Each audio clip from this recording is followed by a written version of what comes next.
The Secret Glory by Arthur Machen. Note: one of the schoolmasters in The Secret Glory has views on the subject of football similar to those entertained by a well-known schoolmaster whose biography appeared many years ago. That is the only link between the villain of invention and the good man of real life. Preface. Some years ago I met my old master, Sir Frank Benson. He was Mr. F.R. Benson then, and he asked me in his friendly way what I had been doing lately. "I am just finishing a book," I replied, "a book that everybody will hate." "As usual," said the Don Quixote of our English stage, "if I knew any nobler title to bestow upon him, I would bestow it, as usual, running your head against a stone wall." Well, I don't know about as usual. There may be something to be said for the personal criticism, or there may not, but it has struck me that Sir Frank's remark is a very good description of The Secret Glory, the book one had in mind as I talked to him. It is emphatically the history of an unfortunate fellow who ran his head against stone walls from the beginning to the end. He could think nothing and do nothing after the common fashion of the world. Even when he went wrong, he did so in a highly unusual and eccentric manner. It will be for the reader to determine whether he were a saint who had lost his way in the centuries or merely an undeveloped lunatic. I hold no passionate view on either side. In every age there are people great and small for whom the times are out of joint, for whom everything is, somehow, wrong and askew. Consider Hamlet. An amiable man and an intelligent man, but what a mess he made of it. Fortunately, my hero, or idiot, which you will, was not called upon to intermeddle with affairs of state, and so only brought himself to grief, if it were grief, for the least chink of the door should be kept open. I am inclined to hold, for the other point of view. I have just been rereading Kipling's The Miracle of Purun Bhagat, the tale of the Brahmin prime minister of the native state in India, who saw all the world and the glory of it, in the West as well as in the East, and suddenly abjured all to become a hermit in the wood. Was he mad, or was he supremely wise? It is just a matter of opinion. One direction common tense e. The origin and genesis of The Secret Glory were odd enough. Once on a time, I read the life of a famous schoolmaster, one of the most notable schoolmasters of these later days. I believe he was an excellent man in every way, but somehow that life got on my nerves. I thought that the school songs, for which, amongst other things, this master was famous, were drivel. I thought his views about football, regarded not as a good game, but as the discipline and guide of life, were rot, and poisonous rot at that. In a word, the life of this excellent man got my back up. Very good. The year after, schoolmasters and football had ceased to engage my attention. I was deeply interested in a curious and minute investigation of the wonderful legend of the Holy Grail, or rather, in one aspect of that extraordinary complex. My researches led me to the connection of the Grail legend with the vanished Celtic church which held the field in Britain in the 5th and 6th and 7th centuries.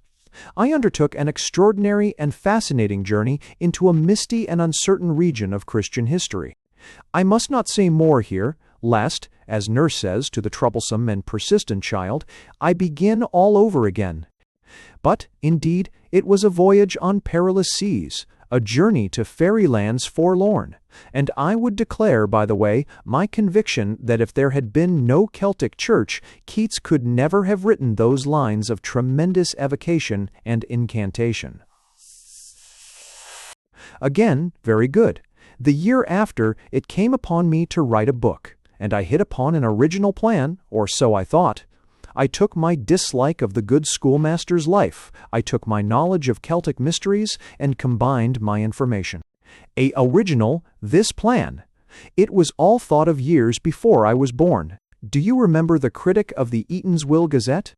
He had to review for that admirable journal a work on Chinese metaphysics. Mr. Pott tells the story of the article, AI. He read up for the subject, at my desire, in the Encyclopaedia Britannica. The Secret Glory. 1. A heavy cloud passed swiftly away before the wind that came with the night, and far in a clear sky the evening star shone with pure brightness, a gleaming world set high above the dark earth and the black shadows in the lane. In the ending of October, a great storm had blown from the west, and it was through the bare boughs of a twisted oak that Ambrose Myrick saw the silver light of the star. As the last faint flash died in the sky, he leaned against a gate and gazed upward, and then his eyes fell on the dull and weary undulations of the land, the vast circle of dun ploughland and grey meadow bounded by a dim horizon, dreary as a prison wall. He remembered with a start how late it must be. He should have been back an hour before, and he was still in the open country, a mile away at least from the outskirts of Lupton. He turned from the star and began to walk as quickly as he could along the lane through the puddles and the sticky clay, soaked with 3 weeks' heavy rain.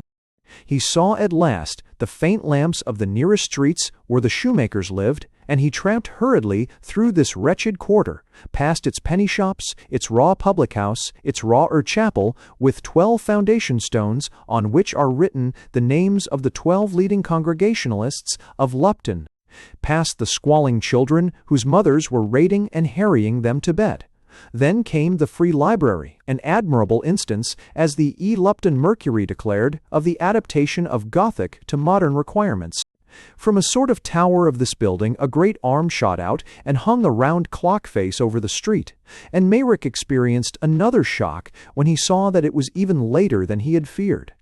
He had to get to the other side of the town, and it was past 7 already. He began to run, wondering what his fate would be at his uncle's hands, and he went by. Our grand old parish church, completely restored in the early 40s, past the remains of the market cross, converted most successfully, according to local opinion, into a drinking fountain for dogs and cattle. Dodging his way among the late shoppers and the early loafers who lounged to and fro along the high street. He shuddered as he rang the bell at the old Grange. He tried to put a bold face on it when the servant opened the door, and he would have gone straight down the hall into the schoolroom, but the girl stopped him. Master said, "You're to go to the study at once, Master Myrick, as soon as ever you come in." She was looking strangely at him, and the boy grew sick with dread. He was a funk through and through, and was frightened out of his wits about 12 times a day every day of his life. His uncle had said a few years before, "Lupton will make a man of you," and Lupton was doing its best. The face of the miserable wretch whitened and grew wet. There was a choking sensation in his throat, and he felt very cold. Nellie Ferran, the maid, still looked at him with strange, eager eyes, then whispered suddenly, "You must go directly, Master Mayrick. Master heard the bell, I know, but I'll make it up to you." Ambrose understood nothing except the approach of doom. He drew a long breath and knocked at the study door and entered on his uncle's command. It was an extremely comfortable room. The red curtains were drawn close, shutting out the dreary night, and there was a great fire of coal that bubbled unctuously and shot out great jets of flame. In the schoolroom they used coke. The carpet was soft to the feet, and the chairs promised softness to the body, and the walls were well furnished with books. There were Thackeray, Dickens, Lord Lytton, uniform in red morocco, gilt extra. The Cambridge Bible for students in many volumes, Stanley's Life of Arnold, Coplestone's Praelectiones Academicae, commentaries, dictionaries, first editions of Tennyson, school and college prizes in calf, and, of course, a great brigade of Latin and Greek classics. 3 of the wonderful and terrible pictures of Piranesi hung in the room. These Mr. Starr. Horbury admired more for the subject matter than for the treatment, in which he found, as he said, a certain lack of the aurea mediocritas, almost, indeed, a touch of morbidity. The gas was turned low, for the high usher was writing at his desk, and a shaded lamp cast a bright circle of light on a mass of papers. He turned round as Ambrose Mayrick came in. He had a high, bald forehead, and his fresh-colored face was edged with reddish mutton-chop whiskers. There was a dangerous glint in his gray-green eyes, and his opening sentence was unpromising. "Now, Ambrose, you must understand quite definitely that this sort of thing is not going to be tolerated any longer." Perhaps it would not have fared quite so badly with the unhappy lad if only his uncle had not lunched with the head. There was a concatenation accordingly, every link in which had helped to make Ambrose Mayrick's position hopeless. In the first place, there was boiled mutton for luncheon, and this was a dish hateful to Mr. W.A.'s Horbury's palate. Secondly, the wine was sherry.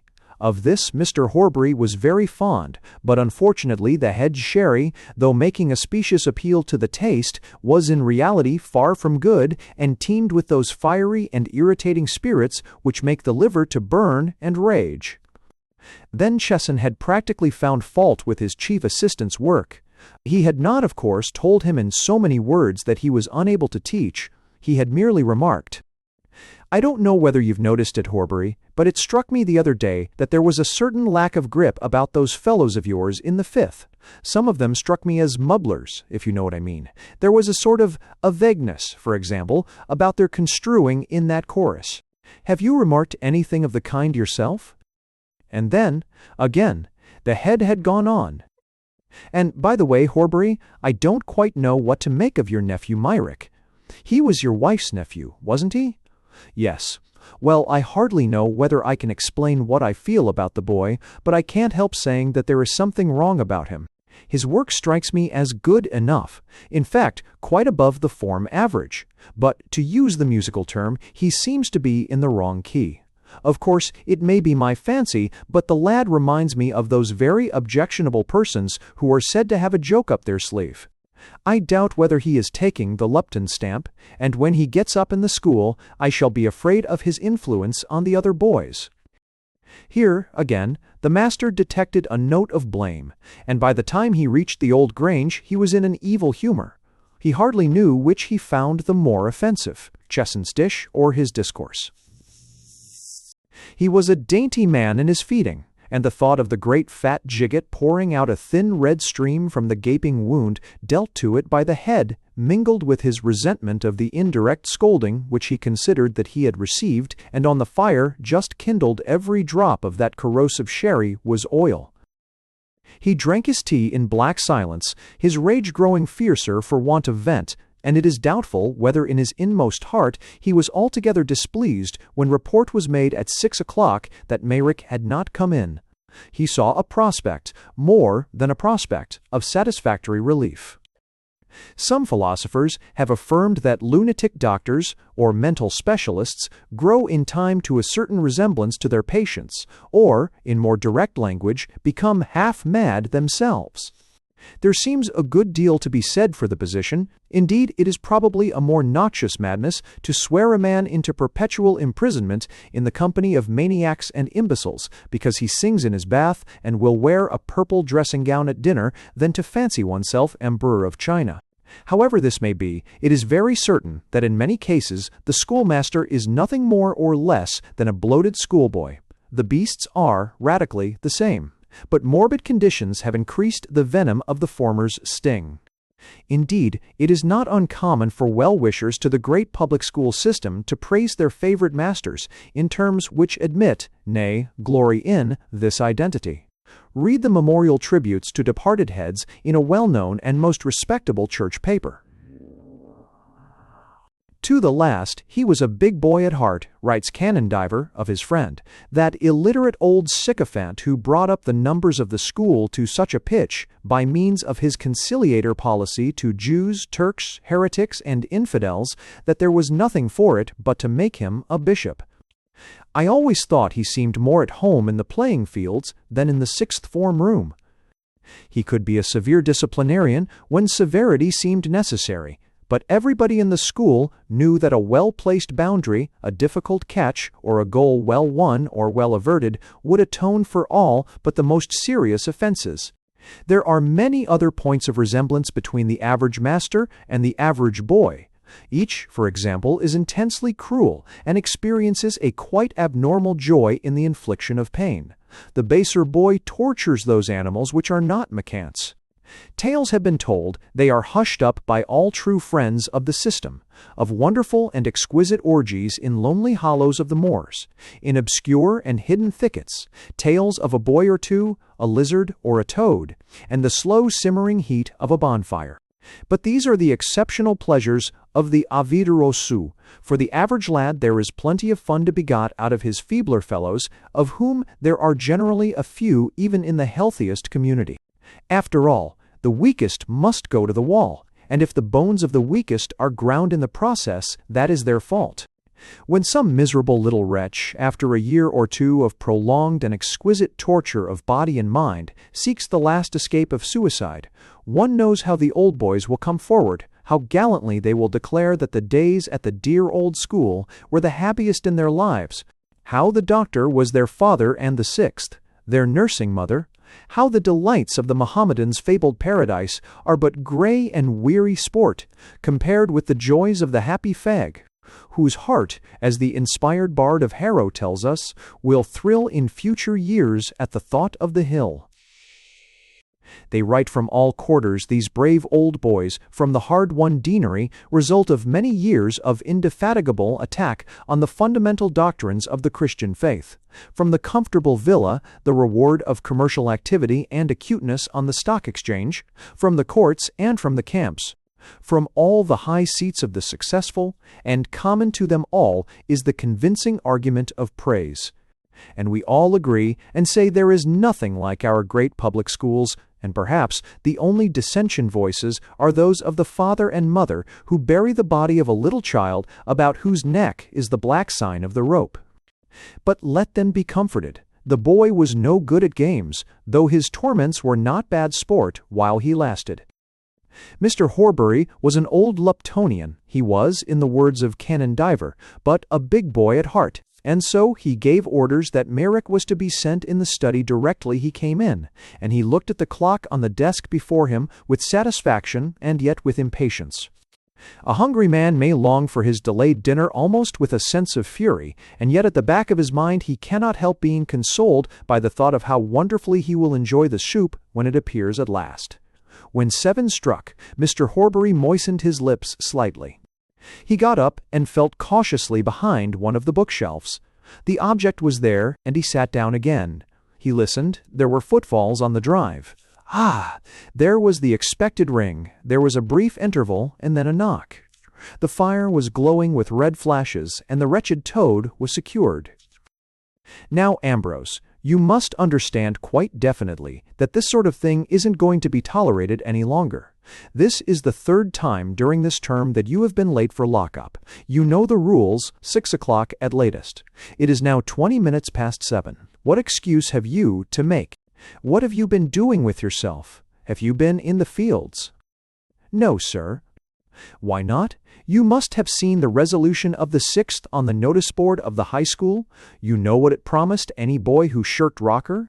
A good sound thrashing with tuds before the first 30. I am afraid you will have a very bad time of it on Monday, after Graham has sent up your name to the room. There was a pause. Mr. Horbury looked quietly and lengthily at the boy, who stood white and sick before him. He was a rather sallow, ugly lad of 15. There was something of intelligence in his expression, and it was this glance that Chesson, the headmaster, had resented.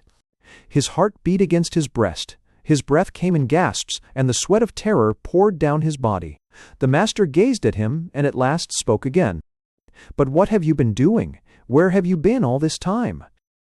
"If you please, sir, I walked over to Selden Abbey." "To Selden Abbey? Why, it's at least 6 miles away. What on earth did you want to go to Selden Abbey for? Are you fond of old stones?" "If you please, sir, I wanted to see the Norman arches. There is a picture of them in a Parker's glossary." "Oh, I see. You are a budding antiquarian, are you, Ambrose, with an interest in Norman arches, eh? I suppose we are to look forward to the time when your researches will have made Lupton famous? Perhaps you would like to lecture to the school on St. Paul's Cathedral? Pray, what are your views as to the age of Stonehenge?" The wit was heavy enough, but the speaker's position gave a bitter sting to his lash. Mr. Horbury saw that every cut had told, and, without prejudice to more immediate and acuter pleasures, he resolved that such biting satire must have a larger audience. Indeed, it was a long time before Ambrose Myrick heard the last of those wretched Norman arches. The method was absurdly easy. Openings presented themselves every day. For example, if the boy made a mistake in construing, the retort was obvious. Thank you, Merrick, for your most original ideas on the force of the aorist. Perhaps if you studied your Greek grammar a little more and your favorite glossary of architecture a little less, it would be the better. Write out aorist means indefinite 500 times. Or, again, perhaps the classic orders were referred to. Mr. Horbury would begin to instruct the form as to the difference between Ionic and Doric. The form listened with poor imitation of interest. Suddenly the master would break off. I beg your pardon, I was forgetting that we have a great architectural authority amongst us. Be so kind as to instruct us, Myrick. What does Parker say? Or perhaps you have excogitated some theories of your own. I know you have an original mind from the extraordinary quantities of your last copy of verse. By the way, I must ask you to write out the E or Invenio is short 500 times. I am sorry to interfere with your more important architectural studies, but I am afraid there is no help for it. And so on, while the form howled with amusement. But Mr. Horbury kept these gems for future and public use. For the moment, he had more exciting work on hand. He burst out suddenly. The fact is, Ambrose Myrick, you're a miserable little humbug. You haven't the honesty to say, fair and square, that you funked rocker and went loafing about the country, looking for any mischief you could lay your hands on. Instead of that, you make up this cock and bull story of Selden Abbey and Norman Arches, as if any boy in his senses ever knew or cared 2 pence about such things. I hope you haven't been spending the afternoon in some low public house? There, don't speak. I don't want to hear any more lies. But, whatever you have been doing, you have broken the rules, and you must be taught that the rules have to be kept. Stand still. Mr. Horbury went to the bookshelf and drew out the object. He stood at a little distance behind Myrick and opened proceedings with a savage cut at his right arm, well above the elbow. Then it was the turn of the left arm, and the master felt the cane bite so pleasantly into the flesh that he distributed some dozen cuts between the two arms. Then he turned his attention to the lad's thighs, and finished up in the orthodox manner, Merrick bending over a chair. The boy's whole body was one mass of burning, stinging torture, and, though he had not uttered a sound during the process, the tears were streaming down his cheeks. It was not the bodily anguish, though that was extreme enough, so much as a far-off recollection. He was quite a little boy, and his father, dead long since, was showing him the western doorway of a grey church on a high hill, and carefully instructing him in the difference between billety and chevrony. It's no good snivelling, you know, Ambrose. I dare say you think me severe, but though you won't believe me now, the day will come when you will thank me from your heart for what I have just done. Let this day be a turning point in your life. Now go to your work. 2. It was strange, but Myrick never came in the after days and thanked his uncle for that sharp dose of physical and mental pain. Even when he was a man, he dreamed of Mr. Pidgick. Horbury and woke up in a cold sweat, and then would fall asleep again with a great sigh of relief and gladness as he realized that he was no longer in the power of that infernal old swine, that filthy, canting, cruel brute, as he roughly called his old master. The fact was, as some old Luptonians remarked, the two had never understood one another. With the majority of the boys, the high usher passed for a popular master enough. He had been a distinguished athlete in his time, and up to his last days at the school was a football enthusiast. Indeed, he organized a variety of the Lupton game which met with immense popularity till the head was reluctantly compelled to stop it. Some said because he always liked to drop bitter into Horbury's cup when possible. Others, and with more probability on their side, maintained that it was in consequence of a report received from the school doctor to the effect that this new species of football was rapidly setting up an old species of heart disease in the weaker players. However that might be, there could be no doubt as to Horbury's intense and deep-rooted devotion to the school. His father had been a Luptonian before him. He himself had gone from the school to the university, and within a year or two of taking his degree, he had returned to Lupton to serve it as a master. It was the general opinion in public school circles that the high usher had counted for as much as Chesson, the headmaster, if not for more, in the immense advance in prestige and popularity that the school had made. And everybody thought that when Chesson received the episcopal order, Horbury's succession was a certainty. Unfortunately, however, there were wheels within wheels, and a total stranger was appointed, a man who knew nothing of the famous Lupton traditions, who, it was whispered, had been heard to say that this athletic business was getting a bit overdone, Mr. Second. Horbury's friends were furious, and Horbury himself, it was supposed, was bitterly disappointed. He retreated to one of the few decent canonries which have survived the wave of agricultural depression, but those who knew him best doubted whether his ecclesiastical duties were an adequate consolation for the loss of that coveted headmastership of Lupton. To quote the memoir which appeared in the Dirkerdom soon after his death, over some well-known initials, his friends were shocked when they saw him at the residence. He seemed no longer the same man. He had aged more in 6 months, as some of them expressed themselves, than in the dozen years before. The old joyous Horbury, full of mirth, an apt master of word-play and logic fence, was somehow dimmed, to use the happy phrase of a former colleague, the Dean of Dorchester. Old boys who remembered the sparkle of his wit, the zest which he threw into everything, making the most ordinary form work better fun than the games at other schools, as one of them observed, missed something indefinable from the man whom they had loved so long and so well.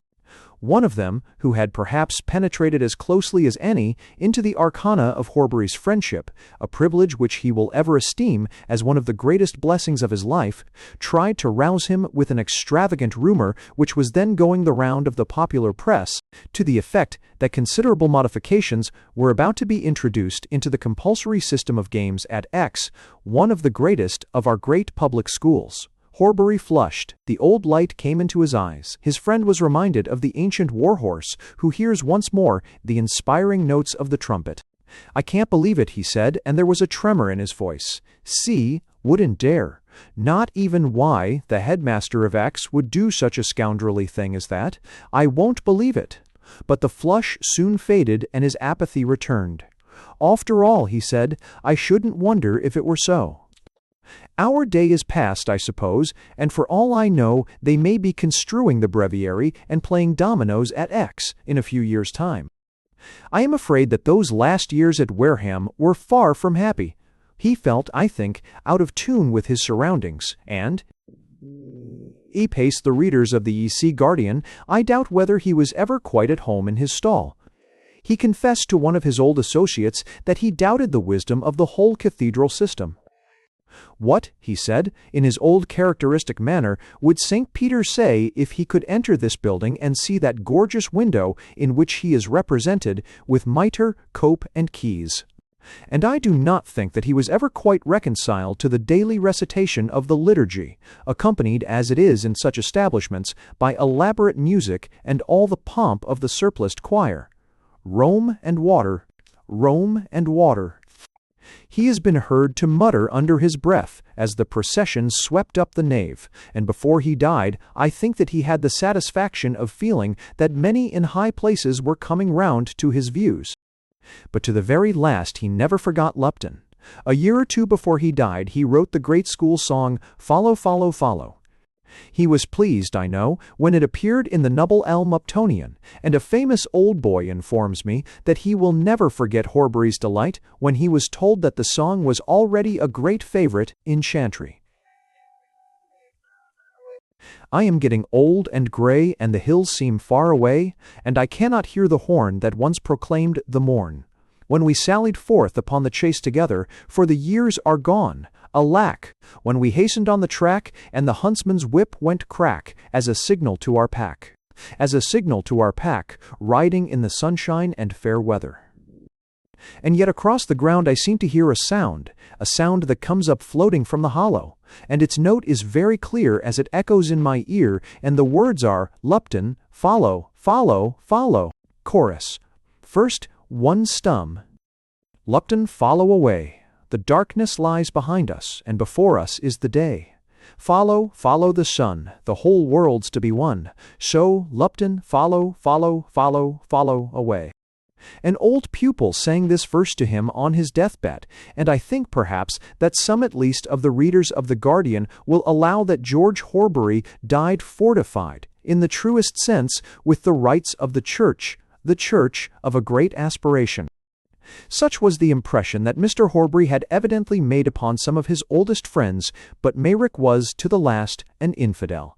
He read the verses in the EGZZZZ quantities, EGZZZZs, he would never subscribe to the E-Luptonian, and jeered savagely at the whole sentiment of the memoir, and at the poetry, too. "Isn't it incredible?" he would say. "Let's allow that the main purpose of the great public schools is to breed brave average boobies by means of rocker, sticker, and mucker, and the rest of it. Still, they do acknowledge that they have a sort of parregon, the teaching of two great literatures that have molded the whole of Western thought for more than 2,000 years. And they pay an animal like this to teach these literatures, a swine that has not enough literature of any kind in him to save the soul of a louse. Look at those verses.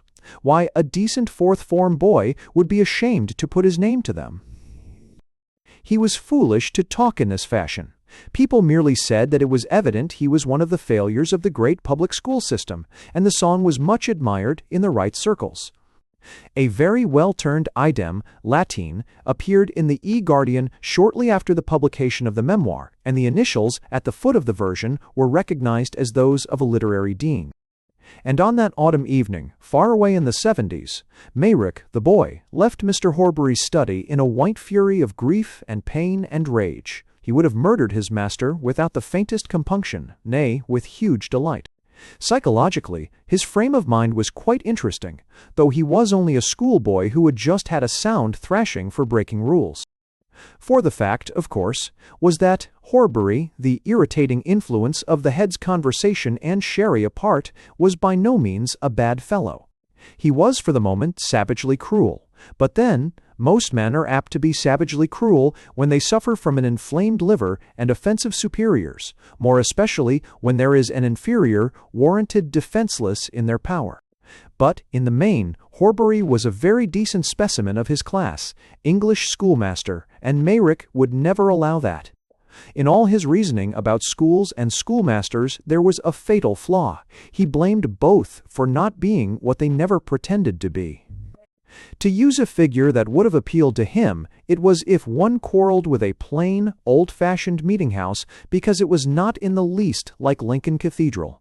A chimney may not be a decorative object, but then it does not profess to be a spire or a pinnacle far in the spiritual city. But Mayrick was always scolding meeting-houses because they were not cathedrals. He has been heard to rave for hours against useful, unpretentious chimney-pots because they bore no resemblance to celestial spires. Somehow or other, possibly by inheritance, possibly by the influence of his father's companionship, he had unconsciously acquired a theory of life which bore no relation whatever to the facts of it. The theory was manifest in his later years, but it must have been stubbornly, if vaguely, present in him all through his boyhood. Take, for instance, his comment on poor Canon Horbury's verses. He judged those, as we have seen, by the rules of the fine art of literature, and found them rubbish. Yet any old Luptonian would have told him that to hear the whole 600 boys join in the chorus, "Lupton, follow away," was one of the great experiences of life, from which it appears that the song, whatever its demerits from a literary point of view, fully satisfied the purpose for which it was written.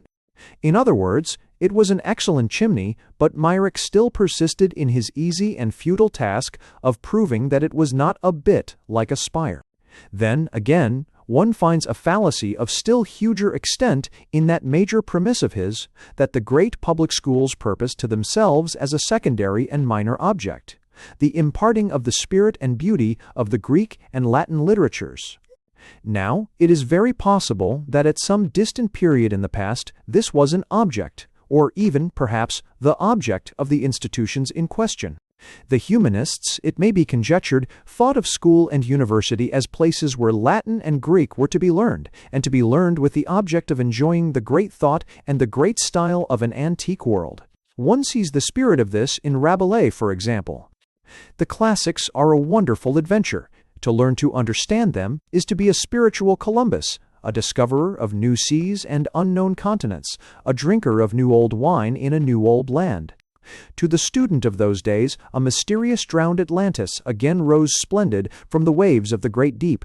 It was these things that Myrick, unconsciously, doubtless expected to find in his school life. It was for the absence of these things that he continued to scold the system in his later years, wherein, like Jim in Huckleberry Finn, he missed the point by 1,000 miles. The Latin and Greek of modern instruction are, of course, most curious and interesting survivals, no longer taught with any view of enabling students to enjoy and understand either the thought or beauty of the originals, taught rather in such a manner as to nauseate the learner for the rest of his days with the very notion of these lessons. Still, the study of the classics survives, a curious and elaborate ritual from which all sense and spirit have departed. One has only to recollect the four masters' lessons in the Odyssey or the Bacchae, and then to view modern Freemasons celebrating the mystic death and resurrection of Hiram Abiff. The analogy is complete, for neither the master nor the Masons have the remotest notion of what they are doing. Both persevere in strange and mysterious actions from inveterate conservatism. Myrick was a lover of antiquity and a special lover of survivals, but he could never see that the round of Greek syntax and Latin prose, of elegiacs and verbs in Greek, misi, with the mystery of the oratio obliqua and the optative, was one of the most strange and picturesque survivals of modern life. It is to be noted, by the way, that the very meaning of the word scholar has been radically changed. Thus, a well-known authority points out that melancholy, Burton had no scholarship. In the real sense of the word, he merely used his vast knowledge of ancient and modern literature to make one of the most entertaining and curious books that the world possesses. True scholarship, in the modern sense, is to be sought for not in the Jacobean translators of the Bible, but in the Victorian revisers. The former made the greatest of English books out of their Hebrew and Greek originals, but the latter understood the force of the aorist. It is curious to reflect that scholar once meant a man of literary taste and knowledge. Myrick never mastered these distinctions, or, if he did so in later years, he never confessed to his enlightenment, but went on railing at the meeting-house, which, he still maintained, did pretend to be a cathedral. He has been heard to wonder why a certain dean, who had pointed out the vast improvements that had been effected by the revisers, did not employ a few young art students from Kensington to correct the infamous drawing of the 14th-century glass in his cathedral. He was incorrigible. He was always incorrigible, and thus in his boyhood, on the dark November evening, he meditated the murder of his good master and uncle for at least a quarter of an hour. His father, he remembered, had always spoken of Gothic architecture as the most wonderful and beautiful thing in the world, a thing to be studied and loved and reverenced. His father had never so much as mentioned rocker, much less had he preached it as the one way by which an English boy must be saved. Hence Ambrose maintained inwardly that his visit to Selden Abbey was deserving of reward rather than punishment, and he resented bitterly the savage injustice as he thought it of his caning. 3. Yet Mr. Horbury had been right in one matter, if not in all. That evening was a turning point in Myrick's life. He had felt the utmost rage of the enemy, as it were, and he determined that he would be a funk no longer. He would not degenerate into the state of little Phipps, who had been bullied and rockered and beaten into such a deplorable condition that he fainted dead away while the headmaster was operating on him for systematic and deliberate lying.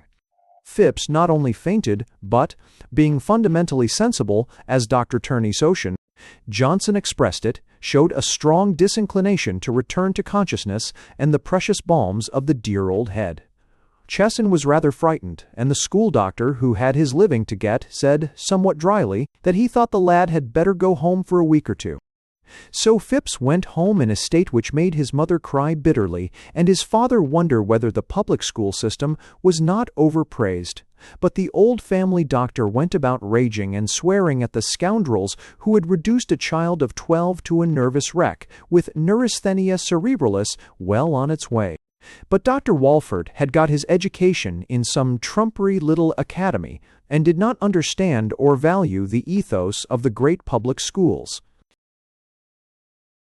Now, Ambrose Myrick had marked the career of wretched Phipps with concern and pity. The miserable little creature had been brought, by careful handling from masters and boys, to such a pitch of neurotic perfection that it was only necessary to tap him smartly on the back or on the arm, and he would instantly burst into tears. Whenever anyone asked him the simplest question, he suspected a cruel trap of some sort, and lied and equivocated and shuffled with a pitiable lack of skill. Though he was pitched by the heels into mucker about 3 times a week, that he might acquire the useful art of natation, he still seemed to grow dirtier and dirtier.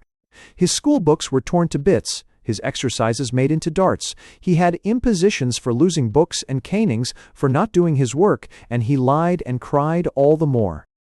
Mayrick had never got to this depth. He was a sturdy boy, and Phipps had always been a weakly little animal. But, as he walked from the study to the schoolroom after his thrashing, he felt that he had been in some danger of descending on that sad way. He finally resolved that he would never tread it, and so he walked past the baize-lined doors into the room where the other boys were at work, on prep, with an air of unconcern which was not in the least assumed. Mr. Horbury was a man of considerable private means, and did not care to be bothered with the troubles and responsibilities of a big house. But there was room and to spare in the old grange, so he took 3 boys besides his nephew. These 3 were waiting with a grin of anticipation, since the nature of Myrick's interview with old Horbury was not dubious. But Ambrose strolled in with a "Hello, you fellows," and sat down in his place as if nothing had happened. This was intolerable.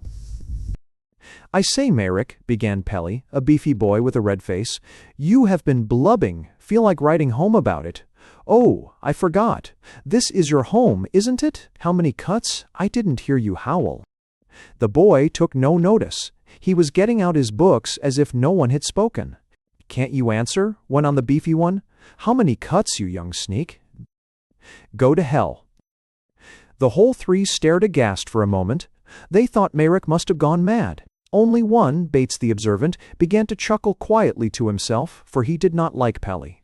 He who was always beefy became beefier, his eyes bulged out with fury. "I'll give it you," he said, and made for Ambrose, who was turning over the leaves of the Latin dictionary. Ambrose did not wait for the assault. He rose also, and met Pelly halfway with a furious blow, well planted on the nose. Pelly took a back somersault and fell with a crash to the floor, where he lay for a moment, half-stunned.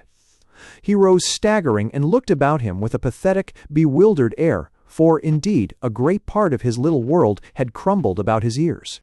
He stood in the middle of the room, wondering what it meant, whether it was true indeed that Mayrick was no longer of any use for a little quiet fun. A horrible and incredible transmutation had, apparently, been effected in the funk of old. Pelly gazed wildly about him as he tried to staunch the blood that poured over his mouth. "Foul blow," ventured Rawson, a lean lad who liked to twist the arms of very little boys till they shrieked for mercy. The full inwardness of the incident had not penetrated to his brain. He saw without believing, in the manner of the materialist who denies the marvelous even when it is before his eyes. "Foul blow, young Mayrick."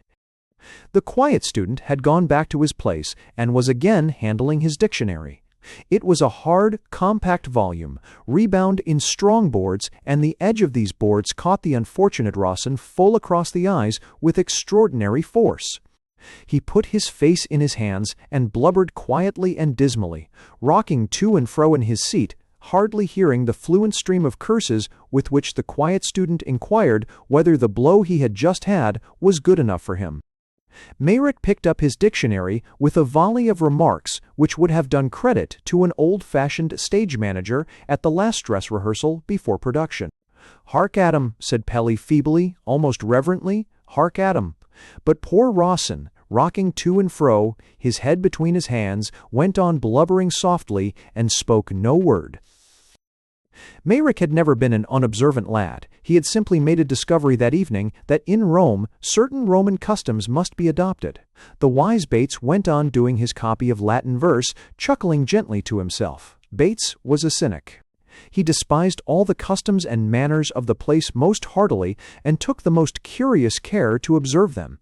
He might have been the inventor and patentee of rocker if one judged him by the fervor with which he played it.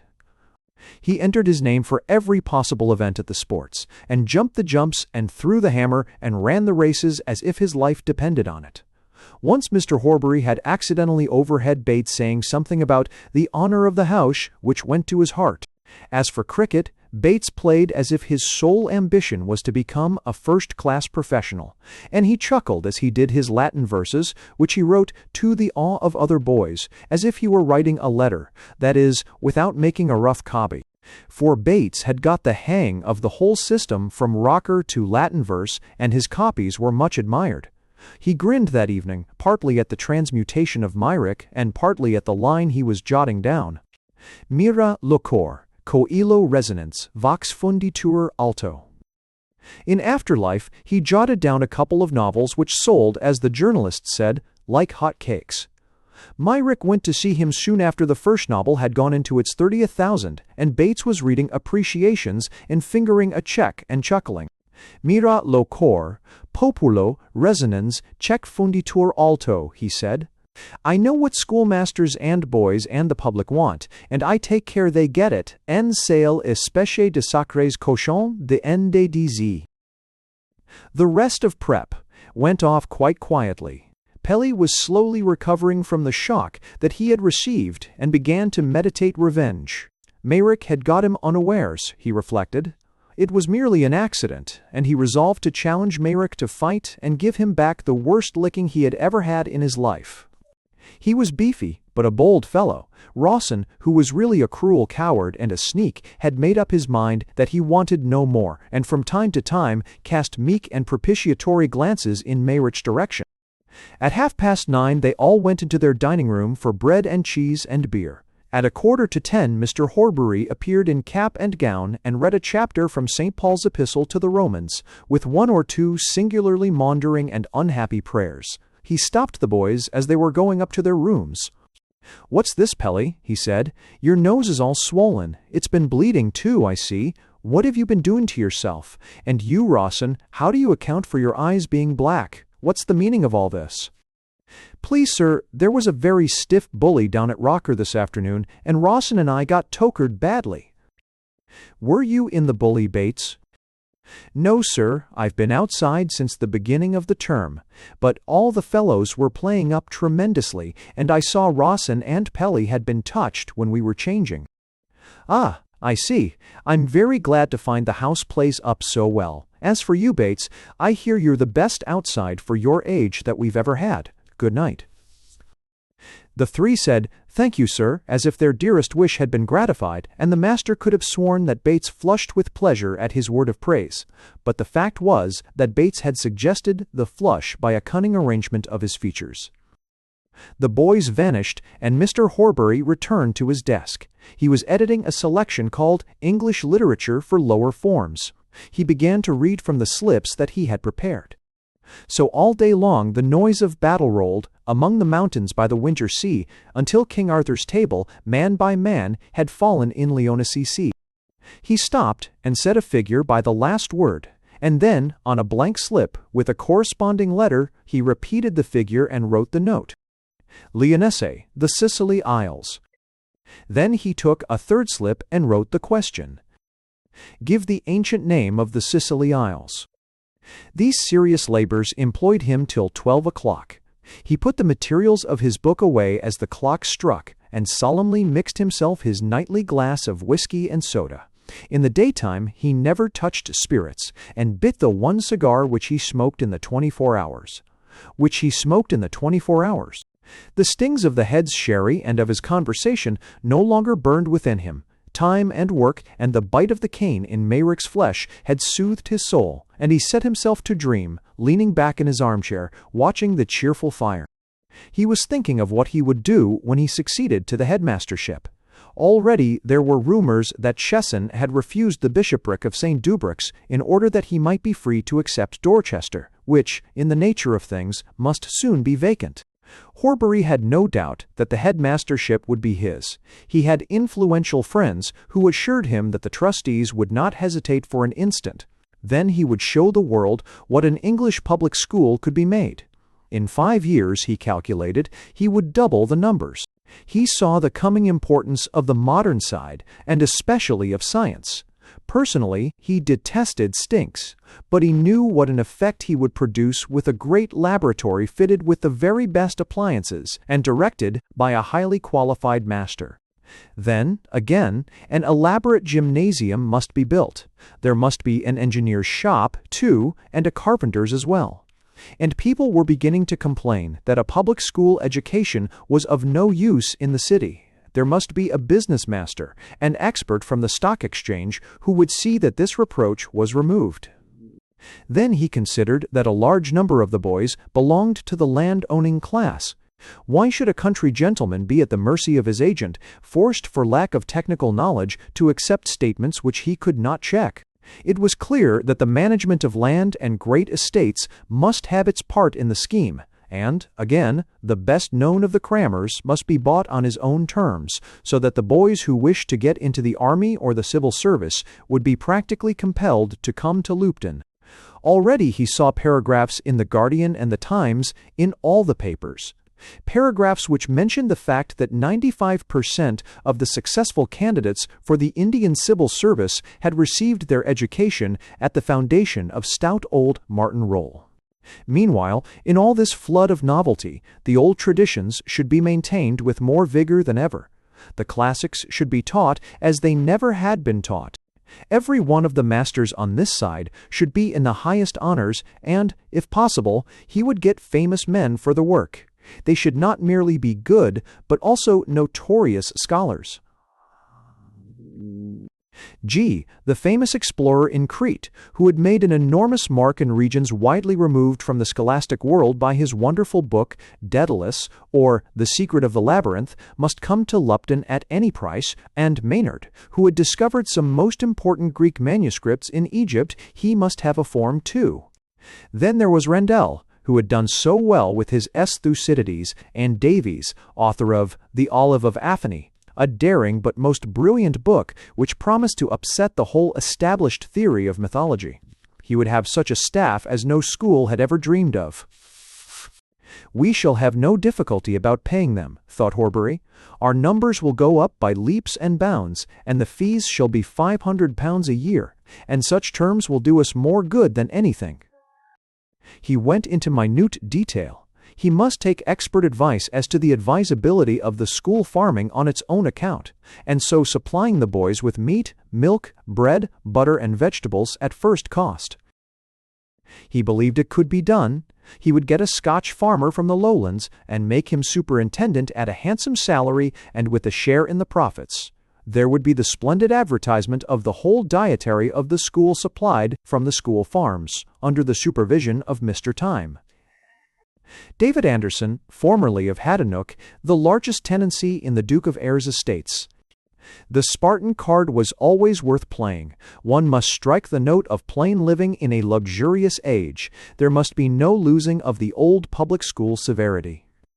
On the other hand, the boys' hands should be free to go into their own pockets. There should be no restraint here. If a boy chose to bring in a dindono ox truffus or a pieds de mouton à la stemenehul to help out his tea, that was his lookout. Why should not the school grant a concession to some big London firm, who would pay handsomely for the privilege of supplying the hungry lads with every kind of expensive dainty? The sum could be justly made a large one, as any competing shop could be promptly put out of bounds, with reason or without it. On one side, a confiserie, at the other counter, a charcuterie, enormous prices could be charged to the wealthy boys of whom the school would be composed. Yet, on the other hand, the distinguished visitor, judge, bishop, peer, or whatnot, would lunch at the headmaster's house and eat the boys' dinner and go away saying it was quite the plainest, and very many times the best meal he had ever tasted. There would be well-hung saddle of mutton, roasted and not baked, floury potatoes and cauliflower, apple pudding with real English cheese, with an excellent glass of the school beer, an honest and delicious beverage made of malt and hops in the well-found school brewery. Horbury knew enough of modern eating and drinking to understand that such a meal would be a choice rarity to 9 rich people out of 10, and yet it was Spartan, utterly devoid of luxury and ostentation. Again, he passed from detail and minutiae into great Napoleonic regions. 1,000 boys at L500 a year, that would be an income for the school of £500,000. The profits would be gigantic, immense. After paying large, even extravagant prices to the staff, after all building expenses had been deducted, he hardly dared to think how vast a sum would accrue year by year to the trustees. The vision began to assume such magnificence that it became oppressive. It put on the splendors and delights of the hashish dream, which are too great and too piercing for mortal hearts to bear. And yet it was no mirage. There was not a step that could not be demonstrated shown to be based on hard, matter-of-fact business considerations. He tried to keep back his growing excitement, to argue with himself that he was dealing in visions, but the facts were too obstinate. He saw that it would be his part to work the same miracle in the scholastic world as the great American storekeepers had operated in the world of retail trade. The principle was precisely the same. Instead of 100 small shops making comparatively modest and humdrum profits, you had the vast emporium doing business on the gigantic scale with vastly diminished expenses and vastly increased rewards. Here again was a hint. He had thought of America, and he knew that here was an inexhaustible gold mine that no other scholastic prospector had even dreamed of. The rich American was notoriously hungry for everything that was English, from frock coats to pedigrees. He had never thought of sending his son to an English public school because he considered the system hopelessly behind the times. But the new translated Lupton would be to other public schools as a New York hotel of the latest fashion is to a village beer shop. And yet the young millionaire would grow up in the company of the sons of the English gentleman, imbibing the unique culture of English life, while at the same time he enjoyed all the advantages of modern ideas, modern science, and modern business training. Land was still comparatively cheap at Lupton. The school must buy it quietly, indirectly, by degrees, and then pile after pile of vast buildings rose before his eyes. He saw the sons of the rich drawn from all the ends of the world to the great school, there to learn the secret of the Anglo-Saxons. Chesson was mistaken in that idea of his, which he thought daring and original, of establishing a distinct Jewish house where the food should be kosher. The rich Jew who desired to send his son to an English public school was, in 9 cases out of 10, anxious to do so precisely because he wanted to sink his son's connection with Jewry in oblivion. He had heard Chesson talk of our Christian duty to the seed of Israel in this connection. The man was clearly a fool. No, the more Jews the better, but no Jewish house. And no Puseyism either. Broad, earnest religious teaching, with a leaning to moderate Anglicanism, should be the faith of Lupton. As to this, Chesson was, certainly, sound enough. He had always made a firm stand against ecclesiasticism in any form. Horbury knew the average English parent of the wealthier classes thoroughly. He knew that, though he generally called himself a churchman, he was quite content to have his sons prepared for confirmation by a confessed agnostic. Certainly, this liberty must not be narrowed when Lupton became cosmopolitan. We will retain all the dignified associations which belong to the established church, he said to himself, and at the same time we shall be utterly free from the taint of overemphasizing dogmatic teaching. He had a sudden brilliant idea. Everybody in church circles was saying that the English bishops were terribly overworked, that it was impossible for the most strenuous men with the best intentions to supervise effectually the huge dioceses that had descended from the sparsely populated England of the Middle Ages. Everywhere there was a demand for suffragans and more suffragans. In the last week's Guardian Z, there were 3 letters on the subject, one from a clergyman in their own diocese. The bishop had been attacked by some rabid ritualistic person who had pointed out that 9 out of every 10 parishes had not so much as seen the color of his hood ever since his appointment 10 years before. The Archdeacon of Melby had replied in a capital letter, scathing and yet humorous. Horbury turned to the paper on the table beside his chair and looked up the letter. "I am a C of all way, all way. In the first place," wrote the Archdeacon, "your correspondent does not seem to have realized that the ethos of the Diocese of Melby is not identical with that of sacerdotalism. The sturdy folk of the Midlands have not yet, I am thankful to say, forgotten the lessons of our great Reformation. They have no wish to see a revival of the purely mechanical religion of the Middle Ages, of the system of a sacrificing priesthood, and of sacraments efficacious opere operato, while where to just parte operato. Hence they do not regard the episcopate quite in the same light as your correspondent, Senex, who, it seems to me, looks upon a bishop as a sort of Christianized medicine man, endowed with certain mysterious thaumaturgic powers which have descended to him by an imaginary spiritual succession. This was not the view of Hooker, nor, I venture to say, has it ever been the view of the really representative divines of the established Church of England. Still, the Archdeacon went on, it must be admitted that the present Diocese of Melby is unwieldy and, it may be fairly said, unworkable. Then there followed the humorous anecdote of Sir Boyle Roche and the bird, and finally the Archdeacon emitted the prayer that God in his own good time would put it into the hearts of our rulers in church and state to give their good bishop an episcopal curate. Horbury got up from his chair and paced up and down the study. His excitement was so great that he could keep quiet no longer. His cigar had gone out long ago, and he had barely sipped the whiskey and soda. His eyes glittered with excitement.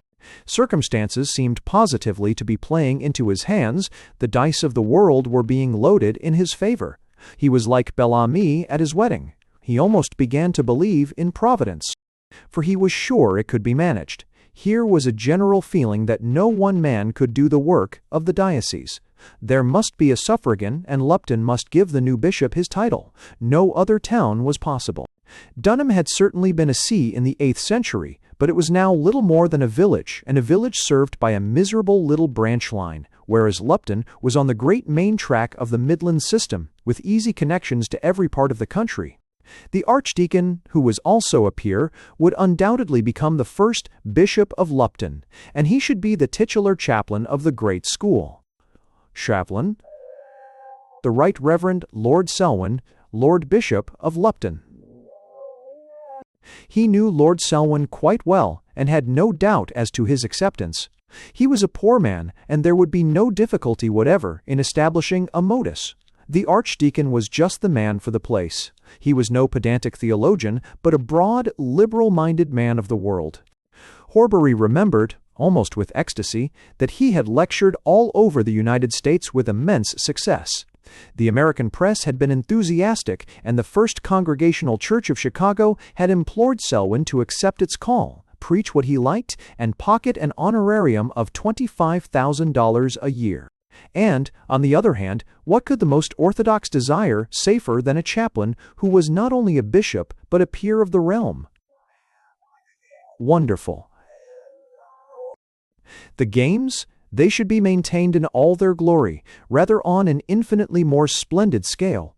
Cricket and sticker, the looped and hockey, rackets and fives, should be all encouraged, and more. Lupton should be the only school to possess a tennis court. The noble jeu de paume, the game of kings, the most aristocratic of all sports, should have a worthy home at Lupton. They would train champions. They would have both French and English markers skilled in the latest developments of the Chemin de Fer service. Better than half a yard, I think, said Horbury to himself. They will have to do their best to beat that. But he placed most reliance on rocker. This was the Lupton football, a variant as distinctive in its way as the Eden Wall game. People have thought that the name is a sort of portmanteau word, a combination of rugger and soccer, but in reality the title was derived from the field where the game used to be played in old days by the townsfolk. As in many other places, football at Lupton had been originally an excuse for a faction fight between two parishes in the town, St. Michael's and St. Paul's. Amkai se, bore times. Every year on Shrove Tuesday, the townsfolk, young and old, had proceeded to the town field and had fought out their differences with considerable violence. The field was broken land. A deep, sluggish stream crossed one angle of it, and in the middle there were quarries and jagged limestone rocks. Hence, football was called in the town playing rocks, for, indeed, it was considered an excellent point of play to hurl a man over the edge of the quarry onto the rocks beneath, and so late as 1830 a certain Jonas Simpson of St. Michael's had had his spine broken in this way. over as a boy from St. Michael's. Paul's was drowned in the Wand the same day. The game was always reckoned a draw. It was from the peculiarities of this old English sport that the school had constructed its game. The town field had, of course, long been stolen from the townsfolk and built over, but the boys had, curiously enough, perpetuated the tradition of its peculiarities in a kind of football ritual. For, besides the 2 goals, one part of the field was marked by a line of low white posts, and backed as thato. These indicated the course of a non-existent wand brook, and in the line of these posts it was lawful to catch an opponent by the throat and choke him till he turned black in the face, the best substitute for drowning that the revisers of the game could imagine. Again, about the center of the field, 2 taller posts indicated the position of the quarries, and between these you might be hit or kicked full in the stomach without the smallest ground of complaint, the stroke being a milder version of the old fall on the rocks. There were many other like amenities in Rocker, and Horbury maintained it was by far the manliest variant of the game. For this pleasing sport he now designed a world-wide fame. Rocker should be played wherever the English flag floated, east and west, north and south, from Hong Kong to British Columbia. In Canada and New Zealand there should be the demonoi of this great rite, and the traveller seeing the mystic enclosure. The 2 goals, the line of little posts marking brooks, and the 2 poles indicating quarries, should know English soil as surely as by the Union Jack. The technical terms of Rocker should become a part of the great Anglo-Saxon inheritance. The whole world should hear of bully downs and tokering, of outsides and rammers.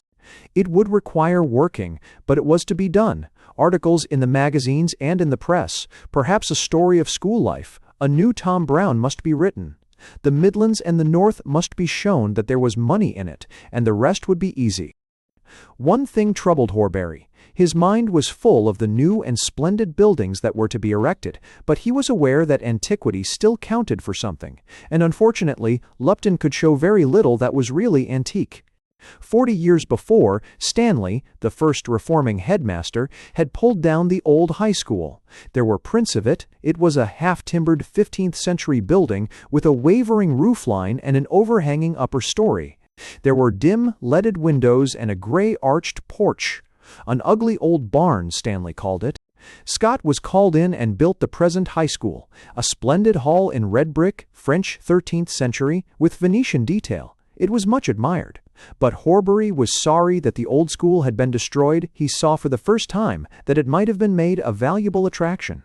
Then again, Dowsing, who succeeded Stanley, had knocked the cloisters all to bits. There was only one side of the quadrangle left, and this had been boarded up and used as a gardener's shed. Horbury did not know what to say of the destruction of the cross that used to stand in the center of the quad.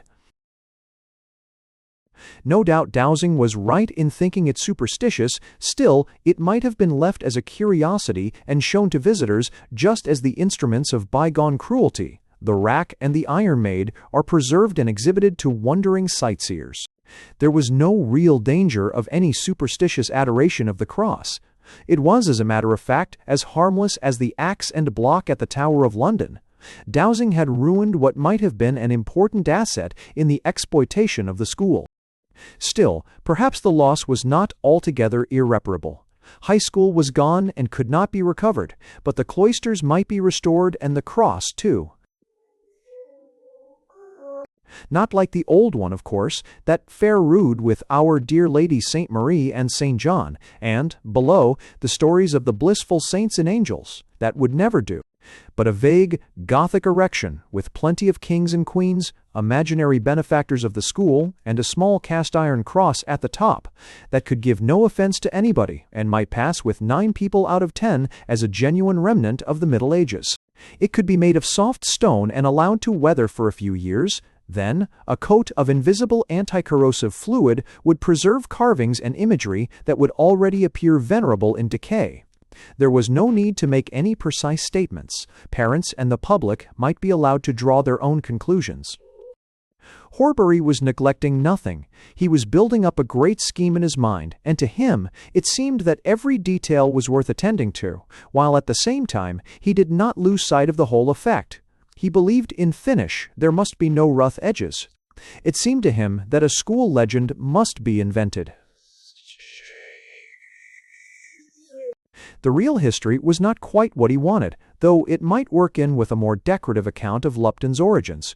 One might use the A Textus Receptus of Martin Roll's foundation, the bequest of land AC.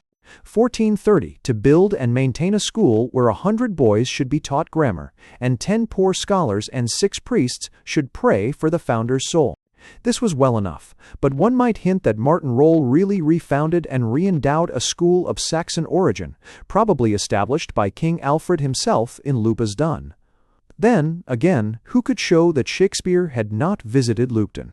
His famous schoolboy, creeping like snail unwillingly to school, might very possibly have been observed by the poet as he strolled by the banks of the Wand.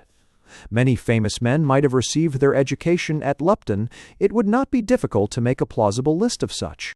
It must be done carefully and cautiously, with such phrases as, "It has always been a tradition at Lupton that Sir Walter Raleigh received part of his education at the school."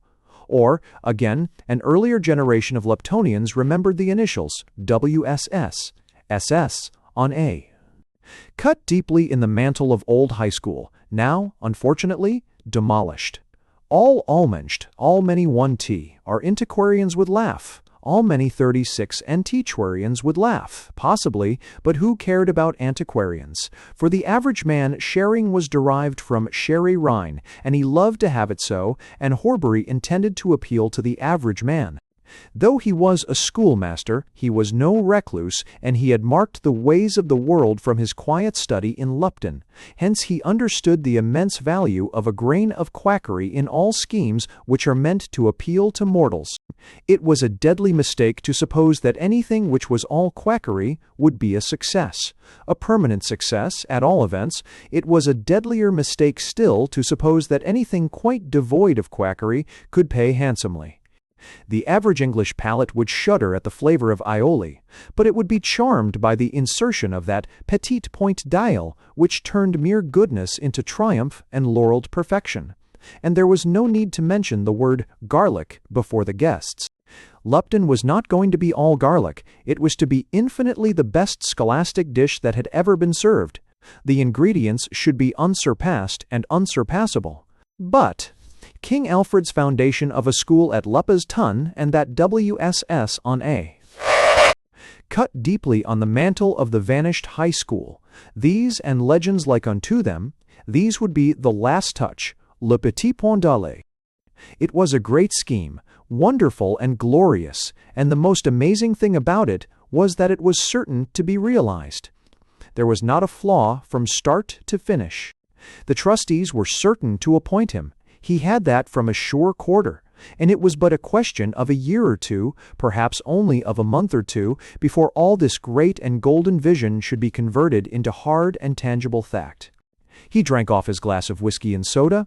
It had become flat and brackish, but to him it was nectar, since it was flavored with ecstasy. He frowned suddenly as he went upstairs to his room. An unpleasant recollection had intruded for a moment on his amazing fantasy, but he dismissed the thought as soon as it arose. That was all over. There could be no possibility of trouble from that direction, and so, his mind filled with images, he fell asleep and saw Lupton as the center of the whole world, like Jerusalem in the ancient maps. A student of the deep things of mysticism has detected a curious element of comedy in the management of human concerns. And there certainly seems a touch of humor in the fact that on this very night, while Horbury was building the splendid Lupton of the future, the palace of his thought and his life was shattered forever into bitter dust and nothingness. But so it was. The dread arrest had been solemnly recognized, and that wretched canonry at Wareham was irrevocably pronounced for doom. Fantastic were the elements of forces that had gone to the ordering of this great sentence: raw corn spirit in the guise of sherry, the impertinence, or what seemed such, of an elderly clergyman, a boiled leg of mutton, a troublesome and disobedient boy, and another person. 2. 1. He was standing in a wild, bare country. Something about it seemed vaguely familiar. The land rose and fell in dull and weary undulations, in a vast circle of dun plowland and gray meadow, bounded by a dim horizon without promise or hope, dreary as a prison wall. The infinite melancholy of an autumn evening brooded heavily over all the world, and the sky was hidden by livid clouds. It all brought back to him some far-off memory, and yet he knew that he gazed on that sad plain for the first time. There was a deep and heavy silence over all, a silence unbroken by so much as the fluttering of a leaf. The trees seemed of a strange shape, and strange were the stunted thorns dotted about the broken field in which he stood. A little path at his feet, bordered by the thorn bushes, wandered away to the left into the dim twilight. It had about it some indefinable air of mystery, as if it must lead one down into a mystic region where all earthly things are forgotten and lost forever. He sat down beneath the bare, twisted boughs of a great tree and watched the dreary land grow darker and yet darker. He wondered, half-consciously, where he was and how he had come to that place, remembering, faintly, tales of like adventure. A man passed by a familiar wall one day, and opening a door before unnoticed, found himself in a new world of unsurmised and marvelous experiences. Another man shot an arrow farther than any of his friends and became the husband of the fairy. Yet this was not fairyland. These were rather the sad fields and unhappy graves of the underworld than the abode of endless pleasures and undying delights. And yet in all that he saw there was the promise of great wonder. Only one thing was clear to him. He knew that he was Ambrose, that he had been driven from great and unspeakable joys into miserable exile and banishment. He had come from a far, far place by a hidden way, and darkness had closed about him, and bitter drink and deadly meat were given him, and all gladness was hidden from him. This was all he could remember, and now he was astray, he knew not how, or why, in this wild, sad land, and the night descended dark upon him. Suddenly there was, as it were, a cry far away in the shadowy silence, and the thorn bushes began to rustle before a shrilling wind that rose as the night came down.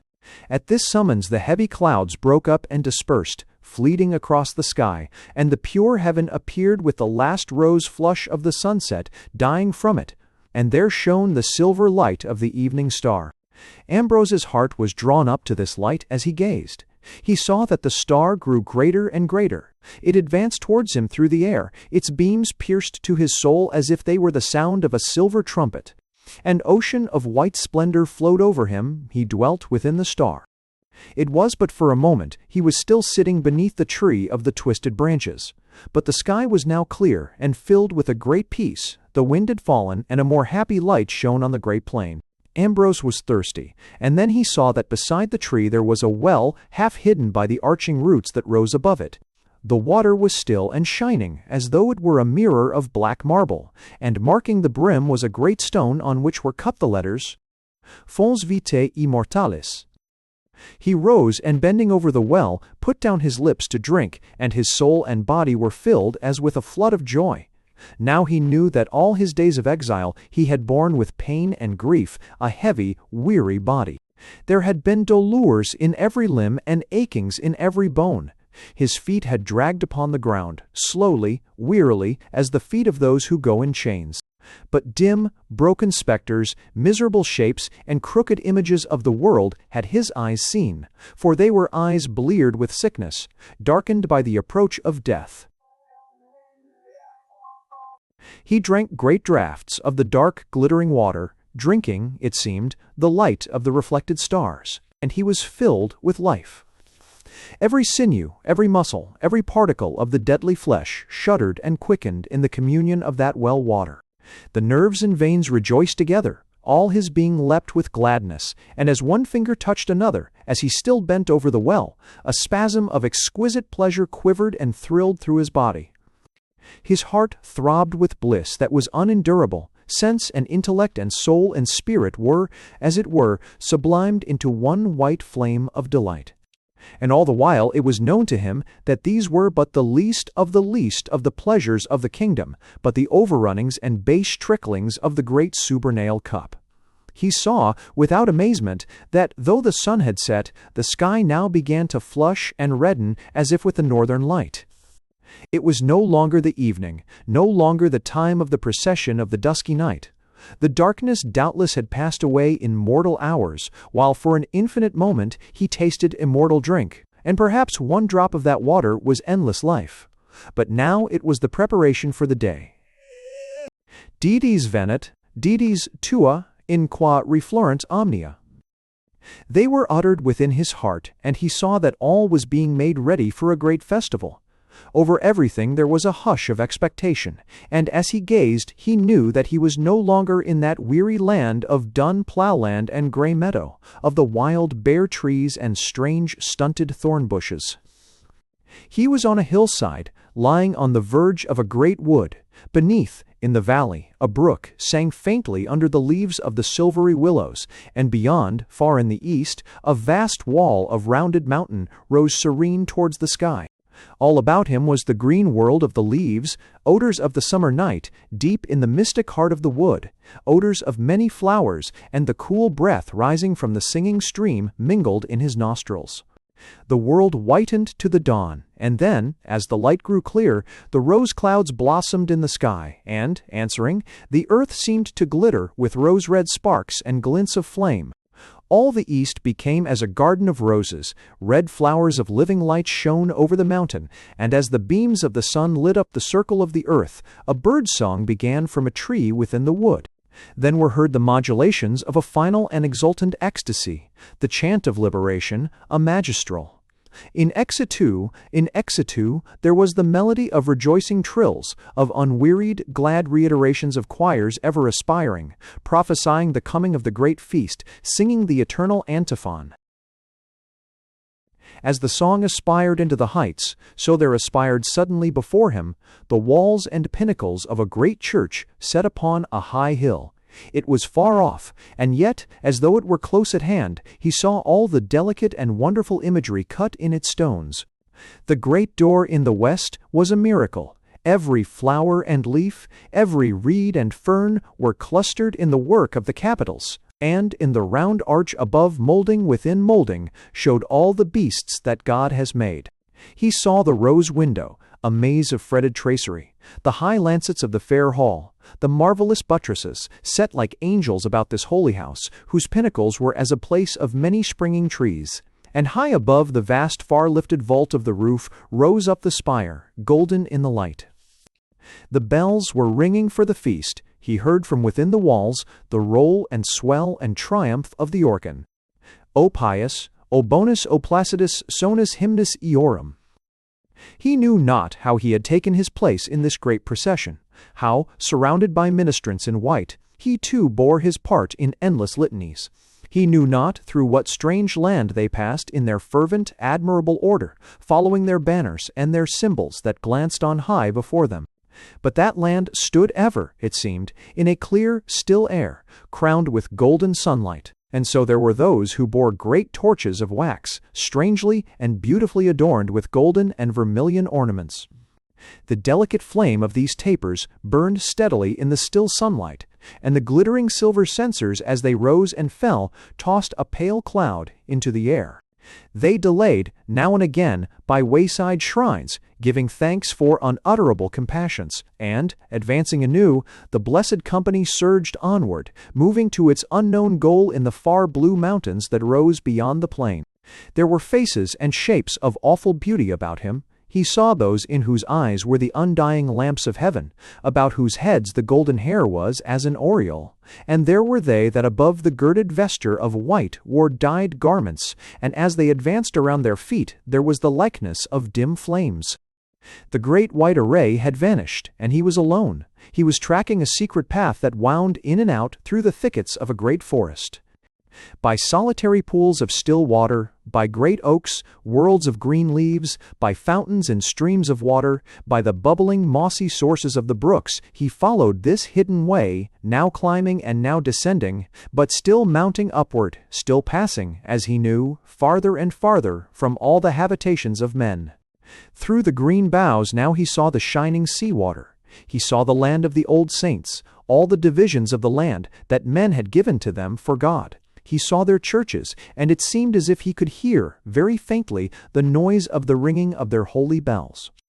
Then, at last, when he had crossed the old road and had gone by the lightning-struck land and the fisherman's well, he found, between the forest and the mountain, a very ancient and little chapel, and now he heard the bell of the saint ringing clearly and so sweetly that it was, as it were, the singing of the angels. Within it was very dark, and there was silence. He knelt and saw scarcely that the chapel was divided into two parts by a screen that rose up to the round roof. There was a glinting of shapes as if golden figures were painted on this screen, and through the joinings of its beams there streamed out thin needles of white splendor, as if within there was a light greater than that of the sun at noonday.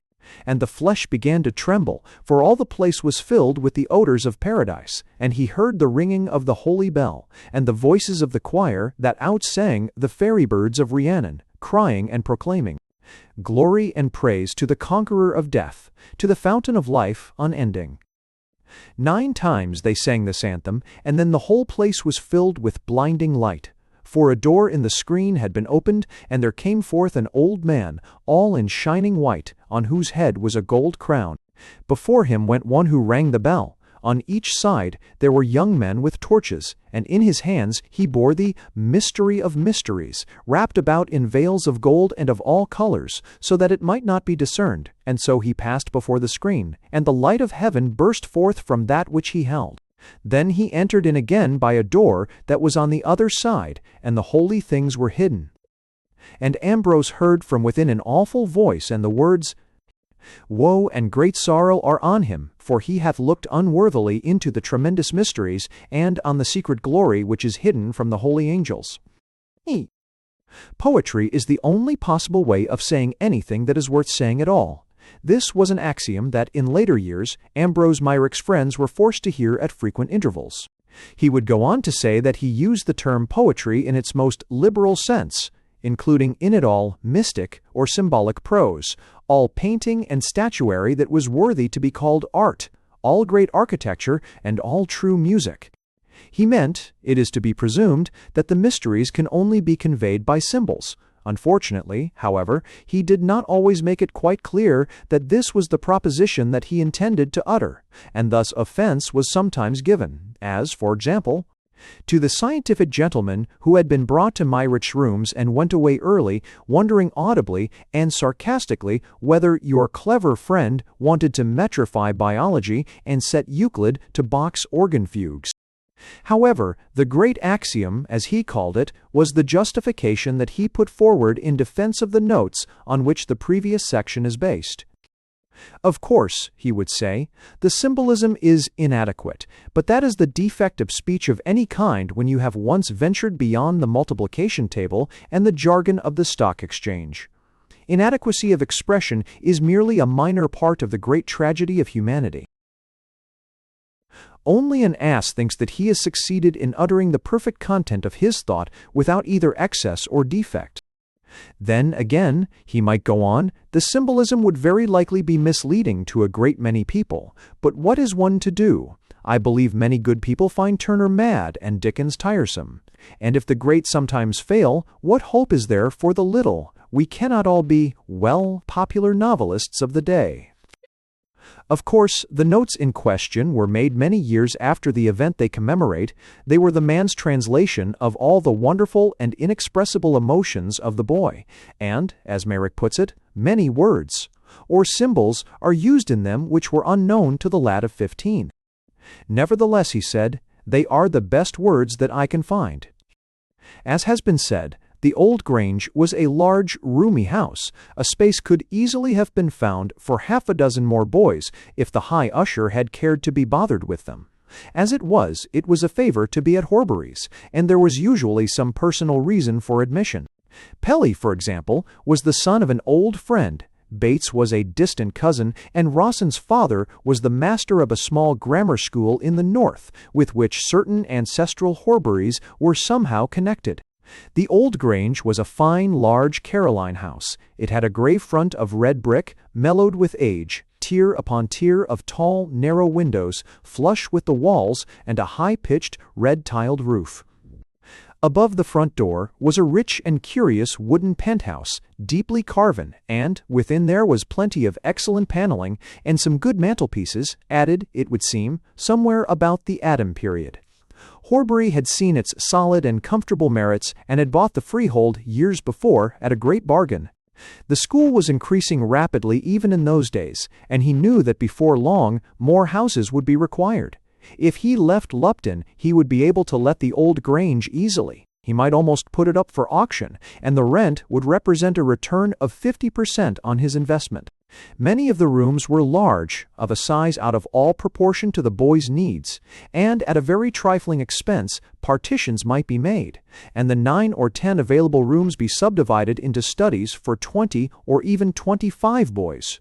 Nature had gifted the high usher with a careful, provident mind in all things, both great and small, and it is but fair to add that on his leaving Lupton for Wareham, he found his anticipations more than justified. To this day, Charles Horbury, his nephew, a high government official, draws a comfortable income from his uncle's most prudent investment, and the house easily holds its 25 boys. Rainey, who took the place from Horbury, was an ingenious fellow and hit upon a capital plan for avoiding the expense of making new windows for some of the subdivided studies. After thoughtful consideration, he caused the wooden partitions which were put up to stop short of the ceiling by 4 inches, and by this device the study with a window lighted the study that had none. And, as Rainey explained to some of the parents, a diffused light was really better for the eyes than a direct one. In the old days, when Ambrose Myrick was being made a man of, the 4 boys rattled, as it were, in the big house. They were scattered about in odd corners, remote from each other, and it seemed from everybody else. Myrick's room was the most isolated of any, but it was also the most comfortable in winter, since it was over the kitchen, to the extreme left of the house. This part, which was hidden from the road by the boughs of a great cedar, was an afterthought, a Georgian addition in grey brick, and rose only to 2 stories, and in the one furnished room out of the 3 or 4 over the kitchen and offices slept Ambrose. He wished his days could be as quiet and retired as his nights. He loved the shadows that were about his bed even on the brightest mornings in summer, for the cedar boughs were dense, and ivy had been allowed to creep about the panes of the window, so the light entered dim and green, filtered through the dark boughs and the ivy tendrils. Here, then, after the hour of 10 each night, he dwelt secure. Now and again Mr. Horbury would pay nocturnal surprise visits to see that all lights were out, but, happily, the stairs at the end of the passage, being old and badly fitted, gave out a succession of cracks like pistol shots if the softest foot was set on them. It was simple, therefore, on hearing the first of these reports, to extinguish the candle in the small secret lantern, held warily so that no gleam of light should appear from under the door, and to conceal the lantern under the bedclothes. One wetted one's finger and pinched at the flame, so there was no smell of the expiring snuff, and the lantern slide was carefully drawn to guard against the possibility of suspicious grease marks on the linen. It was perfect, and old Horbury's visits, which were rare enough, had no terrors for Ambrose. So that night, while the venom of the cane still rankled in his body, though it had ceased to disturb his mind, instead of going to bed at once, according to the regulations, he sat for a while on his box, seeking a clue in a maze of odd fancies and conceits. He took off his clothes and wrapped his aching body in the rug from the bed, and presently, blowing out the official paraffin lamp, he lit his candle, ready at the first warning creak on the stairs to douse the glim and leap between the sheets. Odd enough were his first cogitations. He was thinking how very sorry he was to have hit Pelly that savage blow and to have endangered Rawson's eyesight by the hard boards of the dictionary. This was eccentric, for he had endured from those 2 young Apaches every extremity of unpleasantness for upwards of a couple of years. Pelly was not by any means an evil lad. He was stupid and beefy within and without, and the great public school system was transmuting him, in the proper course and by the proper steps, into one of those brave average boobies whom Myrick used to rail against afterwards. Peli, in all probability, his fortunes have not been traced, went into the army and led the milder and more serious subalterns the devil's own life. In India he laid doggo, with great success against some hill tribe armed with 17th-century muskets and rather barbarous knives. He seems to have been present at that conference of the powers described so brightly by Mr. Kipling. Promoted to a captaincy, he fought with conspicuous bravery in South Africa, winning the Victoria Cross for his rescue of a wounded private at the instant risk of his own life, and he finally led his troop into a snare set by an old farmer. A rabbit of average intelligence would have smelt and evaded it. For Rawson, one is sorry, but one cannot, in conscience, say much that is good, though he has been praised for his tact. He became domestic chaplain to the Bishop of Dorchester, whose daughter Emily he married.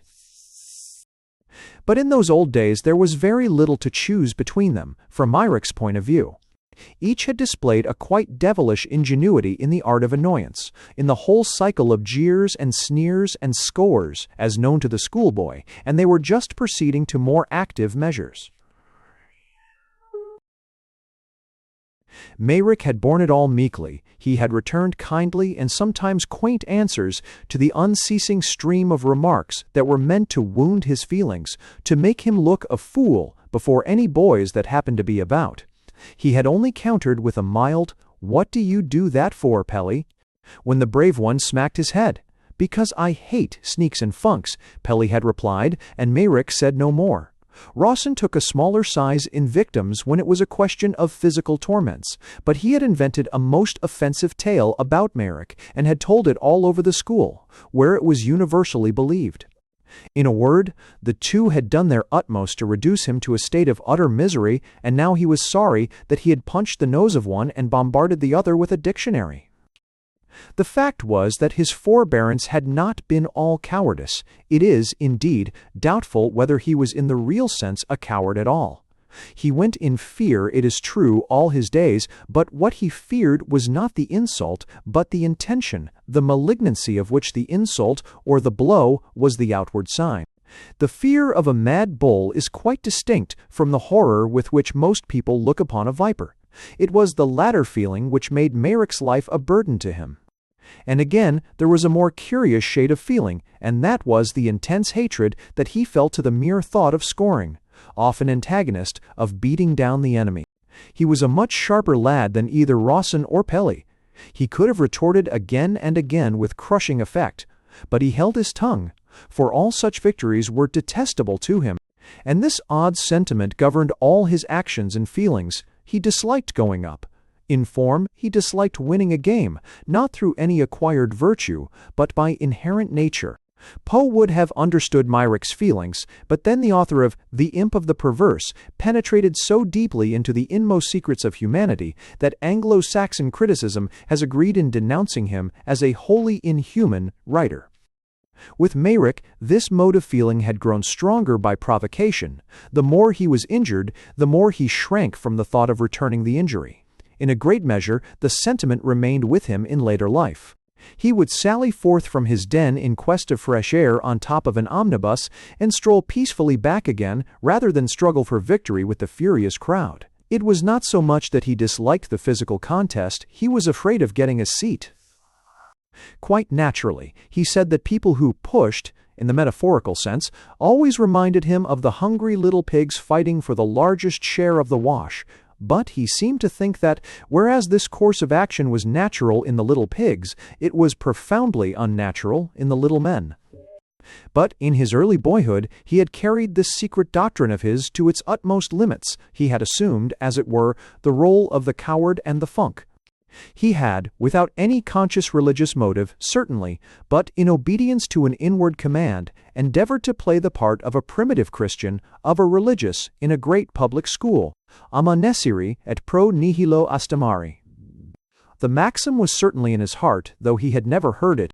But perhaps if he had searched the whole world over, he could not have found a more impossible field for its exercise than this seminary, where the broad, liberal principles of Christianity were taught in a way that satisfied the press, the public, and the parents. And he sat in his room and grieved over the fashion in which he had broken this discipline. Still, something had to be done. He was compelled to stay in this place, and he did not wish to be reduced to the imbecility of wretched little Phipps, who had become at last more like a whimpering kitten with the mange than a human being. One had not the right to allow oneself to be made an idiot, so the principle had to be infringed. But externally only, never internally. Of that he was firmly resolved, and he felt secure in his recollection that there had been no anger in his heart. He resented the presence of Pelly and Rawson, certainly, but in the manner with which some people resent the presence of a cat, a mouse, or a black beetle, as disagreeable objects which can't help being disagreeable objects. But his bashing of Pelly and his smashing of Rawson, his remarks, gathered from careful observation by the banks of the Lupton and Birmingham Canal, all this had been but the means to an end, the securing of peace and quiet for the future. He would not be murdered by this infernal public school system either, after the fashion of Phipps, which was melancholy, or after the fashion of the rest, which was more melancholy still, since it is easier to recover from nervous breakdown than from suffusion of cant through the entire system, mental and spiritual. Utterly from his heart he abjured and renounced all the horrible shibboleths of the school, its sham enthusiasm, its ethos, its tone, its loyal cooperation, masters and boys working together for the good of the whole school, all its ridiculous fetish conventions and absurd observances, the joint contrivances of young fools and old knaves.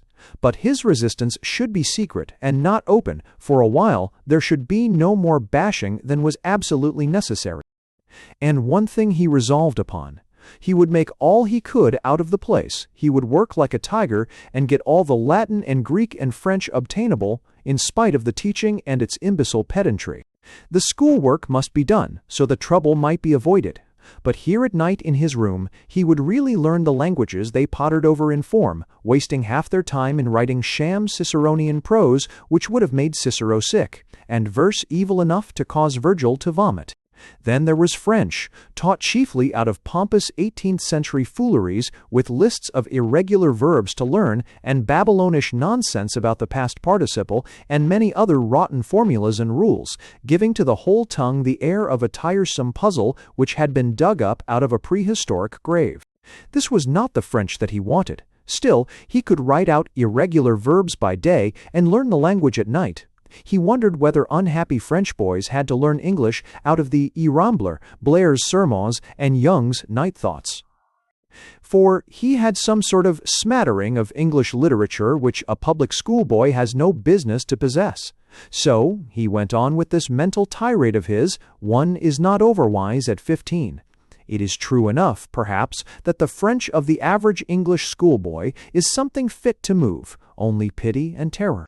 It may be true also that nobody except deans and schoolmasters seems to bring away even the formulas and sacred teachings, such as the optative mystery and the doctrine of dumb, of the two great literatures. There is, doubtless, a good deal to be said on the subject of the public schoolman's knowledge of the history and literature of his own country.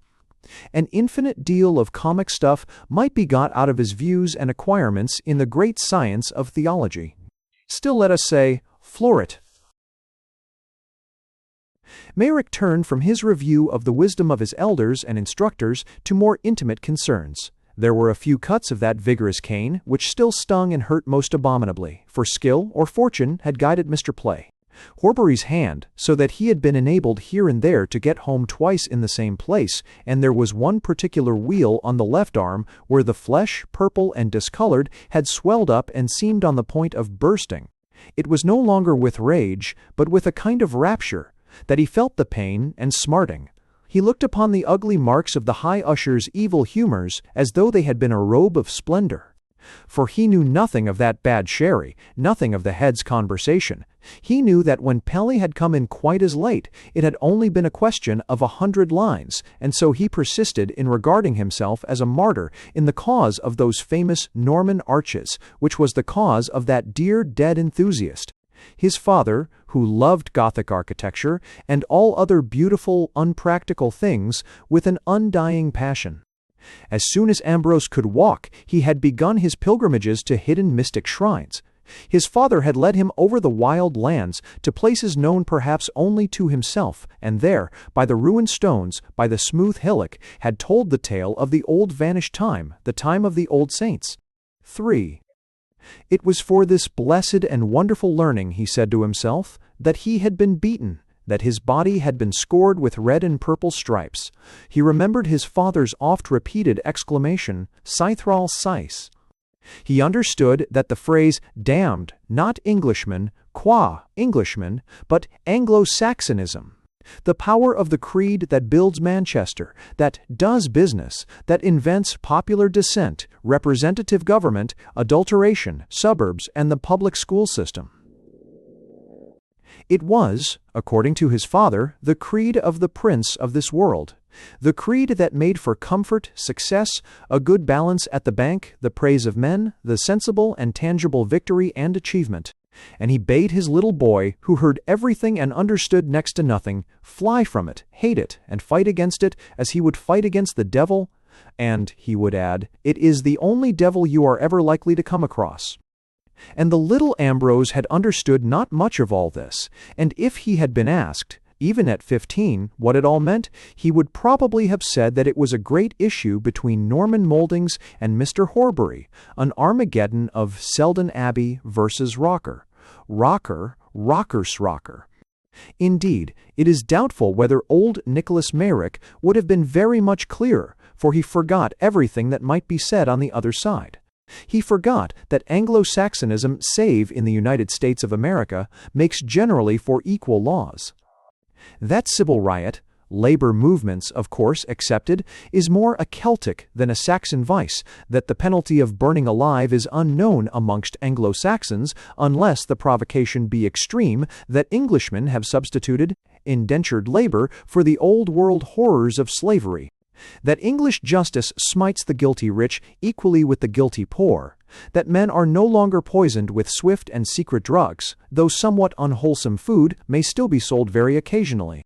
Indeed, the old Merrick once told his rector that he considered a brothel a house of sanctity compared with a modern factory, and he was beginning to relate some interesting tales concerning the 3 gracious courtesans of the Isle of Britain when the rector fled in horror. He came from Sydenham. And all this was a nice preparation for Lupton.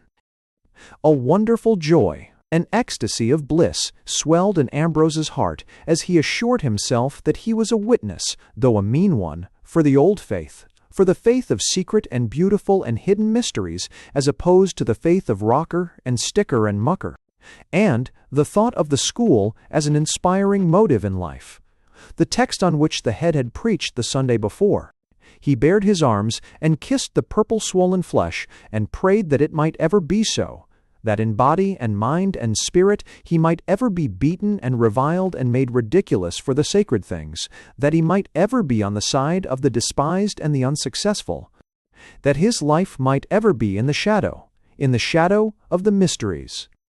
He thought of the place in which he was, of the hideous school, the hideous town, the weary waves of the dun Midland scenery bounded by the dim, hopeless horizon, and his soul revisited the fairy hills and woods and valleys of the West.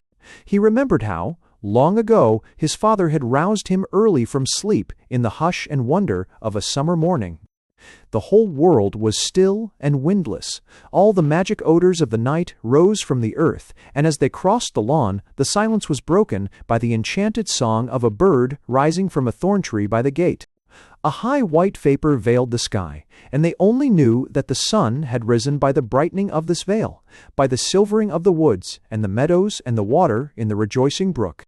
They crossed the road and crossed the brook in the field beneath by the old footbridge tremulous with age, and began to climb the steep hillside that one could see from the windows, and, the ridge of the hill once surmounted, the little boy found himself in an unknown land. He looked into deep, silent valleys, watered by trickling streams. He saw still woods in that dreamlike morning air. He saw winding paths that climbed into yet remoter regions. His father led him onward till they came to a lonely height. They had walked scarcely 2 miles, but to Ambrose it seemed a journey into another world, and showed him certain irregular markings in the turf. And Nicholas Mayrick murmured, The Celevilted is by the seashore. The ninth wave washes its altar. There is a fair shrine in the land of Morgan. The cell of Dewey is in the city of the legions. 9 altars owe obedience to it. Sovereign is the choir that sings about it. The cell of Cybele is the treasure of Gwent. 9 hills are its perpetual guardians. 9 songs befit the memory of the saint. See, he said, there are the 9 hills. He pointed them out to the boy, telling him the tale of the saint and his holy bell, which they said had sailed across the sea from Sion, and had entered the Severn, and had entered the Usk, and had entered the Soar, and had entered the Canther, Har. And so one day, the saint, as he walked beside the little brook that almost encompassed the hill in its winding course, saw the bell that was made of metal that no man might comprehend, floating under the alders, and crying, Saul, Saul, Saul, Saul, I sail from Sion to Sibi Saul, Saul. And so sweet was the sound of that bell, Ambrose's father went on, that they said it was as the joy of angels, Wyam Maridwise, and that it must have come not from the earthly, but from the heavenly and glorious Sion. And there they stood in the white morning, on the uneven ground that marked the place where once the saint rang to the sacrifice, where the quickening words were uttered after the order of the old Mass of the Britons. And then came the yellow hague of pestilence, that destroyed the bodies of the Cymri, then the red hague of Rome, that caused their souls to stray. Last is come the black hague of Geneva, that sends body and soul quick to hell. Then they turned home again, and all the way Ambrose thought he heard the bell as it sailed the great deeps from Sion, crying aloud, Son, son, son, son, oh, and the sound son. And the sound seemed to echo from the glassy water of the little brook, as it swirled and rippled over the shining stones circling round those lonely hills. So they made strange pilgrimages over the beloved land, going farther and farther afield as the boy grew older. They visited deep wells in the heart of the woods, where a few broken stones, perhaps, were the last remains of the hermitage. Finan Elar, Bisguder, the well of St. Elar the fisherman, Nicholas Merrick would explain, and then would follow the story of Elar, how no man knew whence he came or who his parents were. He was found, a little child, on a stone in a river in Armorica by King Allen, and rescued by him. And ever after they discovered on the stone in the river where the child had lain every day a great and shining fish lying, and on this fish Elar was nourished. And so he came with a great company of the saints to Britain, and wandered over all the land. So at last Elar Sant came to this wood, which people now call St. Hilary's Wood, because they have forgotten all about Elar.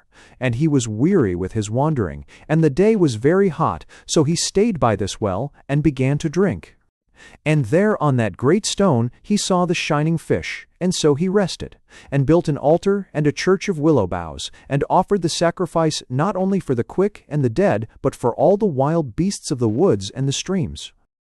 And when this blessed Elar rang his holy bell and began to offer, there came not only the prince and his servants, but all the creatures of the wood. There, under the hazel boughs, you might see the hare, which flies so swiftly from men, come gently and fall down, weeping greatly on account of the passion of the Son of Mary. And, beside the hare, the weasel and the polecat would lament grievously in the manner of penitent sinners. And wolves and lambs together adored the saint's hierurgy, and men have beheld tears streaming from the eyes of venomous serpents when Elar Agios uttered Shurilozen with a loud voice, since the serpent is not ignorant that by its wickedness sorrow came to the whole world. And when, in the time of the holy ministry, it is necessary that frequent alleluias should be chanted and vociferated, the saint wondered what should be done, for as yet none in that place was skilled in the art of song. Then was a great miracle, since from all the boughs of the wood, from every bush and from every green tree, there resounded alleluias in enchanting and prolonged harmony. Never did the Bishop of Rome listen to so sweet a singing in his church as was heard in this wood. For the nightingale and thrush and blackbird and blackcap and all their companions are gathered together and sing praises to the Lord, chanting distinct notes and yet concluding in a melody of most ravishing sweetness. Such was the Mass of the fishermen. Nor was this all, for one day, as the saint prayed beside the well, he became aware that a bee circled round and round his head, uttering loud buzzing sounds, but not endeavoring to sting him. To be short, the bee went before Ilar and led him to a hollow tree not far off, and straightway a swarm of bees issued forth, leaving a vast store of wax behind them. This was their oblation to the Most High, for from their wax Ilar sent, made goodly candles to burn at the offering, and from that time the bee is holy, because his wax makes light to shine upon the gifts. This was part of the story that Ambrose's father read to him, and they went again to see the holy well. He looked at the few broken and uneven stones that were left to distinguish it from common wells. And there in the deep green wood, in the summer afternoon, under the woven boughs, he seemed to hear the strange sound of the saint's bell, to see the woodland creatures hurrying through the undergrowth that they might be present at the offering. The weasel beat his little breast for his sins, the big tears fell down the gentle face of the hare, the adders wept in the dust, and all the chorus of the birds sang, Alleluia, Alleluia, Alleluia. Once they drove a long way from the Wern, going towards the west, till they came to the great mountain, as the people called it. After they had turned from the high road, they went down a narrow lane, and this led them with many windings to a lower ridge of the mountain, where the horse and trap were put up at a solitary tavern. Then they began to toil upward on foot, crossing many glistening and rejoicing streams that rushed out cold from the limestone rock, mounting up and up through the wet land where the rare orchis grew amongst the rushes, through hazel brakes, through fields that grew wilder as they still went higher.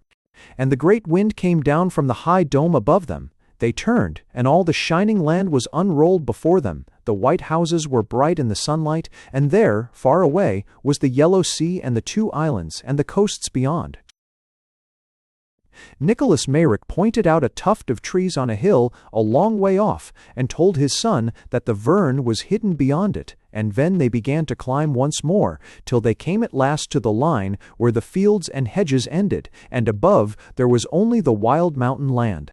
And on this verge stood an old farmhouse with strong walls, set into the rock, sheltered a little from the winds by a line of twisted beeches.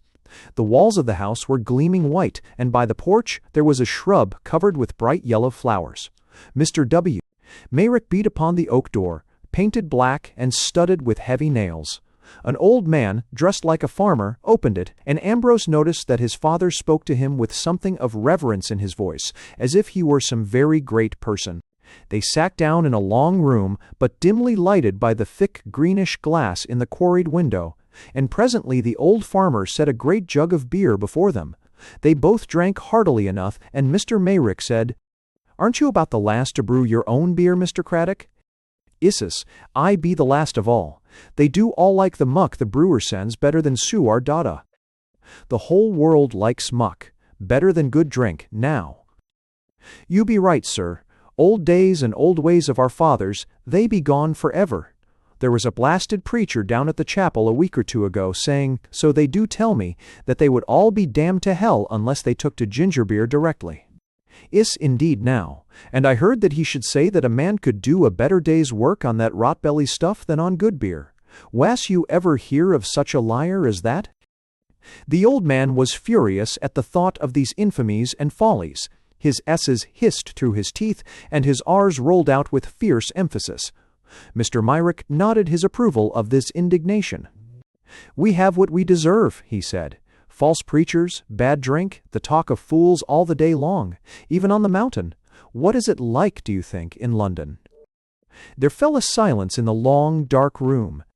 They could hear the sound of the wind in the beech trees, and Ambrose saw how the boughs were tossed to and fro, and he thought of what it must be like in winter nights, here, high upon the great mountain, when the storms swept up from the sea, or descended from the wilds of the north, when the shafts of rain were like the onset of an army, and the winds screamed about the walls. "May we see it?" said Mr. Meyrick suddenly.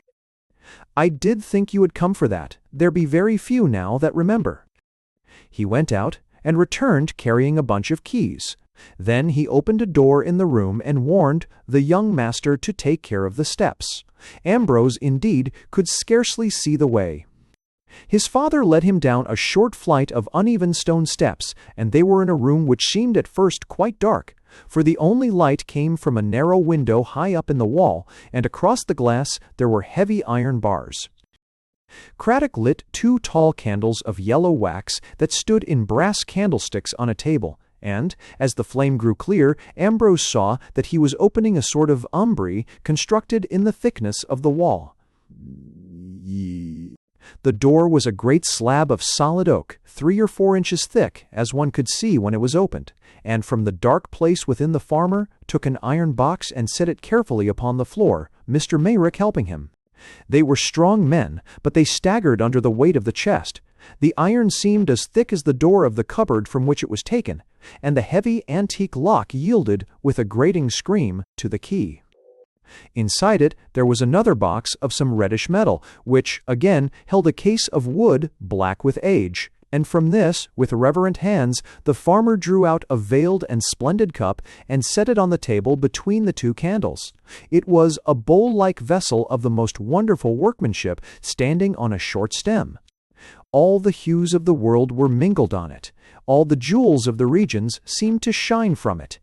And the stem and foot were encrusted with work in enamel, of strange and magical colors that shone and dimmed with alternating radiance, that glowed with red fires and pale glories, with the blue of the far sky, the green of the fairy seas, and the argent gleam of the evening star. But before Ambrose had gazed more than a moment, he heard the old man say, in pure Welsh, not in broken English, in a resonant and chanting voice, "Let us fall down and adore the marvelous and venerable work of the Lord God Almighty." To which his father responded, "Agios, Agios, Agios, mighty and glorious is the Lord God Almighty, in all his works and wonderful operations. Curalucen, Curalucen, Curalucen." They knelt down, Craddock in the midst, before the cup, and Ambrose and his father on either hand. The holy vessel gleamed before the boy's eyes, and he saw clearly its wonder and its beauty. All its surface was a marvel of the most delicate intertwining lines in gold and silver, in copper and in bronze, in all manner of metals and alloys. And these interlacing patterns in their brightness, in the strangeness of their imagery and ornament, seemed to enthrall his eyes and capture them, as it were, in a maze of enchantment. And not only the eyes, for the very spirit was rapt and garnered into that far bright world whence the holy magic of the cup proceeded. Among the precious stones which were set into the wonder was a great crystal, shining with the pure light of the moon. About the rim of it there was the appearance of faint and feathery clouds, but in the center it was a white splendor. And as Ambrose gazed, he thought that from the heart of this jewel there streamed continually a shower of glittering stars, dazzling his eyes with their incessant motion and brightness. His body thrilled with a sudden ineffable rapture.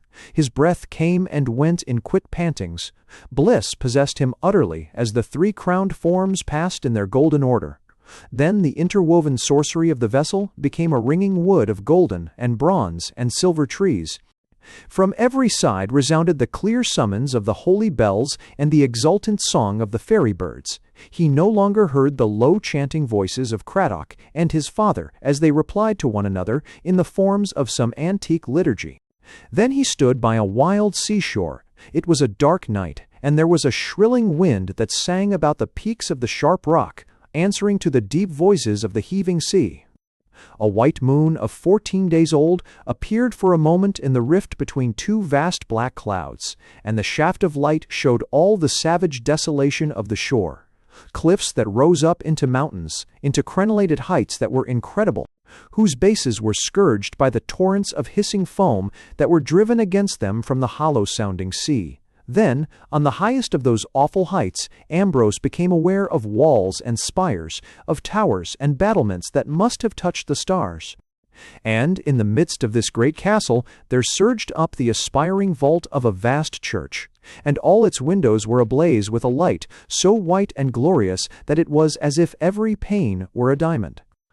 And he heard the voices of a praising host, or the clamor of golden trumpets and the unceasing choir of the angels.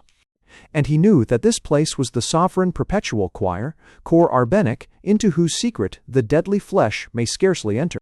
But in the vision he lay breathless, on the floor before the gleaming wall of the sanctuary, while the shadows of the hierurgy were enacted. And it seemed to him that, for a moment of time, he saw in unendurable light the mystery of mysteries pass veiled before him, and the image of the slain and risen. For a brief while, this dream was broken. He heard his father singing softly, Gogoniant tad aquae mab, aquae esprid glan. And the old man answered, Agia trias eleason imas.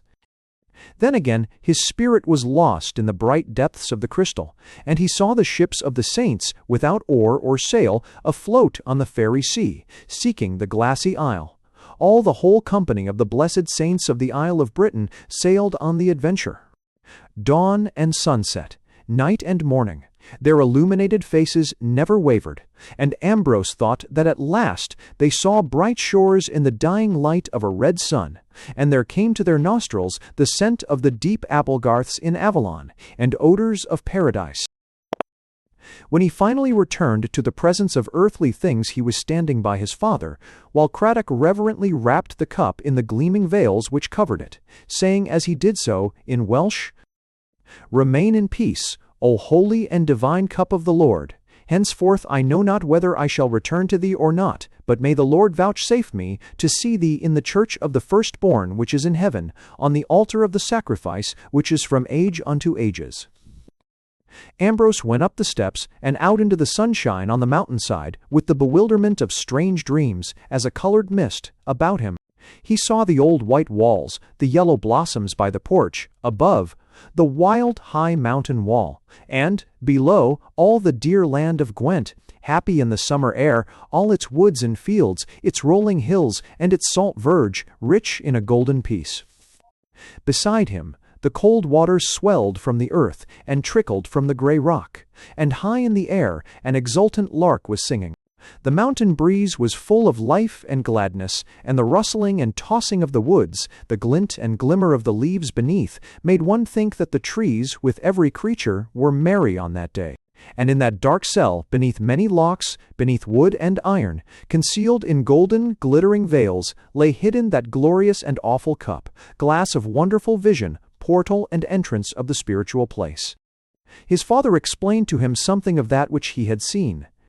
He told him that the vessel was the holy cup of Telo Sant, which he was said to have received from the Lord in the state of paradise, and that when Telo said Mass, using that chalice, the choir of angels was present visibly, that it was a cup of wonders and mysteries, the bestower of visions and heavenly graces. But whatever you do, he said, do not speak to anyone of what you have seen today, because if you do, the mystery will be laughed at and blasphemed. Do you know that your uncle and aunt at Lupton would say that we were all mad together? That is because they are fools, and in these days most people are fools, and malignant fools too, as you will find out for yourself before you are much older. So always remember that you must hide the secrets that you have seen, and if you do not do so, you will be sorry. Mr. Myrick told his son why old Craddock was to be treated with respect, indeed, with reverence. He is just what he looks, he said, an old farmer with a small freehold up here on the mountainside, and, as you heard, his English is no better than that of any other farmer in this country. And, compared with Craddock, the Duke of Norfolk is a man of yesterday. He is of the tribe of Telo the Saint. He is the last, in direct descent, of the hereditary keepers of the Holy Cup, and his race has guarded that blessed relic for 1,300 years. Remember, again, that today, on this mountain, you have seen great marvels which you must keep in silence. Poor Ambrose! He suffered afterwards for his forgetfulness of his father's injunction. Soon after he went to Lupton, one of the boys was astonishing his friends with a brilliant account of the crown jewels, which he had viewed during the Christmas holidays. Everybody was deeply impressed, and young Merrick, anxious to be agreeable in his turn, began to tell about the wonderful cup that he had once seen in an old farmhouse. Perhaps his manner was not convincing, for the boys shrieked with laughter over his description. A monitor who was passing asked to hear the joke, and, having been told the tale, clouded Ambrose over the head for an infernal young liar. This was a good lesson, And it served Ambrose in good stead when one of the masters, having somehow or other heard the story, congratulated him in the most approved scholastic manner before the whole form on his wonderful, imaginative gifts. "I see the budding novelist in you, Myrick," said this sly master. "Besant and rice will be nowhere when you once begin. I suppose you are studying character just at present. Let us down gently, won't you? To the delighted form. We must be careful, mustn't we, how we behave? A chiel's amang us taken notes, etc., etc., etc., etc., etc., etc., no 12. But Mayrick held his tongue. He did not tell his form master that he was a beast, a fool, and a coward, since he had found out that the truth, like many precious things, must often be concealed from the profane. A late vengeance overtook that foolish master.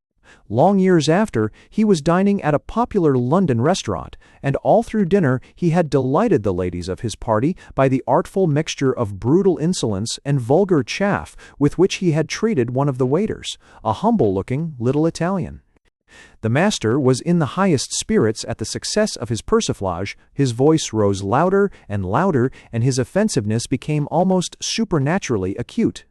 And then he received a heavy earthen casserole, 6 quails, a few small onions, and a quantity of savory but boiling juices full in the face. The waiter was a Neapolitan. The hours of the night passed on, as Ambrose sat in his bedroom at the old Grange, recalling many wonderful memories, dreaming his dreams of the mysteries, of the land of Gwent and the land of vision, just as his uncle, but a few yards away in another room of the house, was at the same time wrapped into the world of imagination, seeing the new Lupton descending like a bride from the heaven of headmasters. But Ambrose thought of the great mountain, of the secret valleys, of the sanctuaries and hallows of the saints, of the rich carven work of lonely churches hidden amongst the hills and woods. There came into his mind the fragment of an old poem which he loved. "In the darkness of old age, let not my memory fail. Let me not forget to celebrate the beloved land of Gwent. If they imprison me in a deep place, in a house of pestilence, still shall I be free when I remember the sunshine upon Minid Maen. There have I listened to the singing of the lark. My soul has ascended with the song of the little bird. The great white clouds were the ships of my spirit, sailing to the haven of the Almighty. Equally to be held in honor is the sight of the great mountain, adorned with the gushing of many waters. Sweet is the shade of its hazel thickets. There a treasure is preserved, which I will not celebrate. It is glorious and deeply concealed. If Talo should return, if happiness were restored to the Cymri, Dewey, and Dyfrig should serve his mass, then a great marvel would be made visible. Dear my land of Gwent, O quam delecta, tabernacula! Thy rivers are like precious golden streams of paradise. Thy hills are as the Mount Sion, better a grave on Twin Barl Mum than a throne in the palace of the Saxons at Caer Lud. And then, by the face of contrast, he thought of the first verse of the great school song, Rocker, one of the earliest of the many poems which his uncle had consecrated to the praise of the dear old school. Once on a time, in the books that bore me, I read that in olden days before me, Lupton Town had a wonderful game. It was a game with a noble story. Lupton Town was then in its glory. Kings and bishops had brought it fame. It was a game that you all must know, and rockers they called it, long ago. Chorus. Each one and T4 services. Look out for brooks, or you're sure to drown. Look out for quarries, or else you're down. That was the way rockers to play. Once on a day, that was the way. Once on a day, that was the way that they used to play in Lupton Town. Thinking of the two songs, he put out his light, and, wearied, fell into a deep sleep. 4. The British schoolboy, considered in a genial light by those who have made him their special study, has not been found to be either observant or imaginative. Or, rather, it would be well to say that his powers of observation, having been highly specialized within a certain limited tract of thought and experience, bounded mainly by cricket and football, are but faint without these bounds. While it is one of the chiefest works of the system to kill, destroy, smash, and bring to nothing any powers of imagination he may have originally possessed. For if this were not done thoroughly, neither a conservative nor a liberal administration would be possible. The House of Commons itself would cease to exist. the Episcopus var. Anglicanus would go the way of the Great Bustard, a muddling through somehow, which must have been the brightest jewel in the British crown, wrung from King John by the barons, would become a lost art. And, since all these consequences would be clearly intolerable, the great public schools have perfected a very thorough system of destroying the imaginative toxin, and few cases of failure have been so far reported. Still, there are facts which not even the densest dullards, the most complete boobies, can help seeing, and a good many of the boys found themselves wondering what was the matter with Myrick when they saw him at chapel on the Sunday morning. The news of his astounding violences both of act and word on the night before had not yet circulated generally. Bates was attending to that department, but hadn't had time to do much so far, and the replies of Pelly and Rawson to inquiries after black eyes and a potato-like nose were surly and misleading. Afterwards, when the tale was told, when Bates, having enlarged the incidents to folklore size, showed Pelly lying in a pool of his own blood, Rawson screaming as with the torments of the lost, and Mayrick rolling out oaths, all original and all terrible, for the space of a quarter of an hour, then indeed the school was satisfied. It was no wonder if Mayrick did look a bit queer after the achievement of such an adventure. The funk of aforetime had found courage. The air of rapture was easily understood. It is probable that if, in the nature of things, it had been possible for an English schoolboy to meet Saint Hemberate, Francis of Assisi, the boy would have concluded that the saint must have just made 200 not out in first-class cricket. But Ambrose walked in a strange light. He had been admitted into worlds undreamed of, and from the first brightness of the sun, when he awoke in the morning in his room at the Grange, it was the material world about him, the walls of stone and brick, the solid earth, the sky itself, and the people who talked and moved and seemed alive. These were things of vision, unsubstantial shapes, odd and broken illusions of the mind. At 7:30, old Toby, the man of all work at the old Grange, banged at his door and let his clean boots fall with a crash on the boards after the usual fashion. He awoke, sat up in bed, staring about him. But what was this? The four walls covered with a foolish speckled paper, pale blue and pale brown, the white ceiling, the bare boards with the strip of carpet by the bedside, he knew nothing of all this. He was not horrified because he knew that it was all non-existent, some plastic fantasy that happened to be presented for the moment to his brain. Even the big black wooden chest that held his books, Parker, despised by Horbury, among them, failed to appeal to him with any sense of reality. And the bird's-eye washstand and chest of drawers, the white water jug with the blue band, were all frankly phantasmal. It reminded him of a trick he had sometimes played. One chose one's position carefully, shut an eye, and, behold, a mean shed could be made to obscure the view of a mountain. So these walls and appurtenances made an illusory sort of intrusion into the true vision on which he gazed. That yellow washstand rising out of the shining wells of the undying, the speckled walls in the place of the great mysteries, a chest of drawers in the magic garden of roses. It had the air of a queer joke, and he laughed aloud to himself as he realized that he alone knew that everybody else would say, "That is a white jug with a blue band," while he, and he only, saw the marvel and glory of the holy cup with its glowing metals, its interlacing myriad lines, its wonderful images, and its hues of the mountain and the stars, of the green wood and the fairy sea where, in a sure haven, anchor the ships that are bound for Avalon. For he had a certain faith that he had found the earthly presentation and sacrament of the eternal heavenly mystery. He smiled again, with the quaint smile of an angel in an old Italian picture, as he realized more fully the strangeness of the whole position and the odd humors which would relieve to play a wonderful game of make-believe. The speckled walls, for instance, were not really there, but he was to behave just as if they were solid realities. He would presently rise and go through an odd pantomime of washing and dressing, putting on brilliant boots and going down to various mumbo-jumbo ceremonies called breakfast, chapel, and dinner, in the company of appearances to whom he would accord all the honors due to veritable beings. And this delicious phantasmagoria would go on and on day after day, he alone having the secret, and what a delight it would be to play up at rocker. It seemed to him that the solid-seeming earth, the dear old school and rocker itself, had all been made to minister to the acuteness of his pleasure. They were the darkness that made the light visible, the matter through which form was manifested. For the moment he enclosed in the most secret place of his soul the true world into which he had been guided, and as he dressed he hummed the favorite school song, Never Mind.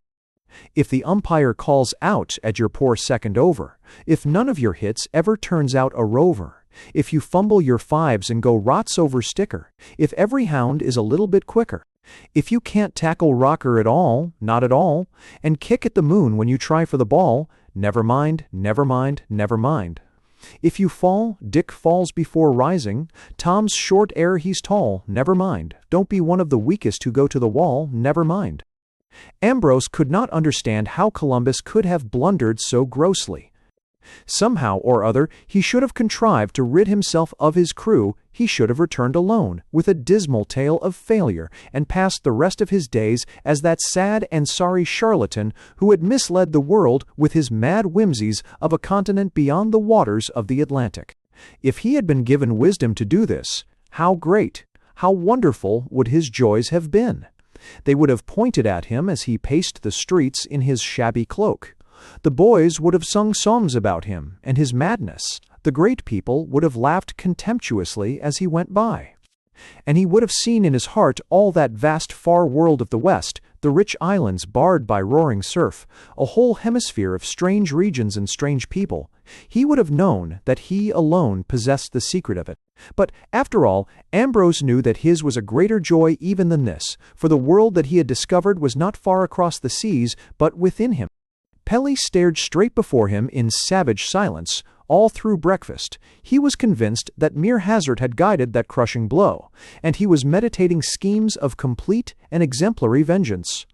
He noticed nothing strange about Mayrick, nor would he have cared if he had seen the images of the fairies in his eyes. Rawson, on the other hand, was full of genial civility and good fellowship. It was old chap and old fellow every other word. But he was far from unintelligent, and, as he slyly watched Myrick, he saw that there was something altogether unaccustomed and incomprehensible. Unknown lights burned and shone in the eyes. Reflections of one knew not what. The expression was altered in some queer way that he could not understand. Myrick had always been a rather ugly, dogged-looking fellow. His black hair and something that was not usual in the set of his features gave him an exotic, almost an oriental appearance. Hence, a story of Rawson's to the effect that Mayrick's mother was a nigger woman in poor circumstances and of indifferent morality had struck the school as plausible enough. But now the grimness of the rugged features seemed abolished. The face shone, as it were, with the light of a flame. But a flame of what fire? Rawson, who would not have put his observations into such terms, drew his own conclusions readily enough and imparted them to Pelly after chapel. "Look here, old chap," he said, "did you notice young Mayrick at breakfast?" Pelly simply blasted Myrick and announced his intention of giving him the worst thrashing he had ever had at an early date. "Don't you try it on," said Rawson. "I had my eye on him all the time. He didn't see I was spotting him. He's cracked. He's dangerous. I shouldn't wonder if you were in a strait waistcoat in the county lunatic asylum in a week's time. My governor had a lot to do with lunatics, and he always says he can tell by the eyes. I'll swear Mayrick is raging mad."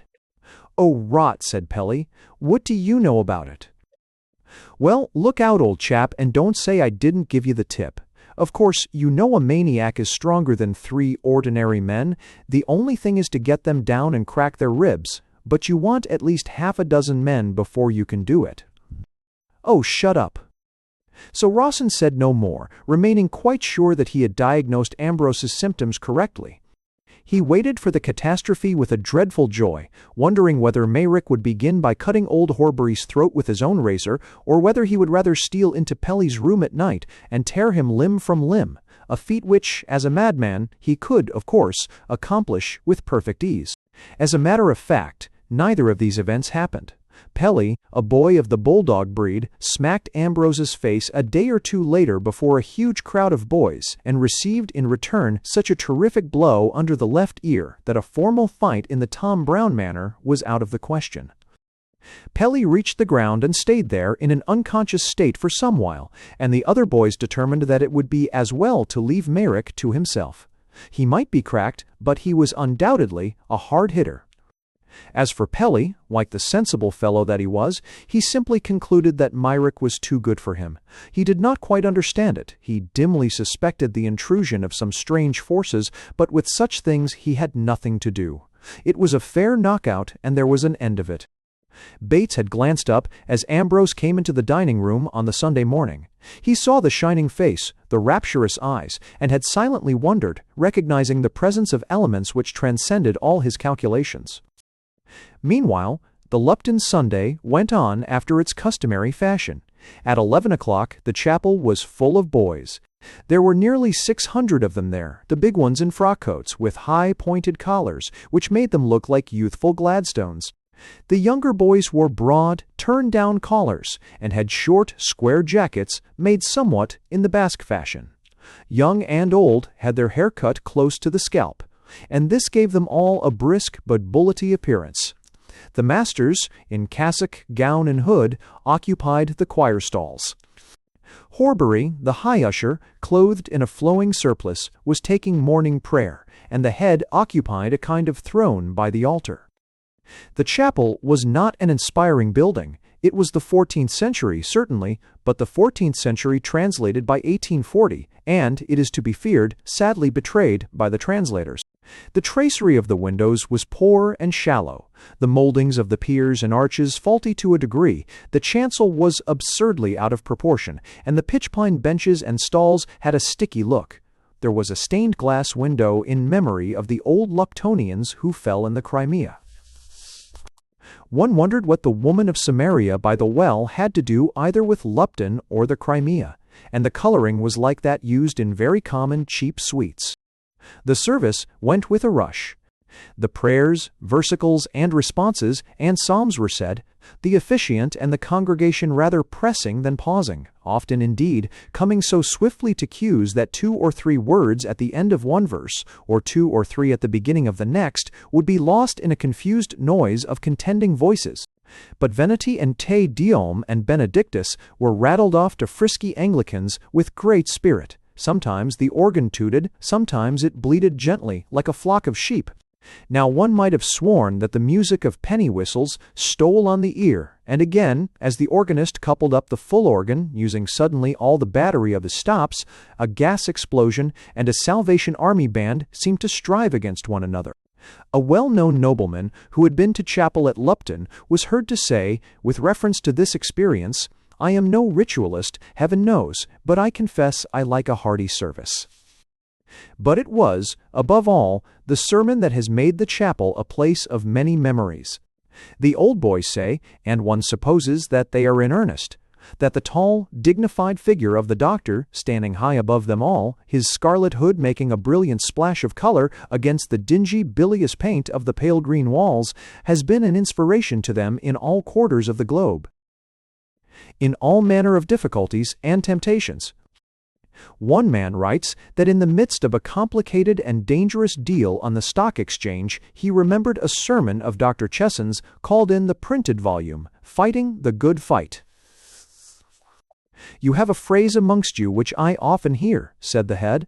"That phrase is, 'play the game,' and I wish to say that, though you know it not, though it may be, the words are often spoken half in jest, still they are but your modern, boyish rendering of the old, stirring message which I have just read to you. Fight the good fight. Play the game. Remember the words in the storm and struggle, the anxiety and stress that may be, nay, must be, before you, etc., etc., etc." "After the crisis was over," wrote the stock exchange man, "I was thankful that I had remembered those words. That voice sounding like a trumpet on the battlefield, bidding us all remember that success was the prize of effort and endurance. I remembered what the doctor said to us once about running the race," says a young soldier, recounting a narrow escape from a fierce enemy, so I stuck to my orders. Ambrose, on that Sunday morning, sat in his place, relishing acutely all the savors of the scene, consumed with inward mirth at the thought that this also professed to be a rite of religion. There was an aimless and flighty merriment about the chant to the Ite Deum that made it difficult for him to control his laughter, and when he joined in the hymn, "Pleasant are thy courts above," there was an odd choke in his voice that made the boy next to him shuffle uneasily. But the sermon. It will be found on page 25 of the E. Lupton Sermons. It dealt with the parable of the talents and showed the boys in what the sin of the man who concealed his talent really consisted. "I dare say," said the head, "that many of the older amongst you have wondered what this man's sin really was. You may have read your Greek testaments carefully and then have tried to form in your minds some analogy to the circumstances of the parable, and it would not surprise me if you were to tell me that you had failed. What manner of man was this? I can imagine your saying one to another. I shall not be astonished if you confess that, for you at least, the question seems unanswerable. Yes, unanswerable to you, for you are English boys, the sons of English gentlemen, to whom the atmosphere of casuistry, of concealment, of subtlety, is unknown, by whom such an atmosphere would be rejected with scorn. You come from homes where there is no shadow, no dark corner, which must not be pried into. Your relations and your friends are not of those who hide their gifts from the light of day. Some of you, perhaps, have had the privilege of listening to the talk of one or other of the great statesmen who guide the doctrines of this vast empire. You will have observed, I am sure, that in the world of politics there is no vain simulation of modesty, no feigned reluctance to speak of worthy achievement. Here, you will say, there are no hidden talents, for the note of the English public school, thank God for it, is openness, frankness, healthy emulation, each endeavoring to do his best for the good of all. In our studies and in our games, each desires to excel to carry off the prize. We strive for a corruptible crown, thinking that this, after all, is the surest discipline for the crown that is incorruptible.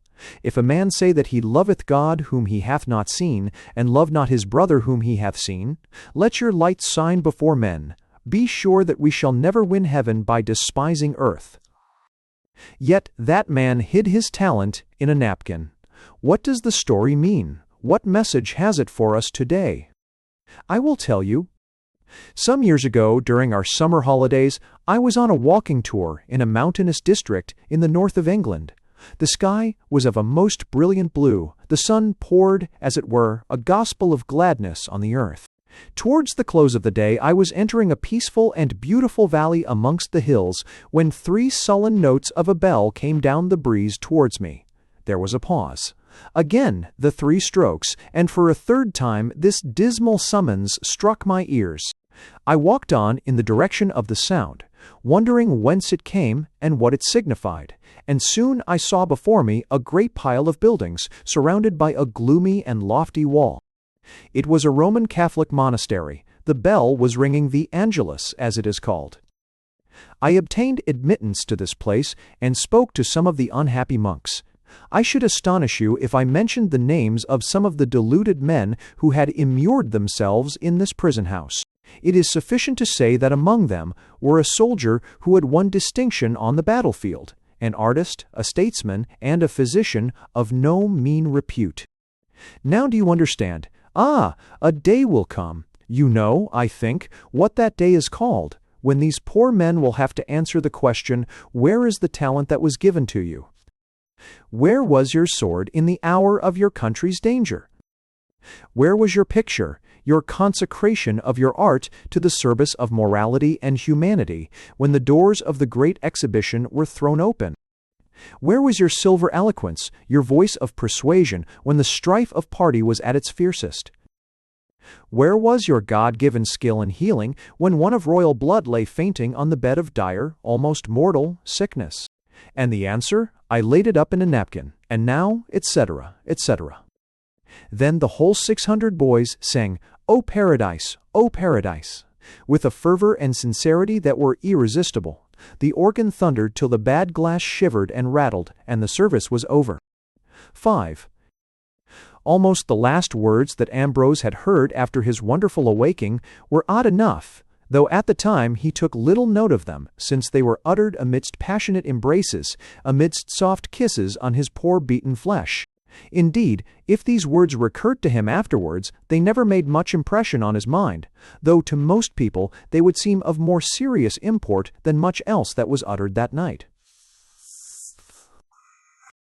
The cruel, wicked brute, he shall be sorry all his days, and every blow shall be a grief to him.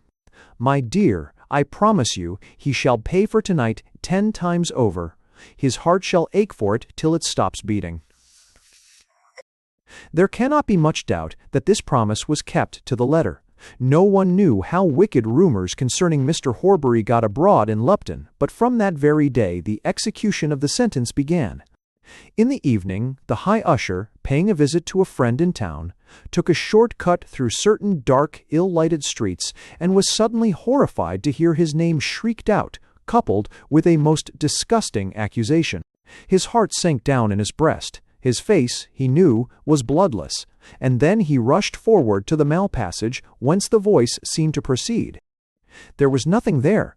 It was a horrid little alley, leading from one slum to another, between low walls and waste-back gardens, dismal and lampless.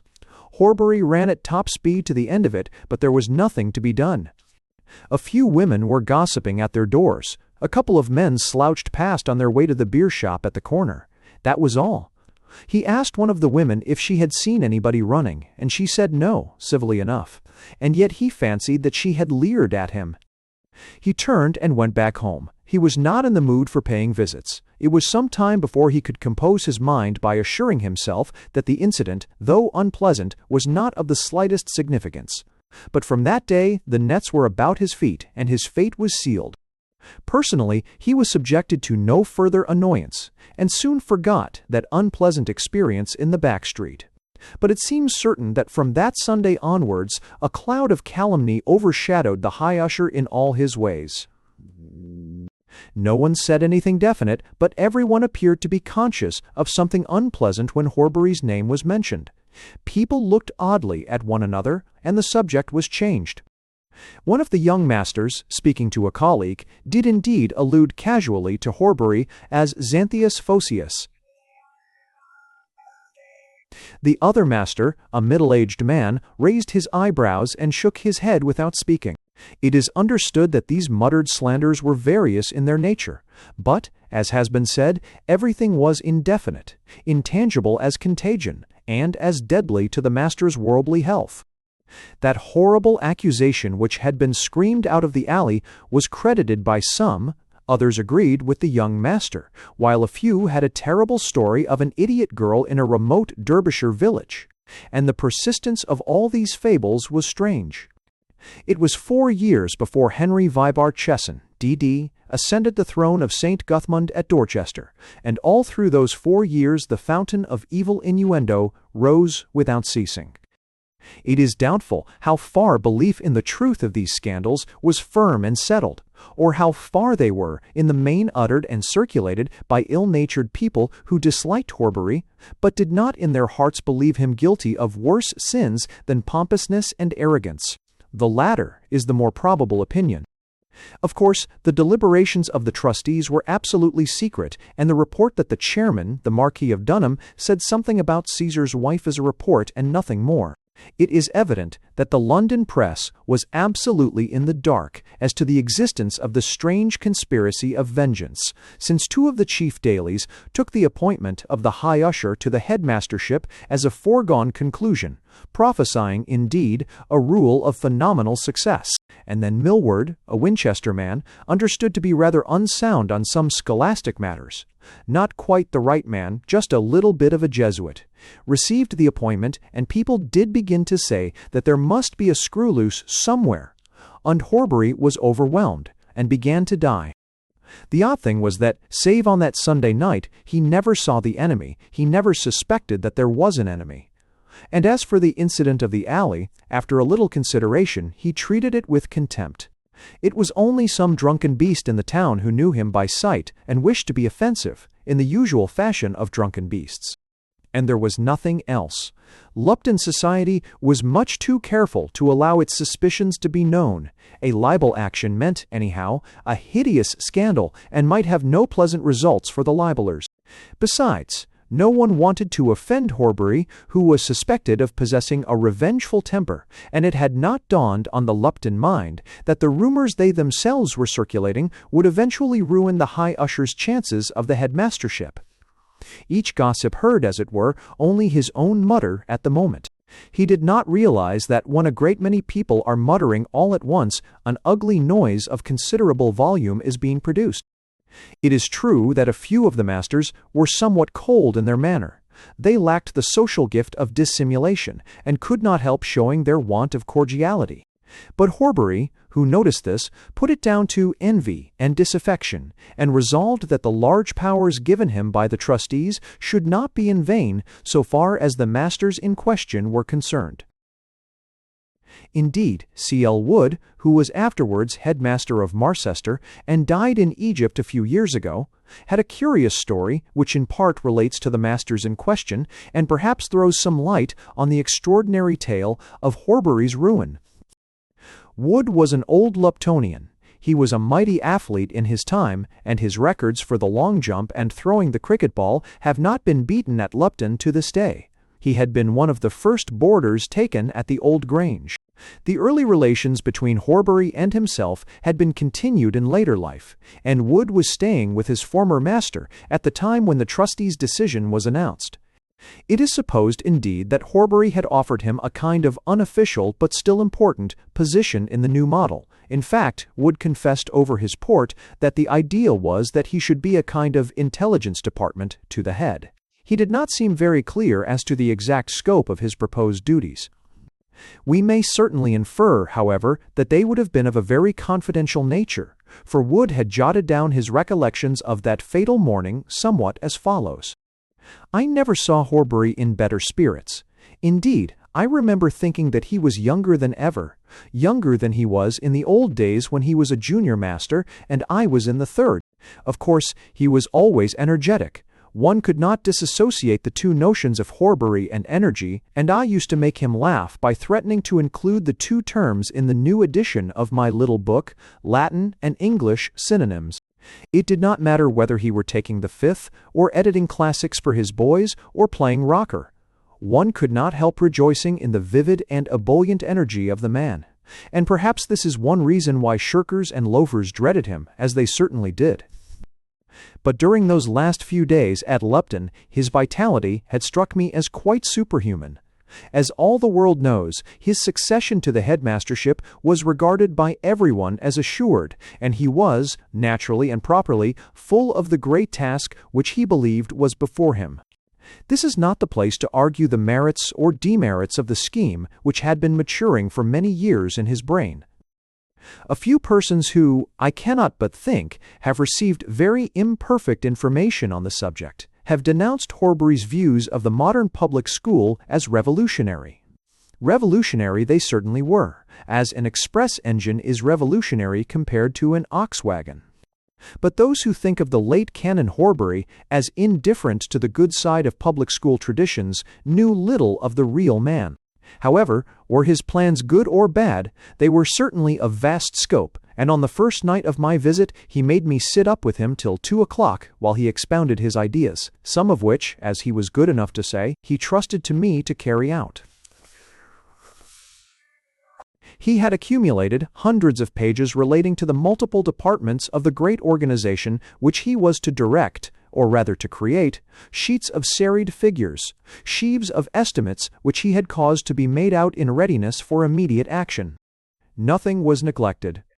I remember seeing a note on the desirability of compiling a Lupton hymn books for use in the chapel, and another on the question of forming a botanical garden, so that the school botany might be learned from the green life, as he beautifully expressed it, not from dry letterpress and indifferent woodcuts.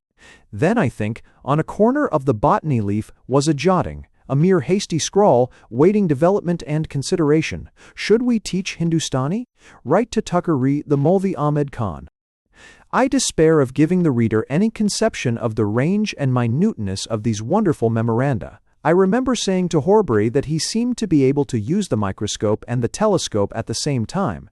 He laughed joyously and told me to wait till he was really at work. "You will have your share, I promise you," he added. His high spirits were extraordinary and infectious.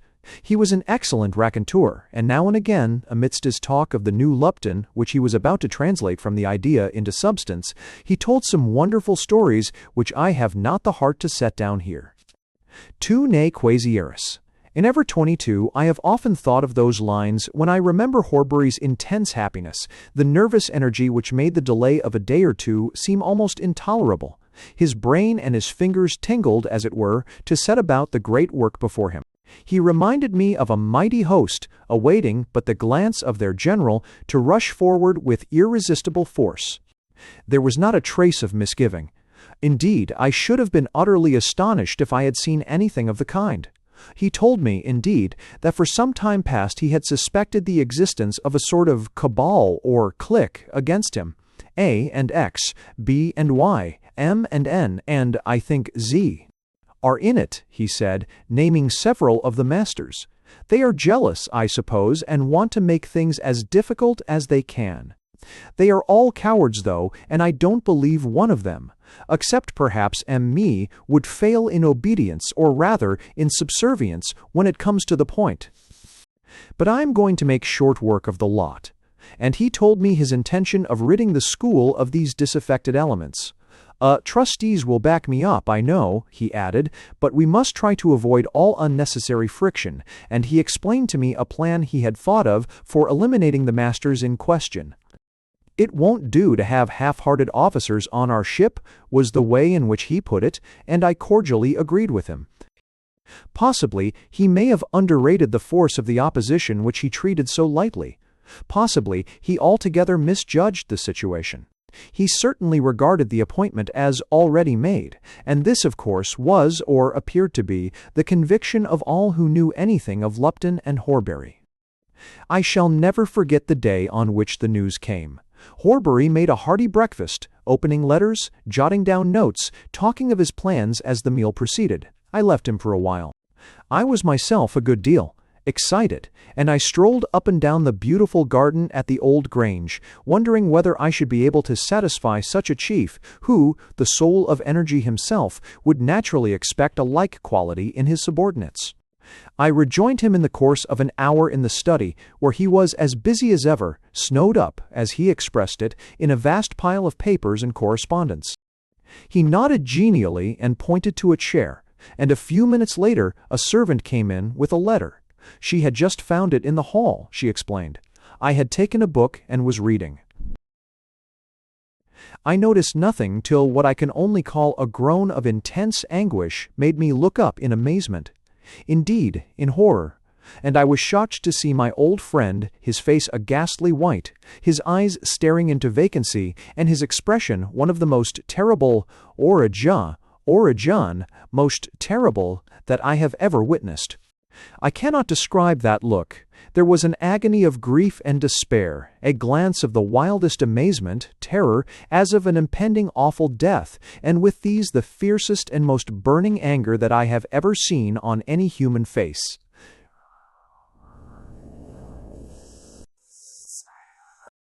It was fully 5 minutes before he regained his self-control, and he did this with an effort which was in itself dreadful to contemplate. So severe was the struggle. He explained to me in a voice which faltered and trembled with the shock that he had received, that he had had very bad news, that a large sum of money which was absolutely necessary to the carrying out of his projects had been embezzled by some unscrupulous person, that he did not know what he should do. He fell back into his chair. In a few minutes he had become an old man. He did not seem upset or even astonished when, later in the day, a telegram announced that he had failed in the aim of his life, that a stranger was to bear rule in his beloved Lupton. He murmured something to the effect that it was no matter now. He never held up his head again. This note is an extract from George Horbury, a memoir. It was written by Dr. Wood for the use of a few friends and privately printed in a small edition of 150 copies. The author felt, as he explains in his brief foreword, that by restricting the sale to those who either knew Horbury or were especially interested in his work, he was enabled to dwell somewhat intimately on matters which could hardly have been treated in a book meant for the general public. The extract that has been made from this book is interesting on 2 points. It shows that Horbury was quite unaware of what had been going on for 4 years before Chesson's resignation, and that he had entirely misinterpreted the few and faint omens which had been offered him. He was preparing to break a sulky sentinel or two when all the ground of his fortalice was a very network of loaded mines. The other point is still more curious. It will be seen from Wood's story that the terrific effect that he describes was produced by a letter, received some hours before the news of the trustees' decision arrived by telegram. Later in the day is the phrase in the memoir. As a matter of fact, the final deliberation of the Lupton trustees, held at Marshall's Hotel in Albemarle Street, began at 11:30 and was not over till 1:45. It is not likely that the result could have reached the Old Grange before 2:15, whereas the letter found in the hall must have been read by Horbury before 10 o'clock.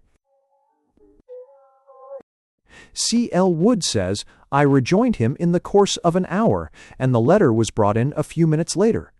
Afterwards, when the fatal telegram arrived, the memoir notes that the unfortunate man was not even astonished. It seems to follow almost necessarily from these facts that Horbury learnt the story of his ruin from the letter, for it has been ascertained that the High Usher's account of the contents of the letter was false from beginning to end. Horbury's most excellent and sagacious investments were all in the impeccable hands of Witham's, Messrs. Witham, Venables, Davenport, and Witham, of Raymond Buildings, Gray's Inn, who do not include embezzlement in their theory and practice of the law, and practice of the law. And, as a matter of fact, the nephew, Charles Horbury, came into a very handsome fortune on the death of his uncle, £80,000 in personality, with the Old Grange and some valuable ground rents in the new part of Lupton. It is as certain as anything can be that George Horbury never lost a penny by embezzlement, or indeed in any other way. One may surmise, then, the real contents of that terrible letter.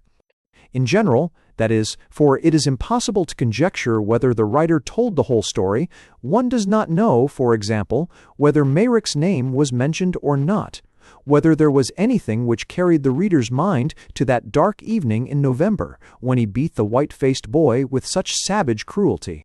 But from Dr. Wood's description of the wretched man's appearance one understands how utterly unexpected was the crushing blow that had fallen upon him. It was a lightning flash from the sky at its bluest, and before that sudden and awful blast his whole life fell into deadly and evil ruin. He never held up his head again. He never lived again, one may say, unless a ceaseless wheel of anguish and anger and bitter and unavailing and furious regret can be called life.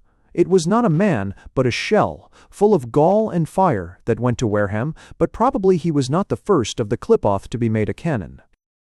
As we have no means of knowing exactly what or how much that letter told him, one is not in a position to say whether he recognized the singularity, one might almost say the eccentricity, with which his punishment was stage-managed, nec deos intersit fort.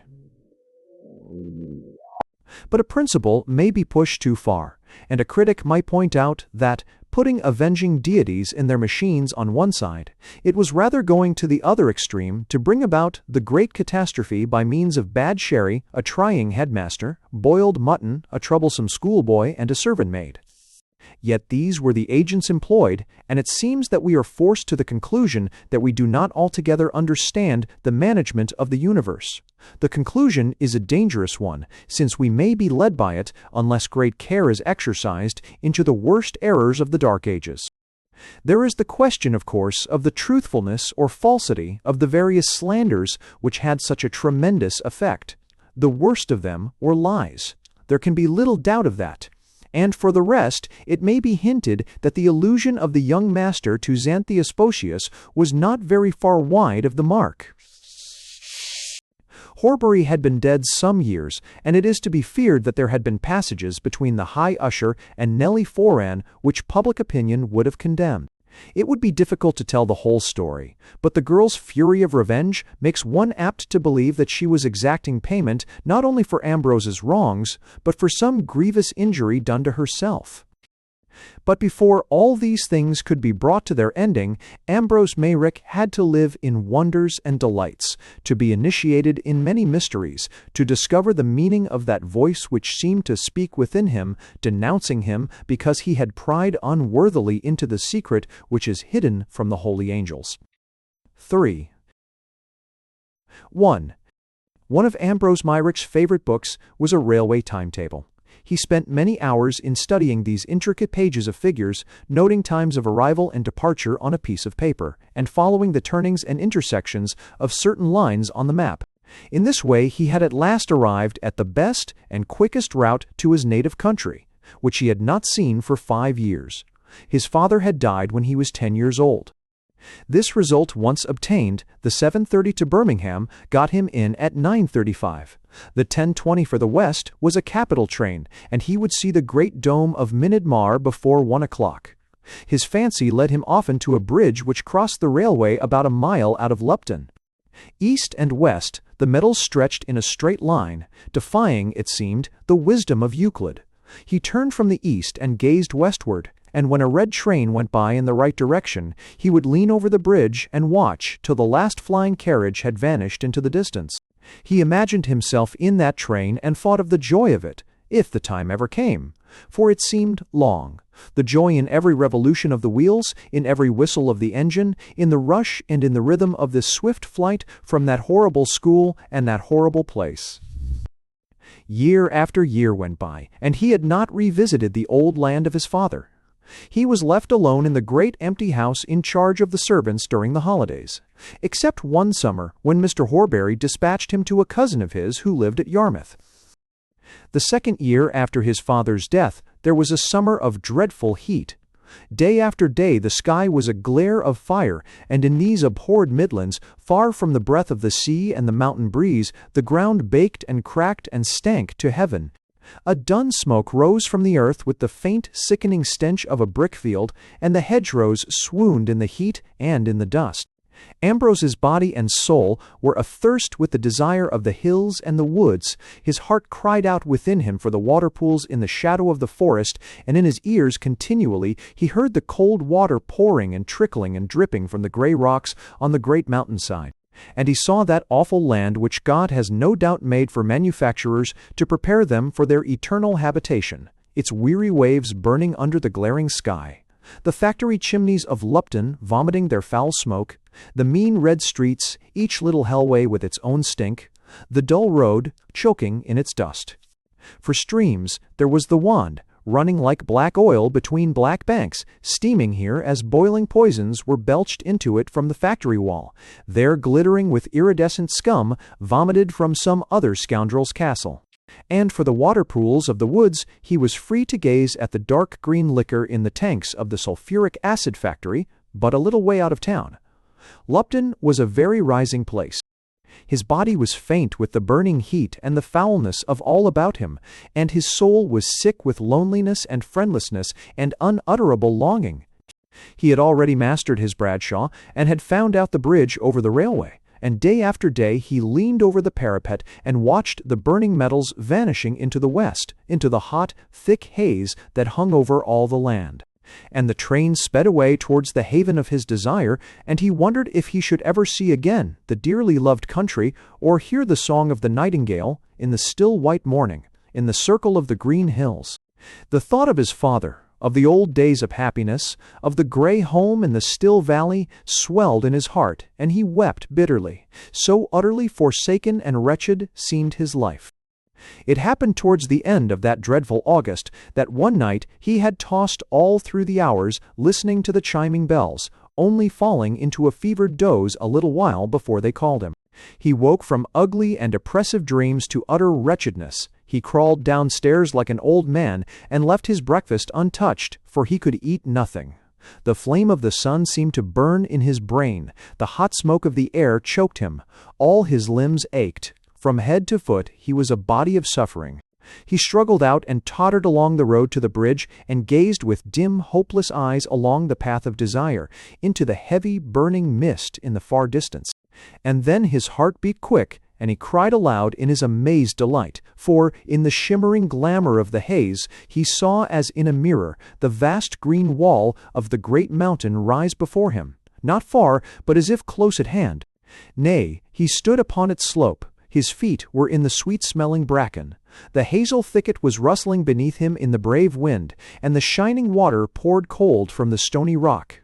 He heard the silver note of the lark, shrilling high and glad in the sunlight. He saw the yellow blossoms tossed by the breeze about the porch of the White House. He seemed to turn in this vision, and before him the dear, long-remembered land appeared in its great peace and beauty. Meadows and cornfield, hill and valley, and deep wood between the mountains and the far sea. He drew a long breath of that quickening and glorious air, and knew that life had returned to him. And then he was gazing once more down the glittering railway into the mist, but strength and hope had replaced that deadly sickness of a moment before, and light and joy came back to his eyes. The vision had doubtless been given to him in his sore and pressing need. It returned no more. Not again did he see the fair height of Minid Mar rise out of the mist. But from that day the station on the bridge was daily consecrated. It was his place of refreshment and hope in many seasons of evil and weariness.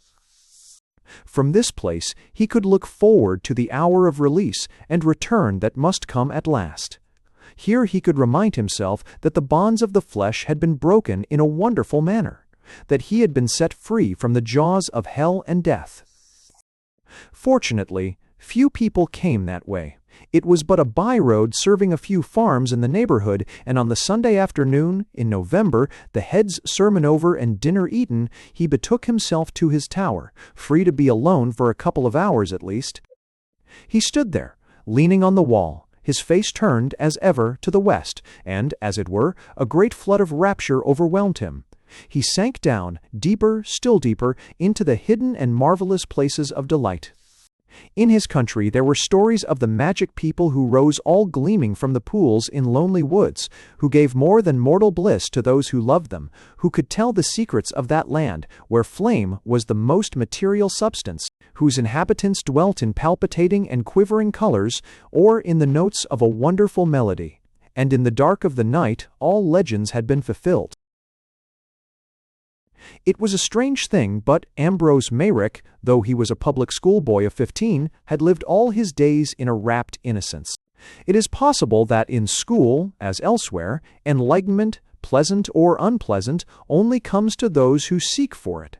Or one may say certainly that there are those who dwell under the protection of enchantments who may go down into the black depths and yet appear resurgent and shining, without any stain or defilement of the pitch on their white robes. For these have ears so intent on certain immortal songs that they cannot hear discordant voices. Their eyes are veiled with a light that shuts out the vision of evil. There are flames about these feet that extinguish the gross fires of the pit. It is probable that all through those early years Ambrose's father had been charming his son's heart, drawing him forth from the Gehenna valley of this life into which he had fallen, as one draws forth a beast that has fallen into some deep and dreadful place. Various are the methods recommended. There is the way of what is called moral teaching, the way of physiology, and the way of a masterly silence. But Mr. Mayrick's was the strange way of incantation.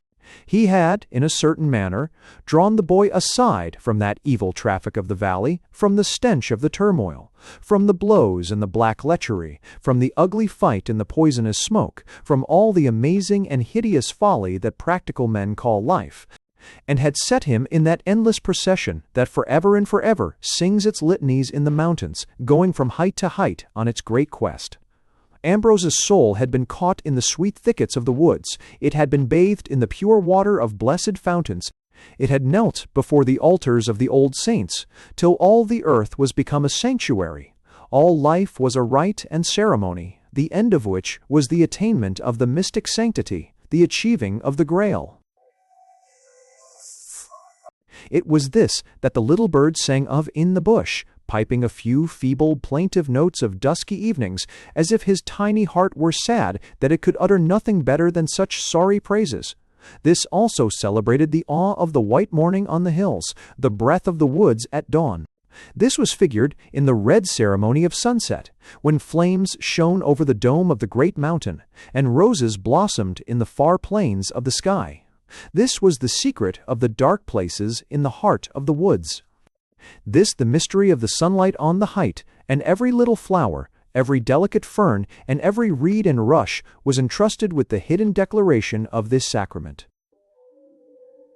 And these were all the arts, all the far-lifted splendor of the great cathedral, all rich carven work and all glowing colors, all magical utterance of word and tones, all these things were the witnesses that consented in the one offering, in the high service of the Grail. To this service also, together with songs and burning torches and dyed garments and the smoke of the bruised incense, were brought the incense of the bruised heart, the magic torches of virtue hidden from the world, the red dalmatics of those whose souls had been martyred, the songs of triumph and exultation chanted by them, that the profane had crushed into the dust, holy wells and water stoops were fountains of tears. So must the Mass be duly celebrated in Cor Arbennic when Cadwallader returned, when Telo Agios lifted up again the shining cup. Perhaps it was not strange that a boy who had listened to such spells as these should heed nothing of the foolish evils about him, the nastiness of silly children who, for want of wits, were crushing the lilies into the dunghill. He listened to nothing of their ugly folly, he heard it not, understood it not, thought as little of it as of their everlasting chatter about brooks and quarries and leg-hits and beaks from the off. And when an unseemly phrase did chance to fall on his ear, it was of no more import or meaning than any or all of the stupid jargon that went on day after day, mixing itself with the other jargon about the optative and the past participle, the oratio obliqua and the verbs in Greek mieri. To him, this was all one nothingness, and he would not have dreamed of connecting anything of it with the facts of life, as he understood life.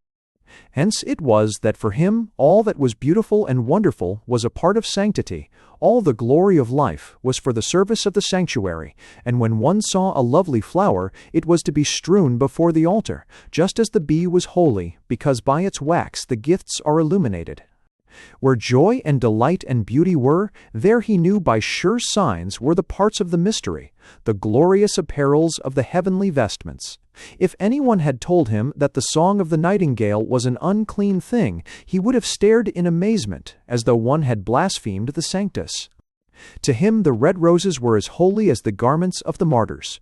The white lilies were pure and shining virtues. The imagery of the Song of Songs was obvious and perfect and unassailable, for in this world there was nothing common nor unclean, and even to him the great gift had been freely given. So he stood, wrapped in his meditations and in his ecstasy, by the bridge over the Midland line from Lupton to Birmingham. Behind him were the abominations of Lupton, the chimneys vomiting black smoke faintly in honor of the Sabbath, the red lines of the workmen's streets advancing into the ugly fields, the fuming pottery kilns, the hideous height of the boot factory.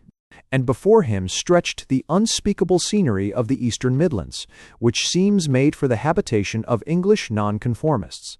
Dull, monotonous, squalid, the very hedgerows cropped and trimmed, the trees looking like rows of Roundheads, the farmhouses as uninteresting as suburban villas. On a field near at hand, a scientific farmer had recently applied an agreeable mixture consisting of superphosphate of lime, nitrate of soda, and bone meal. The stink was that of a chemical works or a Texel cheese. Another field was just being converted into an orchard. There were rows of grim young apple trees planted at strictly mathematical intervals from one another, and grisly little graves had been dug between the apple trees for the reception of gooseberry bushes. Between these rows the farmer hoped to grow potatoes, so the ground had been thoroughly trenched. It looked sodden and unpleasant. To the right, Ambrose could see how the operations on a wandering brook were progressing. It had moved in and out in the most wasteful and absurd manner, and on each bank there had grown a twisted brake of trees and bushes and rank water plants. There were wonderful red roses there, in summertime. Now all this was being rectified. In the first place, the stream had been cut into a straight channel with raw, bare banks, and then the rose bushes, the alders, the willows, and the rest were being grubbed up by the roots, and so much valuable land was being redeemed. The old barn, which used to be visible on the left of the line, had been pulled down for more than a year. It had dated perhaps from the 17th century. Its roof tree had dipped and waved in a pleasant fashion, and the red tiles had the glow of the sun in their colors, and the half-timbered walls were not lacking in ruinous brace. It was a dilapidated old shed, and a neat-looking structure with a corrugated iron roof now stood in its place. Beyond all was the gray prison wall of the horizon, but Ambrose no longer gazed at it with the dim, hopeless eyes of old. He had a breviary among his books, and he thought of the words anima mea arepta ast sicute passer de laqueo venantium, and he knew that in a good season his body would escape also. The exile would end at last. He remembered an old tale which his father was fond of telling him, the story of Eos a Marauder, the Emperor Nightingale. Very long ago, the story began. The greatest and the finest court in all the realms of Faerie was the court of the Emperor Eos, who was above all the kings of the Tylwydd Teg, as the Emperor of Rome is head over all the kings of the earth. So that even Gwyn ap Nudd, whom they now call Lord over all the fair folk of the Isle of Britain, was but the man of Eos, and no splendor such as his was ever seen in all the regions of enchantment and faerie. Eos had his court in a vast forest, called Wentwood, in the deepest depths of the greenwood between Caerwent and Caermaim, which is also called the City of the Legions, though some men say that we should rather name it the City of the Water Floods. Here, then, was the palace of Eos, built of the finest stones after the Roman manner, and within it were the most glorious chambers that eye has ever seen, and there was no end to the number of them, for they could not be counted.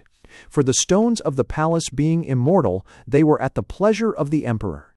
If he had willed, all the hosts of the world could stand in his greatest hall, and, if he had willed, not so much as an ant could enter into it, since it could not be discerned. But on common days they spread the emperor's banquet in 9 great halls, each 9 times larger than any that are in the lands of the men of Normandy.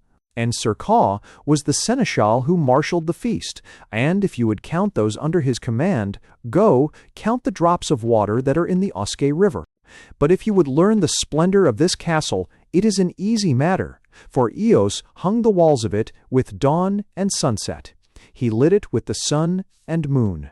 There was a well in it called Ocean, and 9 churches of twisted boughs were set apart in which Eos might hear mass, and when his clerks sang before him, all the jewels rose shining out of the earth, and all the stars bent shining down from heaven, so enchanting was the melody.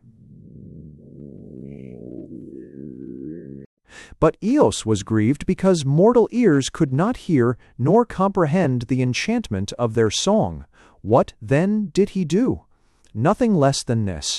He divested himself of all his glories and of his kingdom, and transformed himself into the shape of a little brown bird, and went flying about the woods, desirous of teaching men the sweetness of the fairy melody. And all the other birds said, "This is a contemptible stranger." Old Estetch's rotation 14 Baxen. The eagle found him not even worthy to be a prey. The raven and the magpie called him simpleton. The pheasant asked where he had got that ugly livery. The lark wondered why he hid himself in the darkness of the wood. The peacock would not suffer his name to be uttered. In short, never was anyone so despised as was Eos by all the chorus of the birds. But wise men heard that song from the fairy regions and listened all night beneath the bough, and these were the first who were bards in the Isle of Britain. Ambrose had heard the song from the fairy regions. He had heard it in swift whispers at his ear, in sighs upon his breast, in the breath of kisses on his lips. Never was he numbered amongst the despisers of Eos. Mr. Horbury had suffered from 1 or 2 slight twinges of conscience for a few days after he had operated on his nephew. They were but very slight pangs, for, after all, it was a case of flagrant and repeated disobedience to rules complicated by lying. The high usher was quite sincere in scouting the notion of a boy's taking any interest in Norman architecture, and, as he said to himself, truly enough, if every boy at Lupton could come and go when and how he pleased, and choose which rules he would keep and which disobey, why, the school would soon be in a pretty state. Still, there was a very faint and indistinct murmur in his mind, which suggested that Meyrick had received, in addition to his own proper thrashing, the thrashings due to the head, his cook, and his wine merchant. And Horbury was rather sorry, for he desired to be just according to his definition of justice, unless, indeed, justice should be excessively inconvenient. But these faint scruples were soon removed, turned, indeed, to satisfaction by the evident improvement which declared itself in Ambrose Meyrick's whole tone and demeanor. He no longer did his best to avoid Rocker. He played, and played well and with relish. The boy was evidently all right at heart. He had only wanted a sharp lesson, and it was clear that, once a loafer, he was now on his way to be a credit to the school. And by some of those secret channels which are known to masters and to masters alone, rather more than a glimmering of the truth as to Rawson's black eyes and Pelly's disfigured nose was vouchsafed to Horbury's vision, and he was by no means displeased with his nephew. The two boys had evidently asked for punishment and had got it. It served them right. Of course, if the swearing had been brought to his notice by official, instead of by subterranean and mystic ways, he would have had to cane Meyrick a second time, since, by the public school convention, an oath is a very serious offense, as bad as smoking, or worse, or an see have. But, being far from a fool, under the circumstances he made nothing of it. Then the lad's schoolwork was so very satisfactory. It had always been good, but it had become wonderfully good. That last Greek prose had shown real grip of the language. His sharp lesson had brought forth excellent results, and he foresaw the day when he would be proud of having taught a remarkably fine scholar. With the boys, Ambrose was becoming a general favorite. He learned not only to play rocker, he showed Pelly how he thought that blow under the ear should be dealt with. They all said he was a good fellow, but they could not make out why, without apparent reason, he would sometimes burst out into loud laughter. But he said it was something wrong with his inside, the doctors couldn't make it out, and this seemed rather interesting. In afterlife, he often looked back upon this period when, to all appearance, Lupton was making a man of him, and wondered at its strangeness. To boys and masters alike, he was an absolutely normal schoolboy, busy with the same interests as the rest of them. There was certainly something rather queer in his appearance, but, as they said, generously enough, a fellow couldn't help his looks, and, that curious glint in the eyes apart, he seemed as good a Luptonian as any in the whole 600.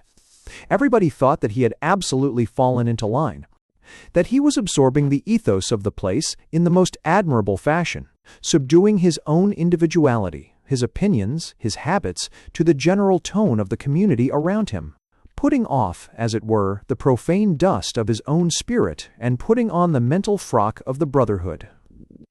This, of course, is one of the aims, rather, the great aim of the system, this fashioning of very diverse characters into one common form, so that each great public school has its type, which is easily recognizable in the grown-up man years after his school days are over.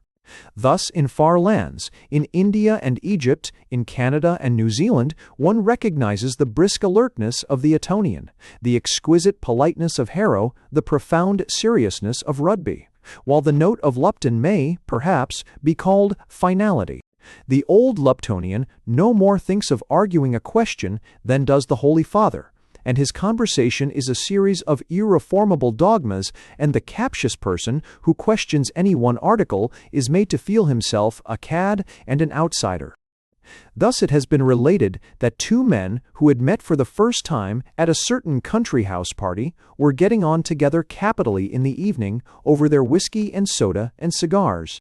Each held identical views of equal violence on some important topic, Home Rule or the Transvaal or Free Trade. And, as the more masterful of the two asserted that hanging was too good for blank naming a well-known statesman, the other would reply, "I quite agree with you, hanging is too good for blank." Oh. He ought to be burned alive, said the one. That's about it. He ought to be burned at the stake, answered the other. Look at the way he treated Dash. He's a coward and a damned scoundrel. Perfectly right. He's a damned cursed scoundrel. This was splendid, and each thought the other a charming companion. Unfortunately, however, the conversation, by some caprice, veered from the iniquities of blank and glanced aside to cookery, possibly by the track of Irish stew, used metaphorically to express the disastrous and iniquitous policy of the great statesman with regard to Ireland. But, as it happened, there was not the same coincidence on the question of cookery as there had been on the question of blank. The masterful man said, "No cookery like English. No other race in the world can cook as we do. Look at French cookery, a lot of filthy, greasy messes." Now, instead of assenting briskly and firmly as before, the other man said, "Been much in France? Lived there?" "Never set foot in the beastly country. Don't like their ways, and don't care to dine off snails and frogs swimming in oil." The other man began then to talk of the simple but excellent meals he had relished in France. The savory croûte au potois, the bouillie, good eating when flavored by a gherkin or two, velvety epinards au jus, a roast partridge, a salad, a bit of Roquefort, and a bunch of grapes. But he had barely mentioned the soup when the masterful one wheeled round his chair and offered a fine view of his strong, well-knit figure, as seen from the back. He did not say anything. He simply took up the paper and went on smoking. The other men stared in amazement. The amateur of French cookery looked annoyed. But the host, a keen-eyed old fellow with a white moustache, turned to the enemy of frogs and snails and grease and said quite simply, "I say, Mulock, I never knew you'd been at Lupton." Mulock gazed. The other men held their breath for a moment as the full force of the situation dawned on them, and then a wild scream of laughter shrilled from their throats. Yells and roars of mirth resounded in the room. Their delight was insatiable. It died for a moment for lack of breath, and then burst out anew in still louder, more uproarious clamor, till old Sir Henry Rawnsley, who was fat and short, could do nothing but choke and gasp and crow out a sound, something between a wheeze and a chuckle. Mulock left the room immediately, and the house the next morning. He made some excuse to his host, but he told inquiring friends that, personally, he disliked Bounders. The story, true or false, illustrates the common view of the Lupton stamp.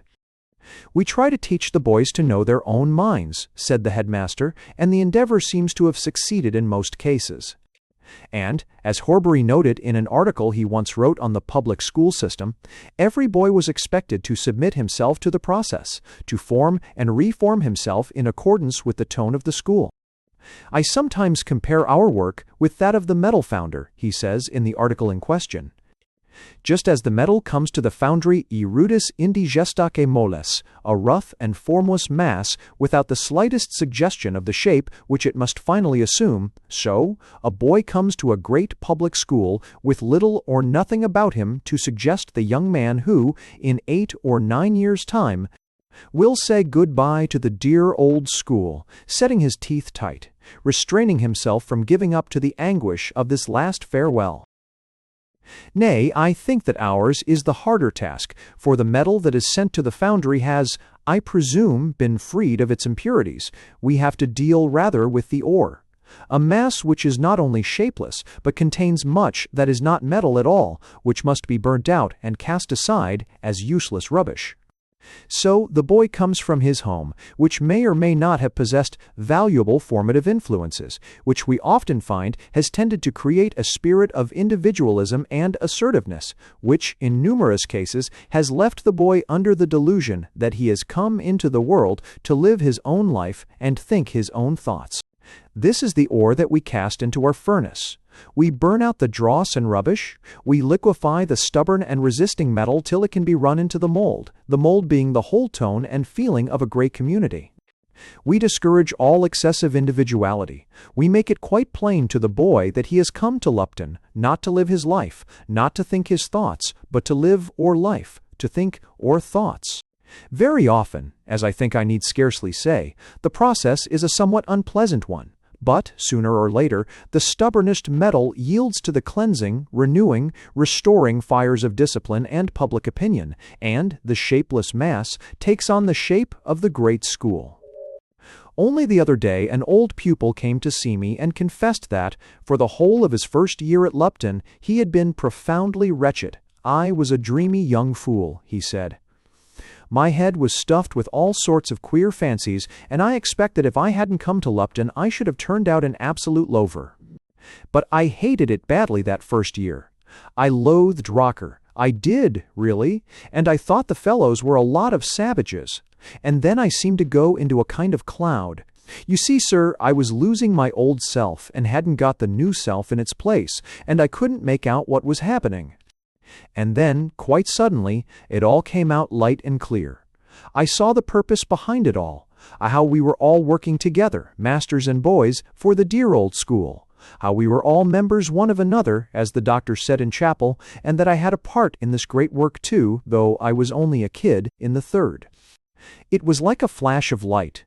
One minute I was only a poor little chap that nobody cared for and who didn't matter to anybody, and the next I saw that, in a way, I was as important as the doctor himself.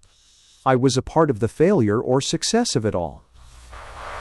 I had a book, one thought a lot of, Poems and Tales of Edgar Allan Poe.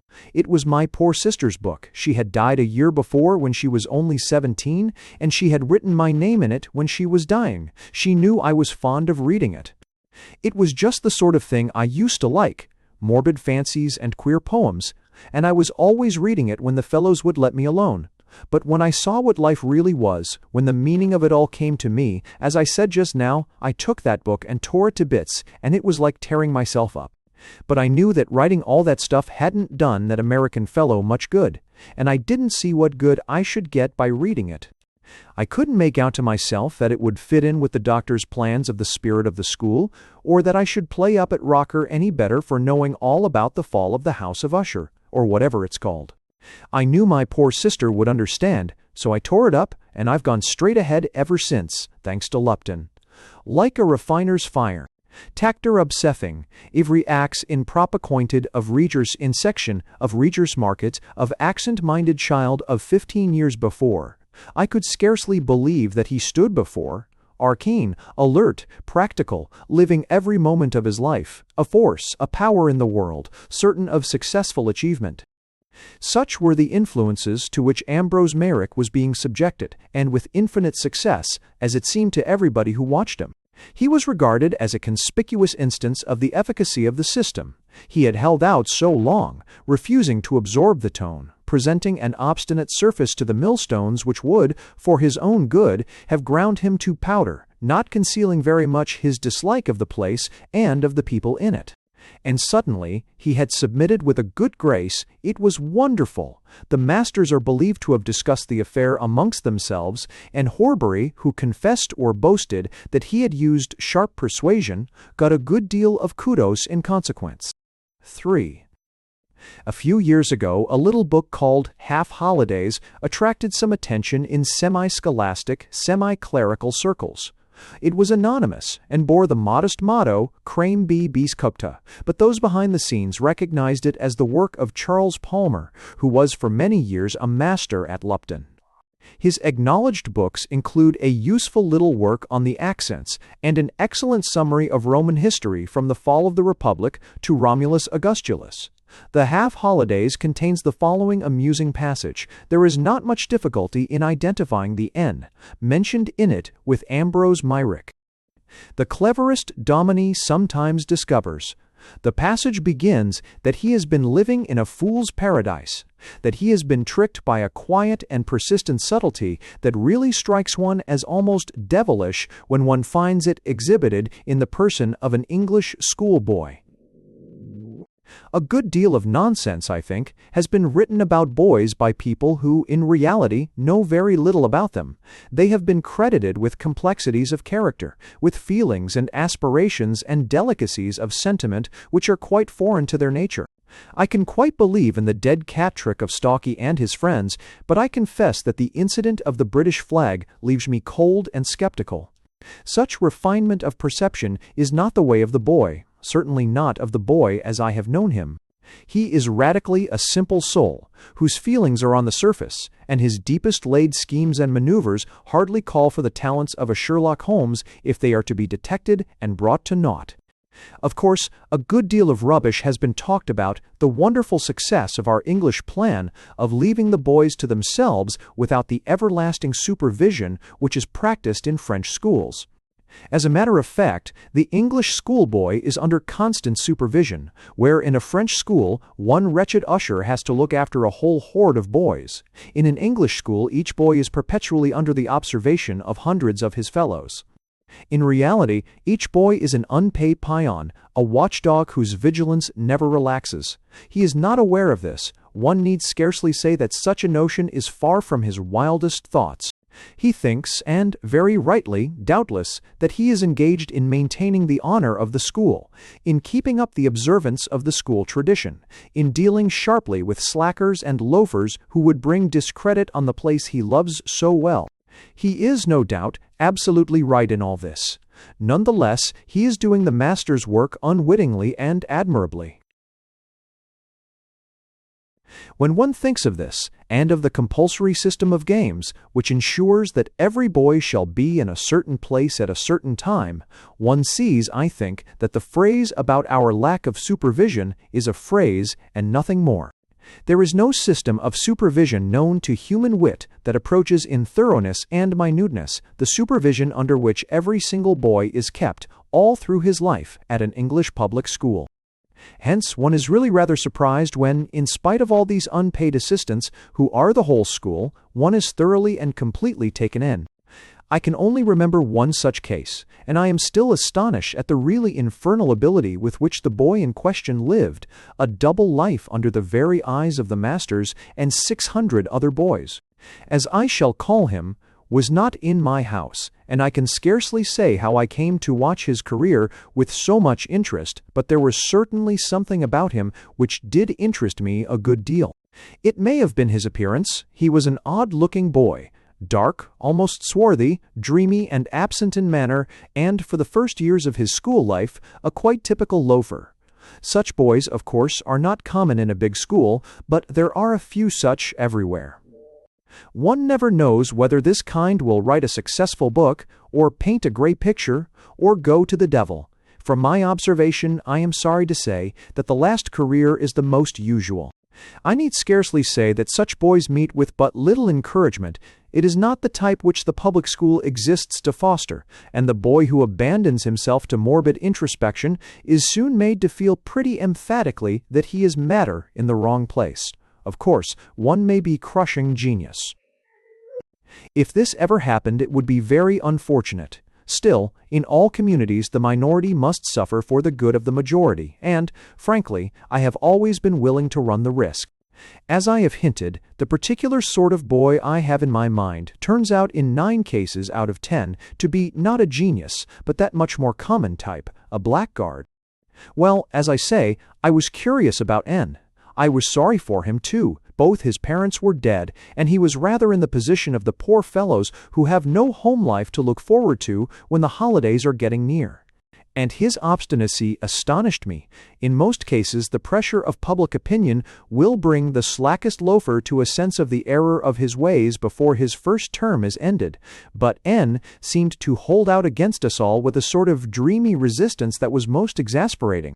I do not think he can have had a very pleasant time. His general demeanor suggested that of a sage who has been cast on an island inhabited by a peculiarly repulsive and degraded tribe of savages, and I need scarcely say that the other boys did their best to make him realize the extreme absurdity of such behavior.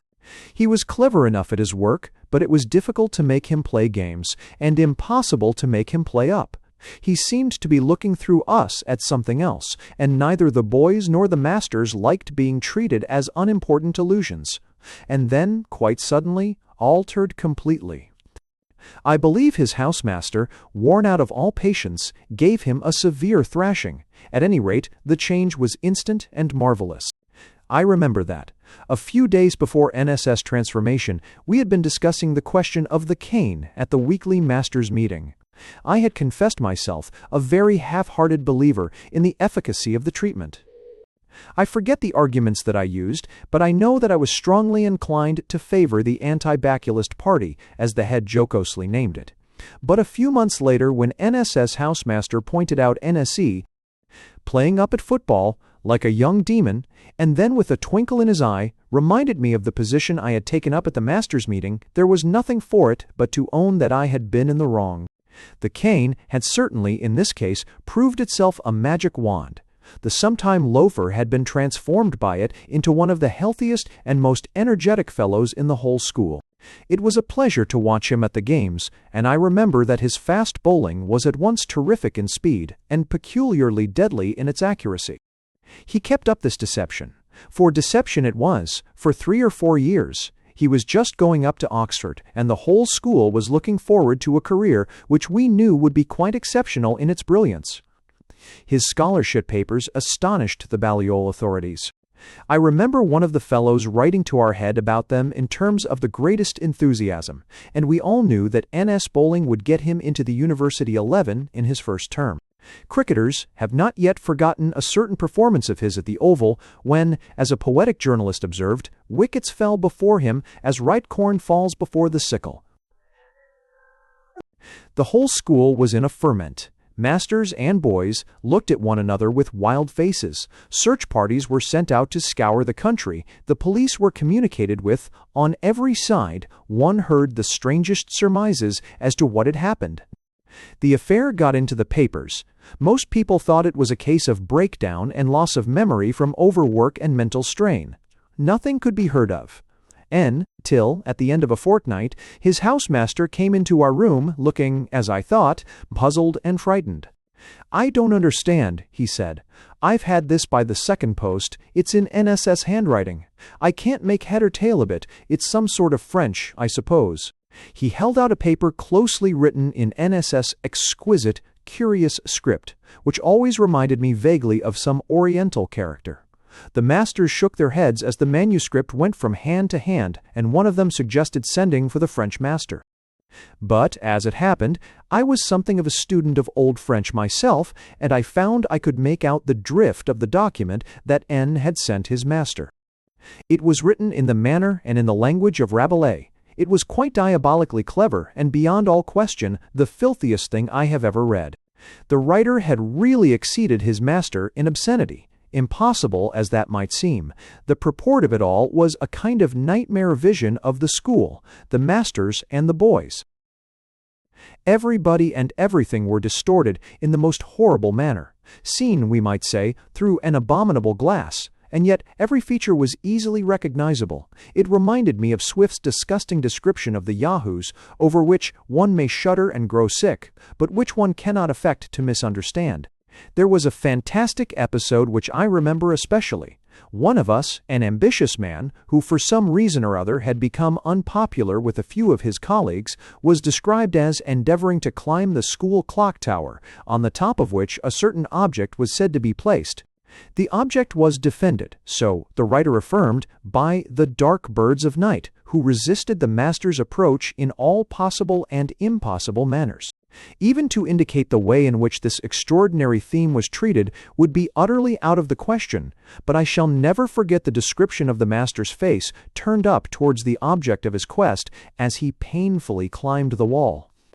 I have never read, even in the most filthy pages of Rabelais, or in the savagest passages of Swift, anything which approached the revolting cruelty of those few lines. They were compounded of hellfire and the cloaca maxima. I read out and translated a few of the least abominable sentences. I can hardly say whether the feeling of disgust or that of bewilderment predominated amongst us. One of my colleagues stopped me and said they had heard enough. We stared at one another in silence. The astounding ability, ferocity, and obscenity of the whole thing left us quite dumbfounded, and I remember saying that if a volcano were suddenly to belch forth volumes of flame and filth in the middle of the playing fields, I should scarcely be more astonished. And all this was the work of N, whose brilliant abilities in games and in the schools were to have been worth many thousands a year to X, as one of us put it. This was the boy that for the last 4 years we had considered as a great example of the formative influences of the school. This was the N, who we thought would have died for the honor of the school, who spoke as if he could never do enough to repay what X had done for him. As I say, we looked at one another with faces of blank amazement and horror. At last somebody said that Nay must have gone mad, and we tried to believe that it was so, for madness, awful calamity as it is, would be more endurable than sanity under such circumstances as these. I need scarcely say that this charitable hypothesis turned out to be quite unfounded. Was perfectly sane. He was simply revenging himself for the suppression of his true feelings for the 4 last years of his school life. The conversion on which we prided ourselves had been an utter sham. The whole of his life had been an elaborately organized hypocrisy, maintained with unfailing and unflinching skill term after term and year after year. One cannot help wondering when one considers the inner life of this unhappy fellow. Every morning, I suppose, he woke up with curses in his soul. He smiled at us all and joined in the games with black rage devouring him. So far as one can say, he was quite sincere in his concealed opinions at all events. The hatred, loathing, and contempt of the whole system of the place displayed in that extraordinary and terrible document struck me as quite genuine, and while I was reading it, I could not help thinking of his eager, enthusiastic face as he joined with a will in the school songs. He seemed to inspire all the boys about him with something of his own energy and devotion. The apparition was a shocking one. I felt that, for a moment, I had caught a glimpse of a region that was very like hell itself. I remember that the French master contributed a characteristic touch of his own. Of course, the headmaster had to be told of the matter, and it was arranged that M and myself should collaborate in the unpleasant task of making a translation. Read the horrible stuff through with an expression on his face that, to my astonishment, bordered on admiration, and when he laid down the paper he said, "Eh bien, Maître François est encore envié, évidemment. C'est le vrai renouveau de la Renaissance, en trop mauvais humeur, c'est la Renaissance. Humeur, si vous voulez, mais de la Renaissance tout de même. Si, c'est de la crue, véritable, je vous assure. Mais notre bonheur est homme, aha as a Rabelais, qui a habité, Gonebela, qui a habité, une terre affreusement séchée." I really think that to the Frenchman the terrible moral aspect of the case was either entirely negligible or absolutely non-existent. He simply looked on N.'s detestable and filthy performance as a little masterpiece in a particular literary genre. Heaven knows, one does not want to be a Pharisee, but as I saw M. Trabital, Benvensi grinning appreciatively over this dung-heap, I could not help feeling that the collapse of France before Germany offered no insoluble problem to the historian. There is little more to be said as to this extraordinary and most unpleasant affair. It was all hushed up as much as possible. No further attempts to discover N.'s whereabouts were made. It was some months before we heard by indirect means that the wretched fellow had abandoned the Balliol scholarship and the most brilliant prospects in life to attach himself to a company of greasy barnstormers, or dramatic artists, as I suppose they would be called nowadays. I believe that his subsequent career has been of a piece with these beginnings, but of that I desire to say nothing. The passage has been quoted merely in evidence of the great success with which Ambrose Myrick adapted himself to his environment at Lupton. Palmer, the writer, who was a very well-meaning though intensely stupid person, has told the bare facts as he saw them accurately enough. It need not be said that his inferences and deductions from the facts are invariably ridiculous. He was a well-educated man, but in his heart of hearts he thought that Rabelais, Maria Monk, Gay Life in Paris, and Latterie all came to much the same thing. 4. In an old notebook kept by Ambrose Myrick in those long past days, there are some curious entries which throw light on the extraordinary experiences that befell him during the period which poor Palmer has done his best to illustrate. The following is interesting. I told her she must not come again for a long time. She was astonished and asked me why. Was I not fond of her? I said it was because I was so fond of her that I was afraid that if I saw her often, I could not live. I should pass away in delight, because our bodies are not meant to live for long in the middle of white fire. I was lying on my bed, and she stood beside it. I looked up at her. The room was very dark and still. I could only just see her faintly, though she was so close to me that I could hear her breathing quite well. I thought of the white flowers that grew in the dark corners of the old garden at the Wern, by the great ilex tree. I used to go out on summer nights when the air was still and all the sky cloudy. One could hear the brook just a little, down beyond the watery meadow, and all the woods and hills were dim. One could not see the mountain at all. But I liked to stand by the wall and look into the darkest place, and in a little time those flowers would seem to grow out of the shadow. I could just see the white glimmer of them. She looked like the flowers to me as I lay on the bed in my dark room. Sometimes I dream of wonderful things. It is just at the moment when one wakes up, one cannot say where one has been or what was so wonderful, but you know that you have lost everything in waking. For just that moment you knew everything, and understood the stars and the hills and night and day, and the woods and the old songs. They were all within you, and you were all light. But the light was music, and the music was violet wine in a great cup of gold, and the wine in the golden cup was the scent of a June night. I understood all this as she stood beside my bed in the dark, and stretched out her hand, and touched me on the breast. I knew a pool in an old gray wood a few miles from the Wern. I called it the Gray Wood because the trees were ancient oaks that they say must have grown there for 1,000 years, and they have grown bare and terrible. Most of them are all hollow inside, and some have only a few boughs left, and every year, they say, 1 leaf less grows on every bough. In the books they are called the forester's oaks. If you stay under them, you feel as if the old times must have come again. Among these trees there was a great yew, far older than the oaks, and beneath it a dark and shadowy pool. I had been for a long walk, nearly to the sea, and as I came back I passed this place, and, looking into the pool, there was the glint of the stars in the water. She knelt by my bed in the dark, and I could just see the glinting of her eyes as she looked at me, the stars in the shadowy water pool. And also to have HTs. I had never dreamed that there could be anything so wonderful in the whole world.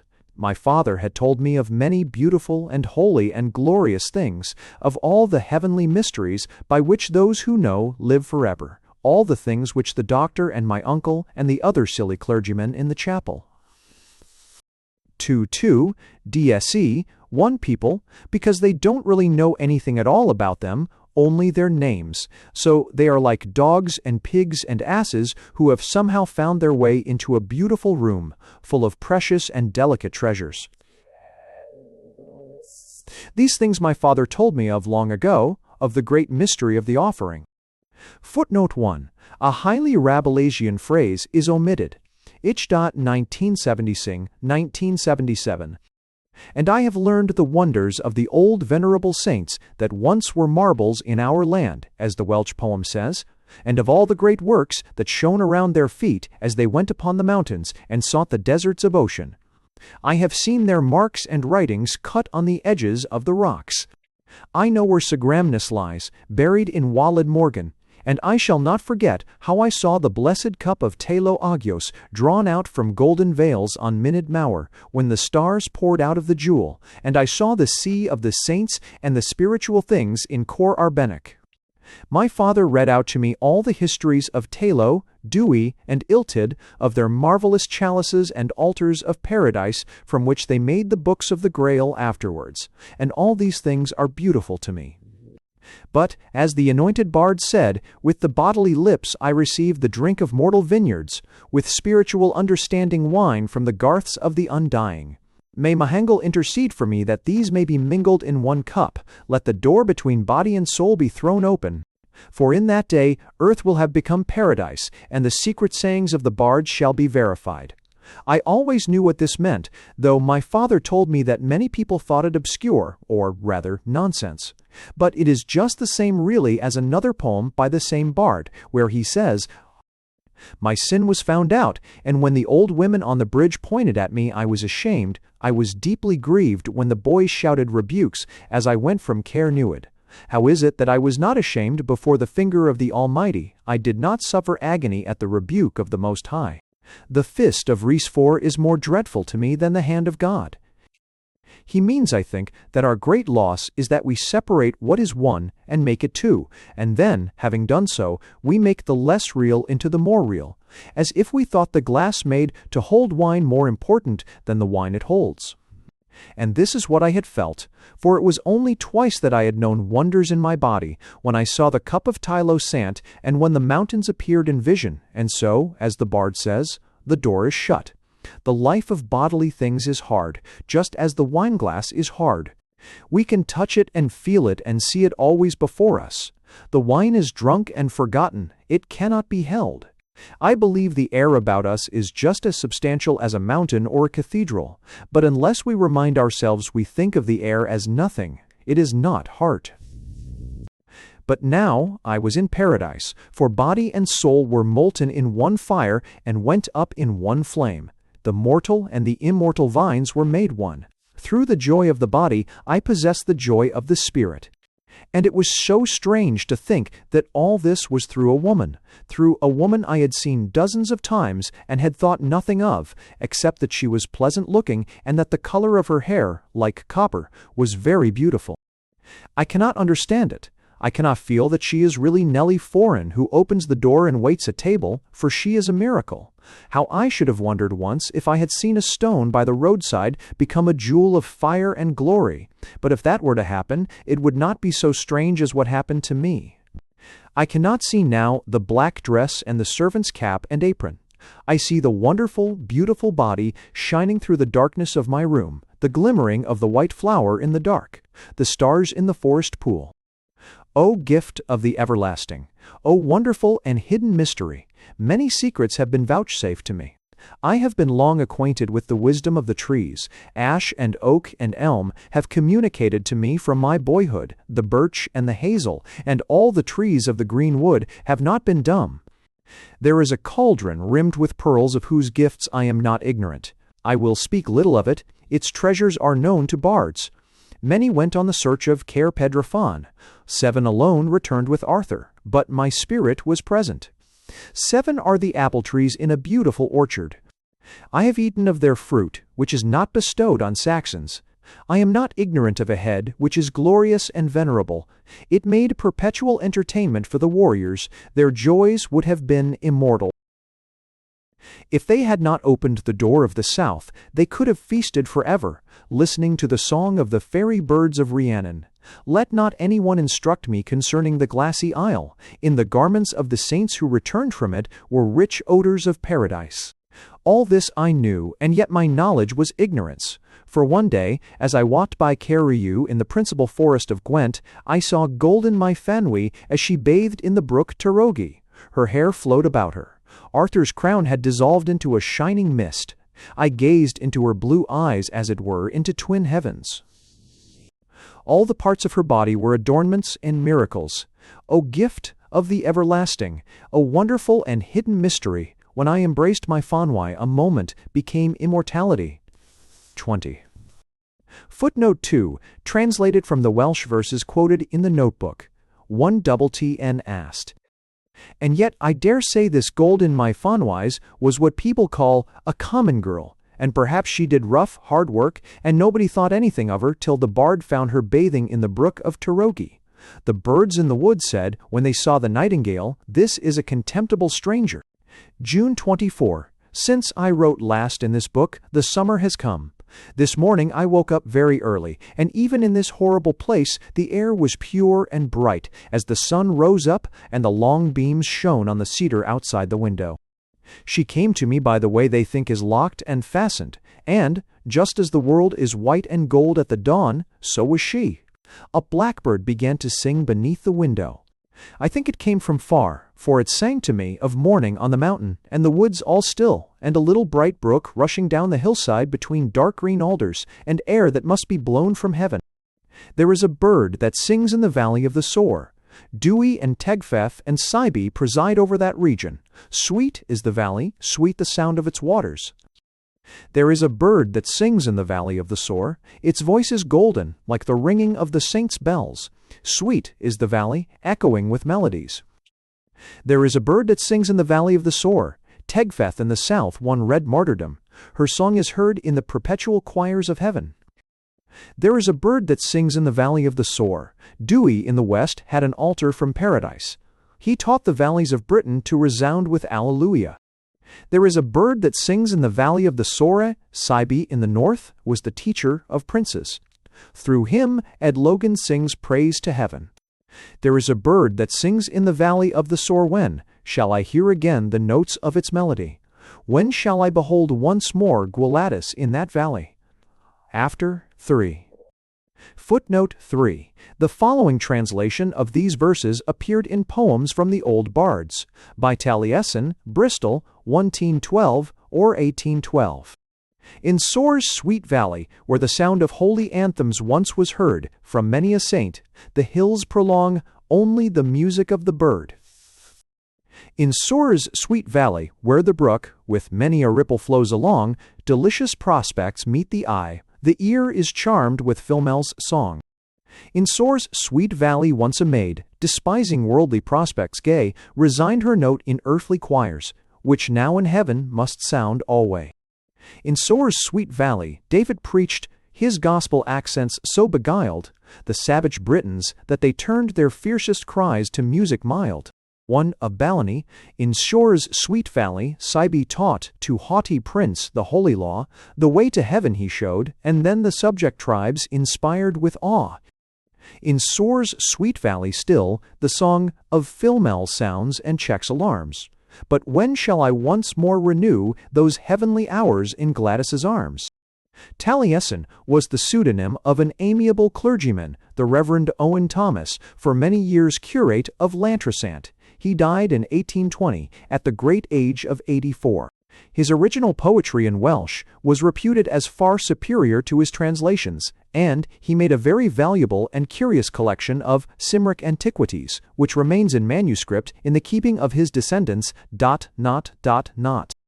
When I think of what I know, of the wonders of darkness and the wonders of dawn, I cannot help believing that I have found something which all the world has lost. I have heard some of the fellows talking about women. Their words and their stories are filthy and nonsense too. One would think that if monkeys and pigs could talk about their she-monkeys and sows, it would be just like that. I might have thought that, being only boys, they knew nothing about it, and were only making up nasty, silly tales out of their nasty, silly minds. But I have heard the poor women in the town screaming and scolding at their men, and the men swearing back, and when they think they are making love, it is the most horrible of all. And it is not only the boys and the poor people. There are the masters and their wives. Everybody knows that the Khaleesas and the Redburns fight like cats, as they say, and that the head's daughter was put up for auction and bought by the rich manufacturer from Birmingham. A horrible, fat beast, more than twice her age, with eyes like pigs. They called it a splendid match. So I began to wonder whether perhaps there are very few people in the world who know, whether the real secret is lost, like the great city that was drowned in the sea, and only seen by one or two. Perhaps it is more like those shining isles that the saints sought for, where the deep apple orchards are, and all the delights of paradise. But you had to give up everything and get into a boat without oar or sails, if you wanted to find Avalon or the glassy isle. And sometimes the saints could stand on the rocks and see those islands far away in the midst of the sea, and smell the sweet odors and hear the bells ringing for the feast, when other people could see and hear nothing at all. I often think now how strange it would be if it were found out that nearly everybody is like those who stood on the rocks and could only see the waves tossing and stretching far away, and the blue sky and the mist in the distance. I mean, if it turned out that we have all been in the wrong about everything, that we live in a world of the most wonderful treasures which we see all about us, but we don't understand, and kick the jewels into the dirt, and use the chalices for slop pails, and make the holy vestments into dishcloths. While we worship a great beast, a monster with the head of a monkey, the body of a pig, and the hind legs of a goat, with swarming lice crawling all over it. Suppose that the people that they speak of now as superstitious and half-savages should turn out to be in the right and very wise, while we are all wrong and great fools. It would be something like the man who lived in the bright palace. The palace had 101 doors. 100 of them opened into gardens of delight, pleasure houses, beautiful bowers, wonderful countries, fairy seas, caves of gold and hills of diamonds, into all the most splendid places. But one door led into a cesspool, and that was the only door that the man ever opened. It may be that his sons and his grandsons have been opening that one door ever since, till they have forgotten that there are any others.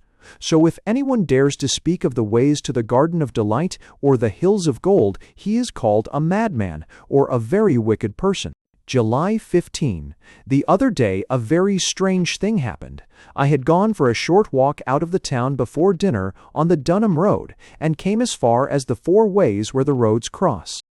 It is rather pretty for Lupton just there. There is a plot of grass with a big old elm tree in the middle of it, and round the tree is a rough sort of seat where tramps and such people are often resting. As I came along, I heard some sort of music coming from the direction of the tree. It was like fairies dancing, and then there were strange solemn notes like the priests singing, and a choir answered in a deep, rolling swell of sound, and the fairies danced again. And I thought somehow of a grey church high on the cliff above a singing sea, and the fair people outside dancing on the close turf, while the service was going on all the while. As I came nearer, I heard the sea waves and the wind and the cry of the seagulls, and again the high, wonderful chanting, as if the fairies and the rocks and the waves and the wild birds were all subject to that which was being done within the church.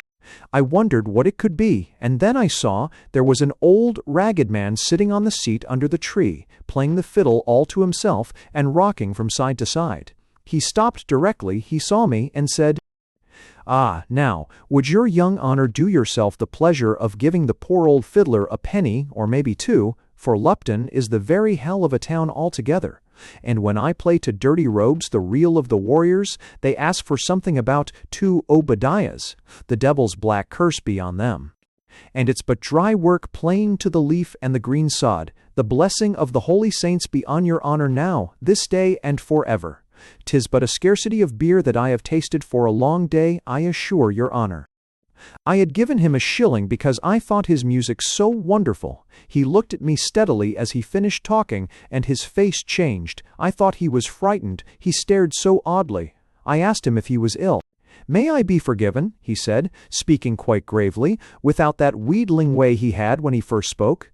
"May I be forgiven for talking so to one like yourself? For this day I have begged money from one that is to gain red martyrdom, and indeed that is yourself." He took off his old battered hat and crossed himself, and I stared at him. I was so amazed at what he said. He picked up his fiddle, and saying, "May you remember me in the time of your glory," he walked quickly off, going away from Lupton, and I lost sight of him at the turn of the road. I suppose he was half crazy, but he played wonderfully. 1. The materials for the history of an odd episode in Ambrose Myrick's life are to be found in a sort of collection he made under the title Concerning Gaiety. The episode in question dates from about the middle of his 18th year, and "I do not know," he says, "how it all happened. I had been leading 2 eager lives. On the outside, I was playing games and going up in the school with a rush, and in the inside I was being gathered more and more into the sanctuaries of immortal things. All life was transfigured for me into a radiant glory, into a quickening and Catholic sacrament, and, the fooleries of the school apart, I had more and more the sense that I was a participant in a splendid and significant ritual. I think I was beginning to be a little impatient with the outward signs. I think I had a feeling that it was a pity that one had to drink wine out of a cup, a pity that kernels seemed to imply shells. I wanted, in my heart, to know nothing but the wine itself, flowing gloriously from vague, invisible fountains, to know the things that really are in their naked beauty, without their various and elaborate draperies. I doubt whether Ruskin understood the motive of the monk who walked amidst the mountains with his eyes cast down, lest he might see the depths and heights about him. Ruskin calls this a narrow asceticism. Perhaps it was rather the result of a very subtle aestheticism. The monk's inner vision might be fixed with such rapture on certain invisible heights and depths that he feared lest the sight of their visible counterparts might disturb his ecstasy. It is probable, I think, that there is a point where the ascetic principle and the aesthetic become one and the same. The Indian fakir who distorts his limbs and lies on spikes is at the one extreme. The men of the Italian Renaissance were at the other. In each case, the true line is distorted and awry, for neither system attains either sanctity or beauty in the highest. The fakir dwells in surfaces, and the Renaissance artist dwelt in surfaces. In neither case is there the inexpressible radiance of the invisible world shining through the surfaces. A cup of Cellini's work is no doubt very lovely, but it is not beautiful in the same way as the old Celtic cups are beautiful.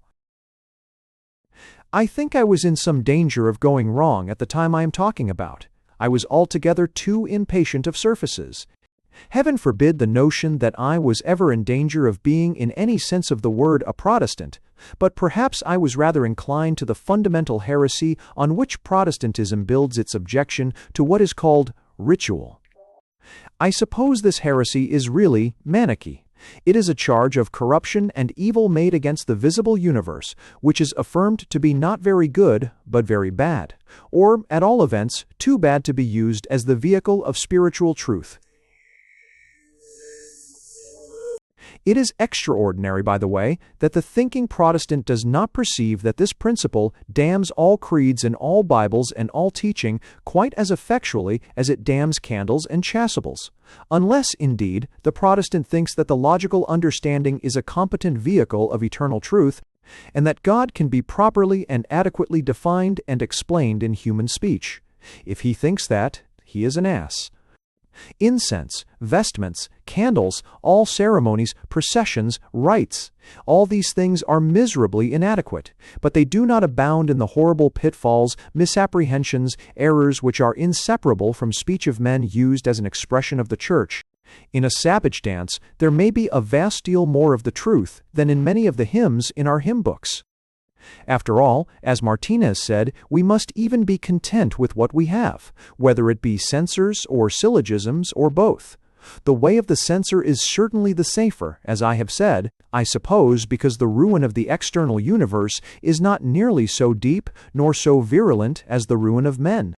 A flower, a piece of gold, no doubt approach their archetypes, what they were meant to be, much more nearly than man does, hence their appeal is purer than the speech or the reasoning of men. But in those days at Lupton my head was full of certain sentences which I had lit upon somewhere or other. I believe they must have been translations from some Eastern book. I knew about a dozen of these maxims. All I can remember now are, and if you desire to be inebriated, abstain from wine. If you desire beauty, look not on beautiful things. If you desire to see, let your eyes be blindfolded. If you desire love, refrain from the beloved. Well, first sounded. I expect the paradox of these sayings pleased me. One must allow that if one has the inborn appetite of the somewhat subtle, of the truth not too crudely and barely expressed, there is no such atmosphere as that of a public school for sharpening this appetite to an edge of ravening, indiscriminate hunger. Think of our friend the Colonel, who is by way of being a sieve-in gourmet. Imagine him fixed in a boarding house, where the meals are a repeating cycle of Irish stew, boiled rabbit, cold mutton, and salt cod, without oyster or any other sauce.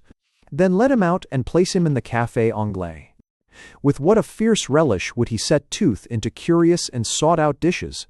It must be remembered that I listened every Sunday in every term to one of the doctor's sermons, and it is really not strange that I gave an eager ear to the voice of Persian wisdom, as I think the book was called. At any rate, I kept Nellie Foran at a distance for 9 or 10 months, and when I saw a splendid sunset, I averted my eyes. I longed for a love purely spiritual, for a sunset of vision. I caught glimpses, too, I think, of a much more profound asphyxis than this.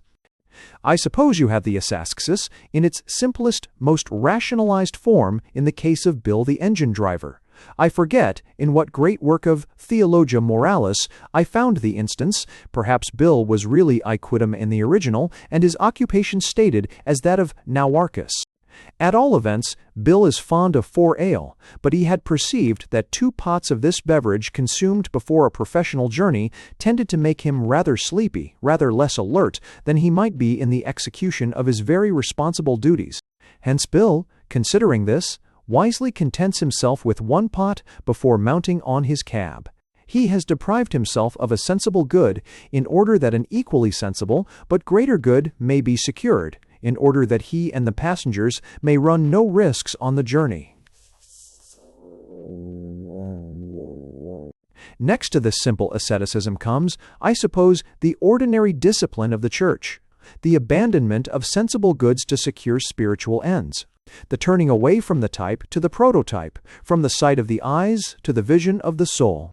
For in the true asceticism, whatever its degree, there is always action to a certain end, to a perceived good. Does the self-tormenting fakir act from this motive? I don't know, but if he does not, his discipline is not asceticism at all, but folly, and impious folly too. If he mortifies himself merely for the sake of mortifying himself, then he defiles and blasphemes the temple. This in parenthesis. But, as I say, I had a very dim and distant glimpse of another region of the ascetics. Mystics will understand me when I say that there are moments when the dark night of the soul is seen to be brighter than her brightest day. There are moments when it is necessary to drive away even the angels that there may be place for the highest. One may ascend into regions so remote from the common concerns of life that it becomes difficult to procure the help of analogy, even in the terms and processes of the arts. But suppose a painter, I need not say that I mean an artist, who is visited by an idea so wonderful, so super-exalted in its beauty, that he recognizes his impotence. He knows that no pigments and no technique can do anything but grossly parody his vision.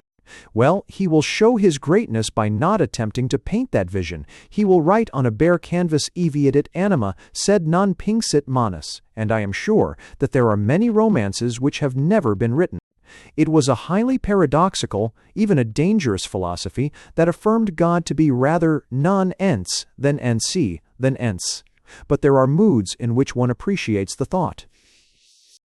I think I caught, as I say, a distant vision of that night which excels the day in its splendor.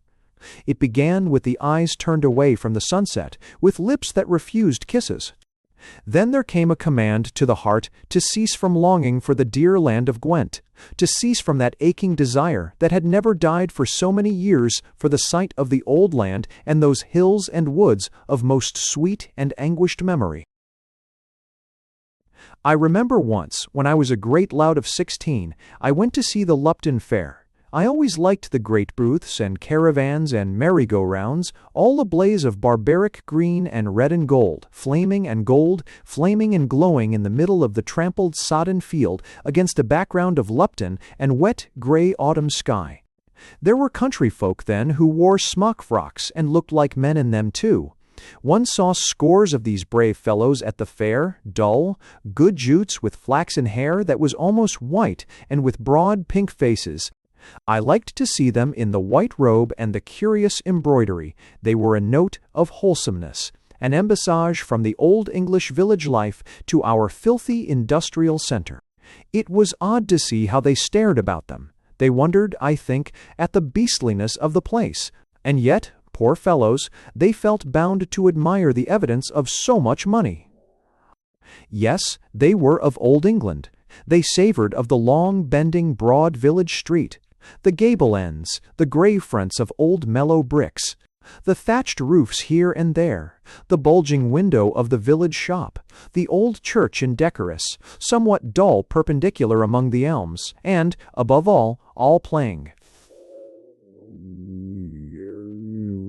The old tavern, that excellent abode of honest mirth and honest beer, relic of the time when there were men, and men who lived double-seased. Lupton is very far removed from Hardy's land, and yet as I think of these country folk in their smock frocks, all the essence of Hardy is distilled for me. I see the village street all white in snow, a light gleaming very rarely from an upper window, and presently, amid ringing bells, one hears the carol singers begin. Remember Adam's fall, O thou man, Wunda, sex, and 9, Wunda. And I love to look at the whirl of the merry-go-rounds, at the people sitting with grave enjoyment on those absurd horses as they circle round and round till one's eyes were dazed. Drums beat and thundered, strange horns blew raucous calls from all quarters, and the mechanical music to which those horses revolved belched and blazed and rattled out its everlasting monotony, checked now and again by the shriek of the steam whistle, groaning into silence for a while. Then the tune clanged out once more, and the horses whirled round and round. But on this fair day of which I am speaking, I left the booths and the golden, gleaming merry-go-rounds for the next field, where horses were excited to brief madness and short energy. I had scarcely taken up my stand when a man close by me raised his voice to a genial shout as he saw a friend a little way off. And he spoke with the beloved accent of Gwent, with those tones that come to me more ravishing, more enchanting than all the music in the world. I had not heard them for years of weary exile. Just a phrase or two of common greeting in those chanting accents, the fair passed away, was whirled into nothingness, its shouting voices, the charging of horses, drum and trumpet, clanging metallic music. It rushed down into the abyss. There was the silence that follows a great peal of thunder. It was early morning, and I was standing in a well-remembered valley, beside the blossoming thornbush, looking far away to the wooded hills that kept the east, above the course of the shining river. I was, I say, a great lout of 16, but the tears flooded my eyes, my heart swelled with its longing. Now, it seemed, I was to quell such thoughts as these, to desire no more, the fervent sunlight on the mountain, or the sweet scent of the dusk about the runnings of the brook. I had been very fond of going for walks of the imagination. I was afraid, I suppose, that unless by constant meditation I renewed the shape of the old land in my mind, its image might become a blurred and fading picture. I should forget little by little the ways of those deep, winding lanes that took courses that were almost subterranean over hill and vale, by woodside and waterside, narrow, cavernous, leaf-vaulted, cool in the greatest heats of summer, and the wandering paths that crossed the fields, that led one down into places hidden and remote, into still depths where no one save myself ever seemed to enter, that sometimes ended with a certain solemnity at a broken stile in a hedgerow, grown into a thicket, within a plum tree returning to the savage life of the wood. A forest, perhaps of blue lupins, and a great wild rose about the ruined walls of a house. All these ways I must keep in mind as if they were mysteries and great secrets, as indeed they were. So I strolled in memory through the pageant of Gwent, lest I should forget the region of the flowers, lest I should become unmindful of the wells and the floods. But the time came, as I say, when it was represented to me that all this was an indulgence which, for a season at least, must be pretermitted. With an effort I voided my soul of memory and desire and weeping, when the idols of doomed twin Barlaam and great Myned Mayan and the silver S's of the Usk appeared before me. I cast them out.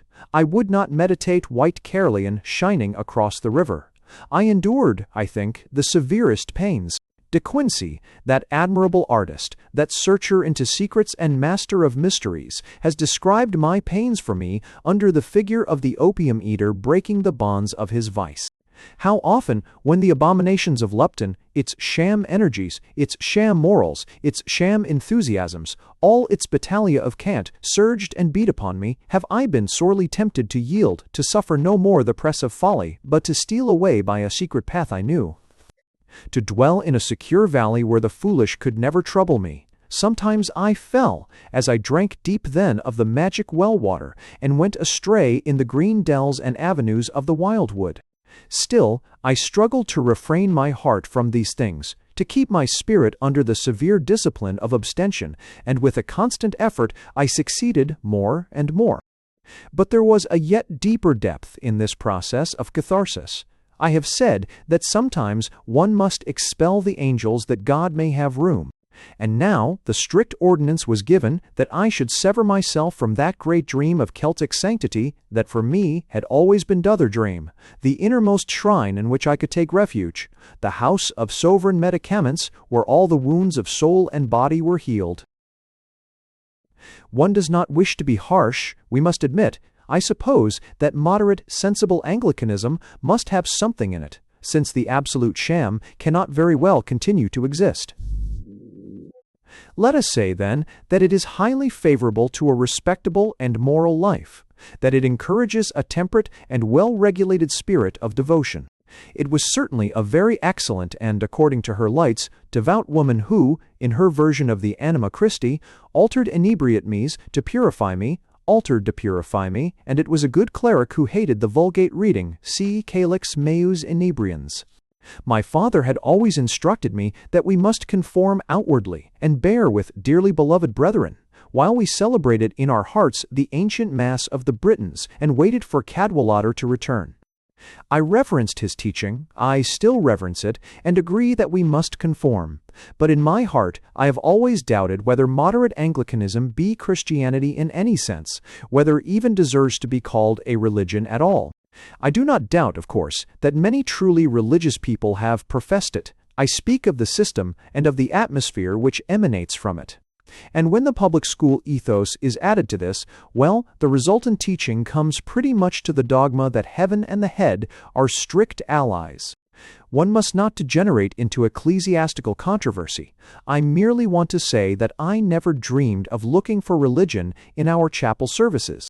No doubt the Te Deum was still the Te Deum, but the noblest of hymns is degraded, obscured, defiled, made ridiculous if you marry it to a tune that would disgrace a penny gaff.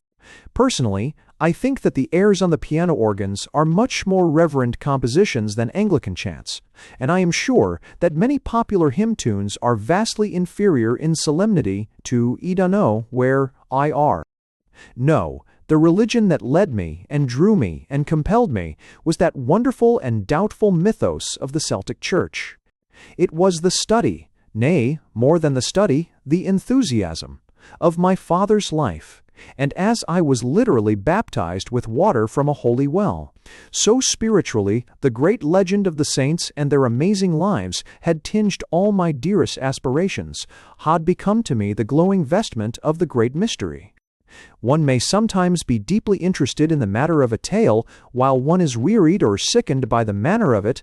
One may have to embrace the bright divinity on the horrid lips of the serpent of Ko-ze-jat. Or, on the other hand, the manner, the style may be admirable, and the matter a mere nothing but a ground for the embroidery.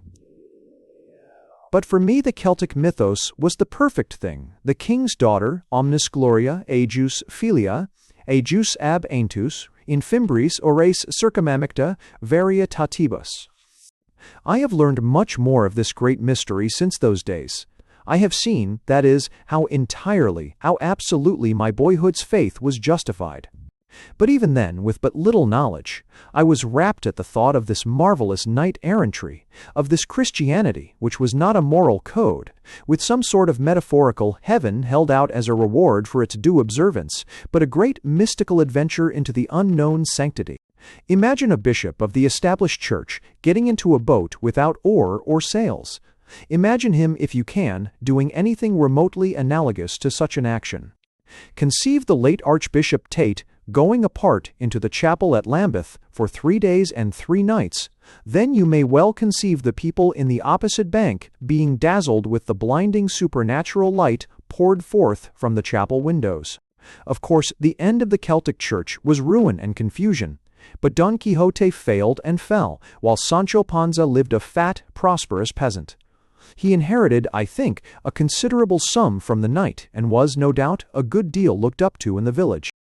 Yes, the Celtic Church was the company of the great errantry, of the great mystery, and, though all the history of it seems but a dim and shadowy splendor, its burning rose-red lamp yet glows for a few, and from my earliest childhood I was indoctrinated in the great rite of Cor Arbenic.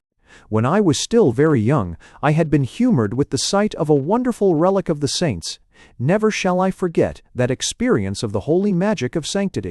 Every little wood, every rock and fountain, and every running stream of Gwent were hallowed for me by some mystical and entrancing legend, and the thought of this high spiritual city and its blessed congregation could, in a moment, exorcise and drive forth from me all the ugly and foolish and gibbering spectres that made up the life of that ugly and foolish place where I was imprisoned. Now, with a sorrowful farewell, I bade good-bye for a brief time, as I hoped it would be, to this golden legend. My heart was emptied of its treasures and its curious shows, and the lights on the altars were put out, and the images were strictly veiled. Hushed was the chanting in the sovereign and perpetual choir, hidden were the high hallows of the saints. No more did I follow them to their cells in the wild hills, no more did I look from the rocks in the west and see them set forth for Avalon. Alas! A great silence seemed to fall upon me, the silence of the depths beneath the earth, and with the silence there was darkness. Only in a hidden place there was reserved the one taper, the light of conformity, of a perfect submission, that from the very excess of sorrow and deprivation drew its secret but quintessential joy. I am reminded, now that I look back upon this great purgation of the soul, of the story that I once read of the Arabic alchemist. He came to the Caliph Harun with a strange and extravagant proposal. Harun sat in all his splendor, his viziers, his chamberlains, his great officers about him, in his golden court, which displayed all the wonders and superfluities of the East. He gave judgment, the wicked were punished, the virtuous were rewarded, God's name was exalted, the prophet was venerated. There came before the commander of the faithful a poor old man in the poor and ragged robes of a wandering poet. He was oppressed by the weight of his years, and his entrance was like the entrance of misery. So wretched was his appearance that one of the chamberlains, who was well acquainted with the poets, could not help quoting the well-known verses. Between the main and a drop of rain, the difference seen is nothing great. The sun so bright and the tabor's light are alike, and one save in pomp and state. In the grain of sand, and in all the land, what may ye arraign as disparate? A crust of bread, and a king's board spread, will hunger's lust alike abate. With the smallest blade, or with host, arrayed the ruler may quench his gall and hate. A stone in a box and a quarry of rocks may be shown to be of an equal freight. With a sentence bold, or with gold, untold the lover may hold or capture his mate. The king and the bard may alike be debarred from the fold of the Lord compassionate. The commander of the faithful praised God, the merciful, the compassionate, the king of the day of judgment, and caused the chamberlain to be handsomely rewarded. He then inquired of the old man for what reason he came before him, and the beggar. As, indeed, he seemed informed the caliph that he had for many years prosecuted his studies in magic, alchemy, astrology, and geomancy, and all other curious and surprising arts, in Spain, Grand Cairo, the land of the Moors, India, China, in various cities of the infidels, in fact, in every quarter of the world where magicians were to be found. In proof of his proficiency, he produced a little box which he carried about him for the purpose of his geomantic operations, and asked anyone who was willing to stand forth, that he might hear his whole life, past, present, and future. The caliph ordered one of his officers to submit himself to this ordeal, and the beggar, having made the points in the sand, and having erected the figure according to the rules of the geomantic art, immediately informed the officer of all the most hidden transactions in which he had been engaged, including several matters which this officer thought had been secrets locked in his own breast. He also foretold his death in a year's time from a certain herb, and so it fell out, for he was strangled with a hempen cord by order of the caliph. In the meantime, the commander of the faithful and all about him were astonished, and the beggar magician was ordered to proceed with his story. He spoke at great length, and everyone remarked the elegance and propriety of his diction, which was wanting in no refinement of classical eloquence. But the sum of his speech was this: that he had discovered the greatest wonder of the whole world, the name of which he declared was Asrar, and by this talisman he said that the Caliph might make himself more renowned than all the kings that had ever reigned on the earth, not excepting King Solomon, the son of David. This was the method of the operation which the beggar proposed. The commander of the faithful was to gather together all the wealth of his entire kingdom, omitting nothing that could possibly be discovered. And while this was being done, the magician said that he would construct a furnace of peculiar shape in which all these splendors and magnificences and treasures of the world must be consumed in a certain fire of art, prepared with wisdom. And at last, he continued, after the operation had endured many days, the fire being all the while most curiously governed, there would remain but one drop no larger than a pearl, but glorious as the sun to the moon, and all the starry heavens and the wonders of the compassionate. And with this drop, the Caliph Harun might heal all the sorrows of the universe. Both the commander of the faithful and all his viziers and officers were stupefied by this proposal, and most of the assemblage considered the beggar to be a madman. The Caliph, however, asked him to return the next day in order that his plans might receive more mature consideration. The beggar prostrated himself and went forth from the hall of audience, but he returned no more, nor could it be discovered that he had been seen again by anyone. But one drop no larger than a pearl, and where there is nothing, there is all. I have often thought of those sentences in looking back on that time when, as Chesson said, I was one of those light-hearted and yet sturdy and reliable young fellows to whose hands the honor and safety of England might one day be committed. I cast all the treasures I possessed into the alembic.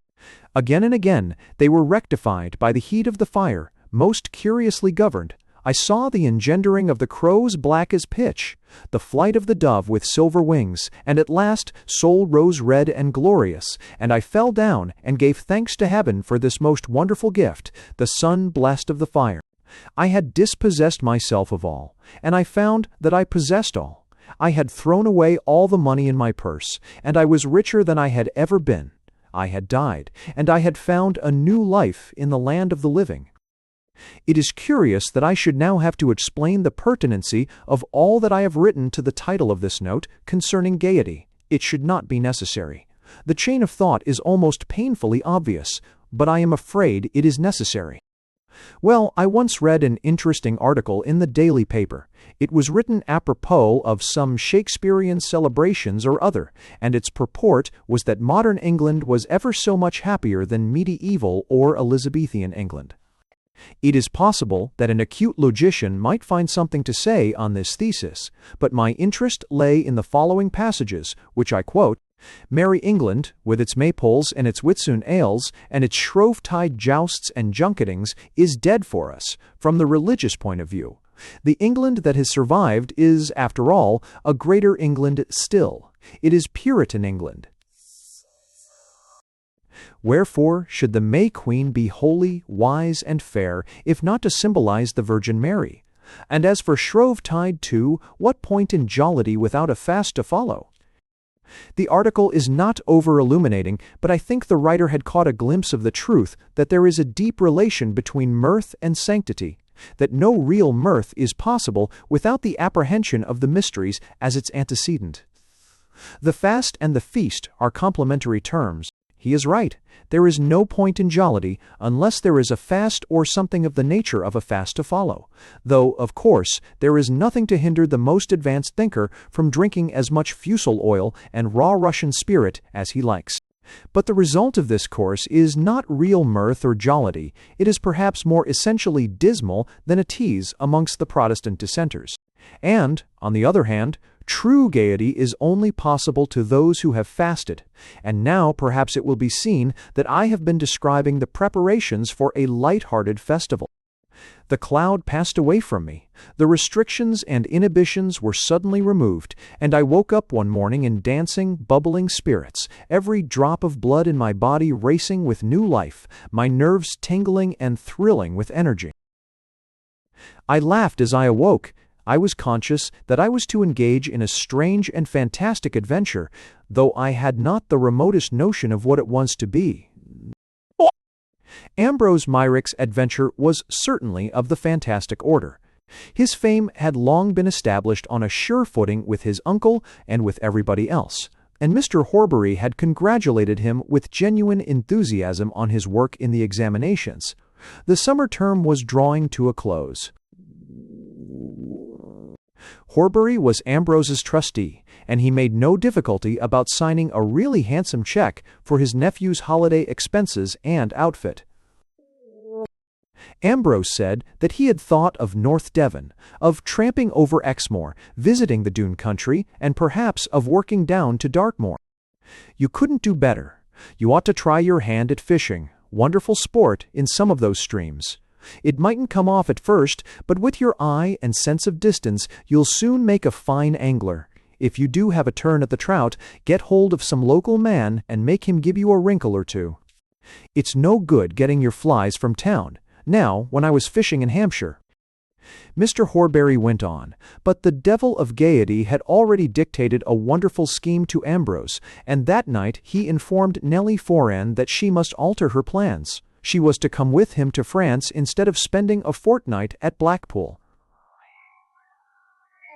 Palmer would certainly have called diabolical.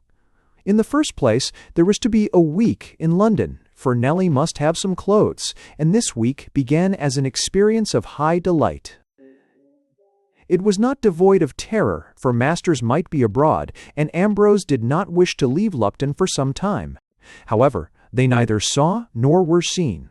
Arriving at St. Pancras, the luggage was left in the station, and Ambrose, who had studied the map of London, stood for a while on the pavement outside Scott's great masterpiece of architecture and considered the situation with grave yet humorous deliberation.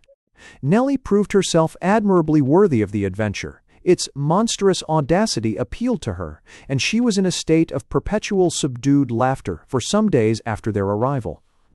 Mayrick looked about him and found that the Euston Road, being squalid and noisy, offered few attractions, and with sudden resolution he took the girl by the arm and steered into the heart of Bloomsbury. In this charmingly central and yet retired quarter they found rooms in a quiet byway which, oddly enough, looked on a green field, and under the pleasant style of Mr. and Mr. and Mr. Lupton they partook of tea, while the luggage was fetched by somebody. Probably a husband, who came with a shock of red untidy hair from the dark bowels of the basement. They screamed with mirth over the meal. Mr. won. Horbury had faults, but he kept a good table for himself, his boys, and his servants, and the exotic, quaint flavor of the bread and butter seemed to these two young idiots exquisitely funny. And the queer, faint, close smell, too, of the whole house. It rushed out at one. When the hall door was opened, it was heavy and worth its weight in gold. "I never know," Ambrose used to say afterwards, "whether to laugh or cry when I have been away for some time from town and come back and smell that wonderful old London aroma. I don't believe it's so strong or so rare as it used to be. I have been disappointed once or twice in houses in quite shabby streets. It was their air, of course, but, well, if it were a vintage wine, I should say it was a second growth of a very poor year. Margaux, no doubt, but a Margaux of one of those very indifferent years in the early 70s. Or it may be like the smell of grease paints, one doesn't notice it after a month or two. In BD Sist. But I don't think it is. Still, he would go on, I value what I can smell of it. It brings back to me that afternoon, that hot, choking afternoon of ever so many years ago. It was really tremendously hot. 92 degrees, I think I saw in the paper, the next day. And when we got out at St. Pancras, the wind came at one like a furnace blast. There was no sun visible, the sky was bleary, a sort of sickly smoky yellow, and the burning wind came in gusts, and the dust hissed and rattled on the pavement. Do you know what a low public house smells like in London on a hot afternoon? Do you know what London bitter tastes like on such a day? The publican being evidently careful of his client's health and aware of the folly of drinking cold beverages during a period of extreme heat? I do. Nellie, poor dear, had warm lemonade, and I had warm beer. Warm chemicals, I mean, but the odor. Why doesn't some scientific man stop wasting his time over a lot of useless rubbish and discover a way of bottling the odor of the past? Ah, but if he did so in a field of rare crystal with a stopper as secure as the seal of Suleiman ben Daoud, would I preserve one most precious scent, inscribing on the seal, within a perfect pentagram, the mystic legend, number 15, Little Russell Row. The cat had come in with the tea-tray. He was a black cat, not very large, with a decent roundness of feature, and yet with a suggestion of sinewy skinniness about him. The skinniness of the wastrel, not of the poor starveling. His bright green eyes had, as Ambrose observed, the wisdom of Egypt. On his tomb should be inscribed, "The justified insect." He walked solemnly in front of the landlady, his body describing strange curves, his tail waving in the air, and his ears put back with an expression of intense cunning. He seemed delighted at the let, and when Nellie stroked his back, he gave a loud shriek of joy and made known his willingness to take a little refreshment. They laughed so heartily over their tea that when the landlady came in to clear the things away, they were still bubbling over with aimless merriment. "I likes to see young people 'appy," she said pleasantly, and readily provided a latchkey in case they cared to come in rather late. She told them a good deal of her life. She had kept lodgings in Judd Street, near King's Cross, a nasty, noisy street, she called it, and she seemed to think the inhabitants a low lot. She had to do with all sorts, some good, some bad, and the business wasn't what it had been in her mother's day. They sat a little while on the sofa, hand in hand, still consumed with the jest of their being there at all, and imagining grotesque entrances of Mr. Horbury or Dr. Chesson.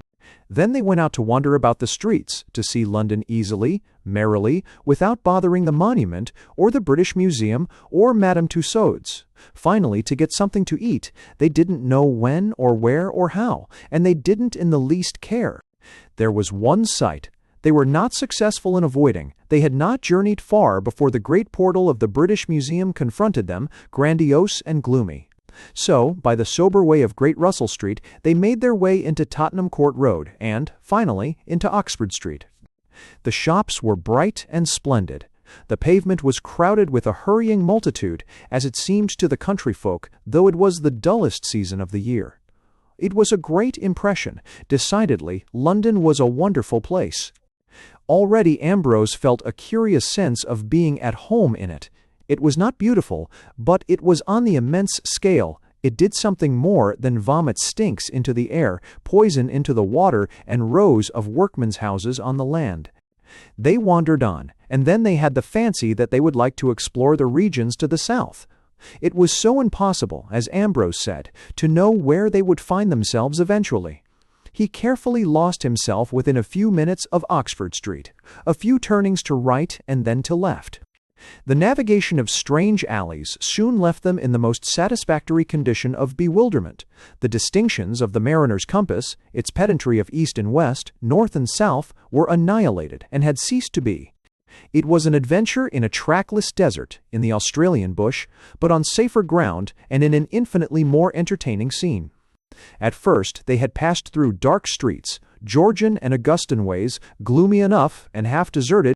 There were grave houses with many stories of windows, now reduced to printing offices, to pickle warehouses, to odd crafts such as those of the metal assayer, the crucible maker, the engraver of seals, the fabricator of bullae. Ambrose had read of such arts, but had always thought of them as existing in a vague void, if some of them even existed at all in those days. But there in the windows were actual crucibles, strange-looking curvilinear pots of gray-yellowish ware, the veritable instruments of the magnum opus, inventions of Arabia. He was no longer astonished when a little farther he saw a harpsichord which had only been a name to him, a beautiful-looking thing, richly inlaid, with its date 28 AT, on Extrida 19 AT inscribed on a card above it. It was now utterly wonderland. He could very likely buy armor round the corner, and he had scarcely formed the thought when a very fine 16th-century suit, richly damascened, rose up before him, handsomely displayed between two black jacks. These were the comparatively silent streets, but they turned a corner, and what a change! All the roadway, not the pavement only, seemed full of a strolling, chatting, laughing mob of people. The women were bareheaded, and one heard nothing but the roll of the French R. Torrents of sonorous sound trolled out, with the music of happy song. The papers in the shops were all French. Ensigns on every side proclaimed "Vins fins, bon supérieur." The tobacconists kept their tobacco in square blue, yellow, and brown packets. Charcuterie made a brave and appetizing show, and here was a café-restaurant au Château de Chinon. The name was enough. They could not dine elsewhere, and Ambrose felt that he was honoring the memory of the great Rabelais. It was probably not a very good dinner. It was infinitely better than the Soho dinner of these days, for the quarter had hardly begun to yield to the attack of art, intellect, and the suburbs, which, between them, have since destroyed the character and unction of many a good cookshop. Ambrose only remembered 2 dishes, the pieds de porc grilles and the salad. The former he thought both amusing and delicious, and the latter was strangely and artfully compounded of many herbs, of little vinegar, of abundant Provençal oil, with the chapon, or crust, rubbed with garlic. Reposing at the bottom of the bowl after Madame had tormented the ingredients, the salad was a dish from fairyland. There be no such salads now in all the land of Soho. "Let me celebrate, above all, the little red wine," says Ambrose in a brief dithyrambic note. "Not in any mortal vineyard did its father grape ripen. It was not nourished by the warmth of the visible sun, nor were the rains that made it swell common waters from the skies above us. Not even in the Chinonais, sacred earth though that be, was the press made that caused its juices to be poured into the cuve, nor was the humming of its fermentation heard in any of the good cellars of the lower terrain. But in that region which Keats celebrates when he sings, the Mermaid Tavern, was this juice engendered. The vineyard lay low down in the south, among the starry plains where is the Terra Turinensis Celestis, that unimaginable country which Rabelais beheld in his vision, where mighty Gargantua drinks from inexhaustible vats eternally, where Pantagruel is athirst for evermore, though he be satisfied continually. There, in the land of the crowned immortal tospots, was that wine of ours vintaged, red with the rays of the dog-star, made magical by the influence of Venus, fertilized by the happy aspect of Mercury. O rare, superabundant, and most excellent juice, fruit of all fortunate stars, by thee were we translated, exalted into the fellowship of that tavern, of which the old poet writes, mihi est propositum, in Taberna Mori. There were few English people in the Château de Chinon. Indeed, it is doubtful whether there was more than one, the ménage Lupton excepted. This one compatriot happened to be a rather remarkable man. It was Carroll. He was not in the vanguard of anything. He knew no journalists and belonged to no clubs. He was not even acquainted in the most distant manner with a single person who could be called really influential or successful. He was an obscure literary worker, who published an odd volume every 5 or 6 years. Now and then he got notices, when there was no press of important stuff in the offices, and sometimes a kindly reviewer predicted that he would come out all right in time, though he had still much to learn. About a year before he died, an intelligent reading public was told that 1 or 2 things of his were rather good. Then, on his death, it was definitely discovered that the 5 volumes of verse occupied absolutely unique ground, that a supreme poet had been taken from us, a poet who had raised the English language into a 4th dimension of melody and magic. The intelligent reading public read him no more than they ever did, but they buy him in edition after edition, from large quarto to post-octavo. They buy him put up into little decorated boxes. They buy him on Japanese vellum. They buy him illustrated by 6 different artists. They discuss no end of articles about him. They write their names in the Carroll birthday book. They set up the Carroll calendar in their boudoir. They have quotations from him in Westminster Abbey and St. Paul's Cathedral. They sing him in the famous Carroll cycle of song. And, last and best of all, a brilliant American playwright is talking even now of dramatizing him. The Carroll Club, of course, is ancient history.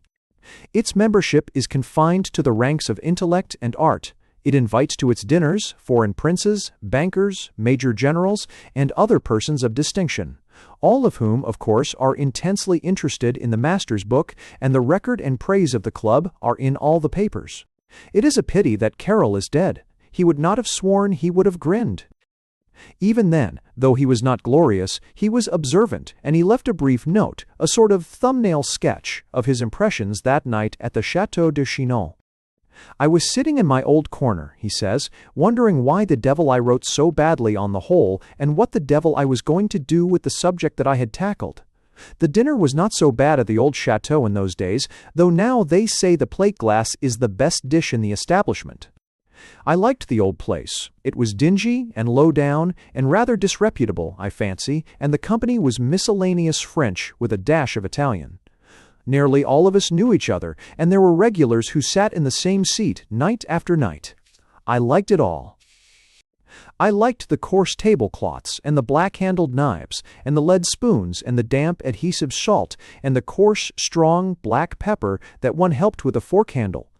Then there was Madame sitting on high, and I never saw an uglier woman nor a more good-natured. I was getting through my roast fowl and salad that evening when two wonderful people came in, obviously from fairyland. I saw they had never been in such a place in all their lives before. I don't believe either of them had set foot in London until that day, and their wonder and delight and enjoyment of it all were so enormous that I had another helping of food and an extra half-bottle of wine. I enjoyed them, too, in their way, but I could see that their fowl and their wine were not a bit the same as mine. I once knew the restaurant they were really dining at. Grand Café de Paradis, some such name as that. He was an extraordinary-looking chap, quite young, I should fancy, black hair, dark skin, and such burning eyes. I don't know why, but I felt he was a bit out of his setting, and I kept thinking how I should like to see him in a monk's robe. She was a lovely girl with amazing copper hair, dressed rather badly. Of the people, I should imagine. But what a gaiety she had! I couldn't hear what they were saying, but one had to smile with sheer joy at the sight of her face. It positively danced with mirth, and a good musician could have set it to music, I am sure. There was something a little queer, too pronounced perhaps, about the lower part of her face. Perhaps it would have been an odd tune, but I know I should have liked to hear it. Ambrose lit a black Caporal cigarette. He had bought a packet on his way. He saw an enticing bottle of rotund form paying its visits to some neighboring tables, and the happy fools made the acquaintance of Benedictine. Oh yes, it is all very well, Ambrose has been heard to say on being offered this agreeable and aromatic liqueur. It's nice enough, I dare say. But you should have tasted the real stuff. I got it at a little café in Soho some years ago, the Chateau de Chinon. No, it's no good going there now. It's quite different.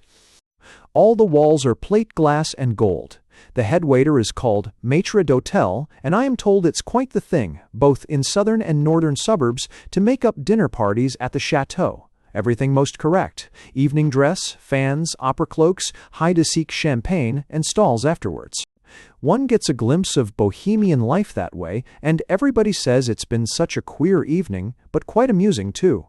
But you can't get the real Benedictine there now. Where can you get it? Ah, I wish I knew. I never come across it. The bottle looks just the same, but it's quite a different flavor. The phylloxera may be responsible, of course, but I don't think it is. Perhaps the bottle that went round the table that night was like the powder in Jekyll and Hyde. Its properties were the result of some strange accident. At all events, they were quite magical. The two adventurers went forth into the maze of streets and lost themselves again. Heaven knows where they went, by what ways they wandered. As with wide, gleaming eyes, arm locked in arm, they gazed on an enchanted scene which they knew must be London and nothing else. Indeed, now and again, Ambrose thought he recognized certain features and monuments and public places of which he had read, but still, that wine of the chateau was, by all mundane reckonings, of the smallest, and one little glass of Benedictine with coffee could not disturb the weakest head. Yet was it London after all? What they saw was, doubtless, the common world of the streets and squares, the gay ways and the dull, the broad, ringing, lighted roads and the dark, echoing passages, yet they saw it all as one sees a mystery play through a veil. But the veil before their eyes was a transmuting vision, and its substance was shot as if it were samite, with wonderful and admirable golden ornaments. In the Eastern tales, people find themselves thus suddenly transported into an unknown magical territory. with cities that are altogether things of marvel and enchantment, whose walls are pure gold, lighted by the shining of incomparable jewels. And Ambrose declared later that never till that evening had he realized the extraordinary and absolute truth to nature of the Arabian Nights. Those who were present on a certain occasion will not soon forget his rejoinder to a gentleman in the company who said that for truth to nature he went to George Eliot. "I was speaking of men and women, sir," was the answer, "not of lice." The gentleman in question, who was quite an influential man, some whisper that he was an editor, was naturally very much annoyed. Still, Ambrose maintained his position. He would even affirm that for crude realism, the Eastern tales were absolutely unique.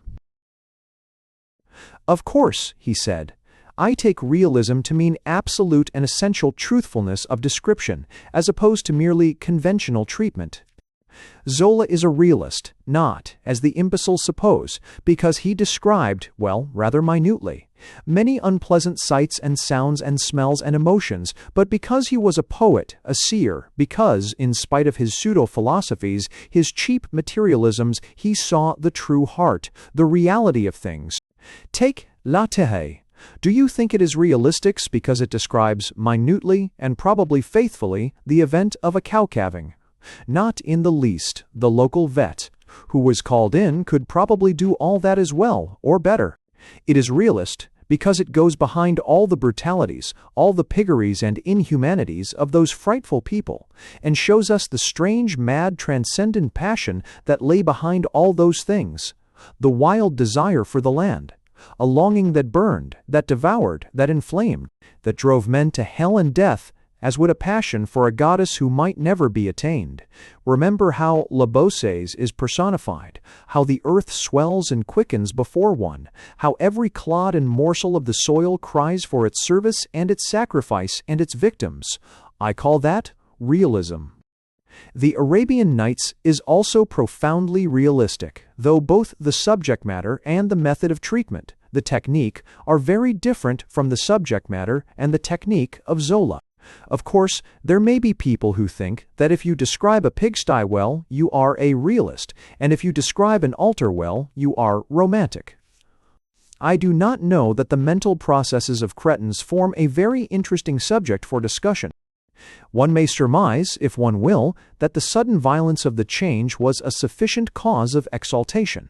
That detestable Lupton left behind, no town, but a collection of stink and poison factories and slave quarters, that more detestable school, more ridiculous than the Academy of Legato, that most detestable routine, games, lessons, and the doctor's sermons. The transition was tremendous to the freedom of fabled London, of the unknown streets and unending multitudes. Ambrose said he hesitated to talk of that walk, lest he should be thought an aimless liar. They strolled for hours, seeing the most wonderful things, the most wonderful people, but he declared that the case was similar to that of the Benedictine. He could never discover again the regions that he had perambulated.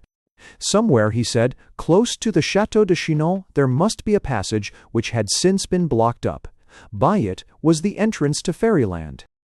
When at last they found Little Russell Row, the black cat was awaiting them with an expression which was pleased and pious. Too, he had devoured the greater portion of that quarter-pound of dubious butter. Ambrose smoked black cigarettes in bed till the packet was finished. 3. It was an amazing week they spent in London.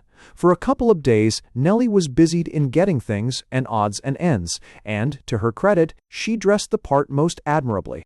She abjured all the imperial purples, the Mediterranean blues, the shrieking lilacs that her class usually affects, and appeared at last a model of neat gaiety.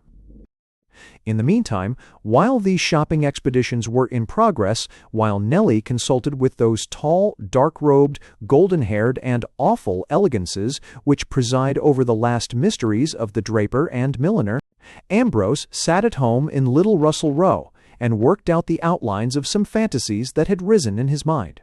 It was, in fact, during these days that he made the notes, which were afterwards expanded into the curious Defense of Taverns, a book which is now rare and sought after by collectors.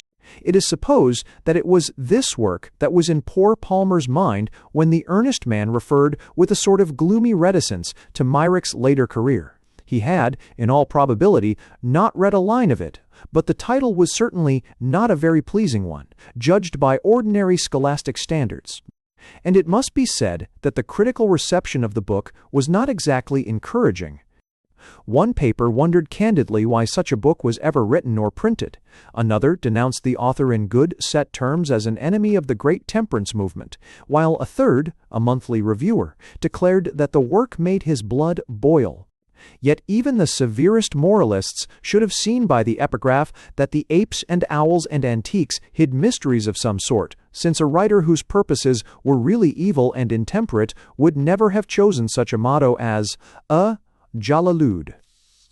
Din praised the behavior of the inebriated and drank water from the well, but the reviewers thought that this was unintelligible nonsense and merely a small part of the writer's general purpose to annoy. The rough sketch is contained in the first of the notebooks, which are still unpublished, and perhaps are likely to remain so.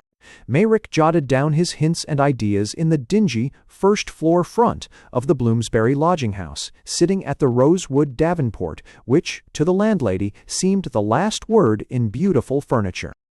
The menage rose late. What a relief it was to be free of the horrible bells that poisoned one's rest at Lupton, to lie in peace as long as one liked, smoking a matutinal cigarette or two to the accompaniment of a cup of tea. Nellie was acquiring the art of the cigarette smoker by degrees. She did not like the taste at all at first, but the wild and daring deviltry of the practice sustained her, and she persevered.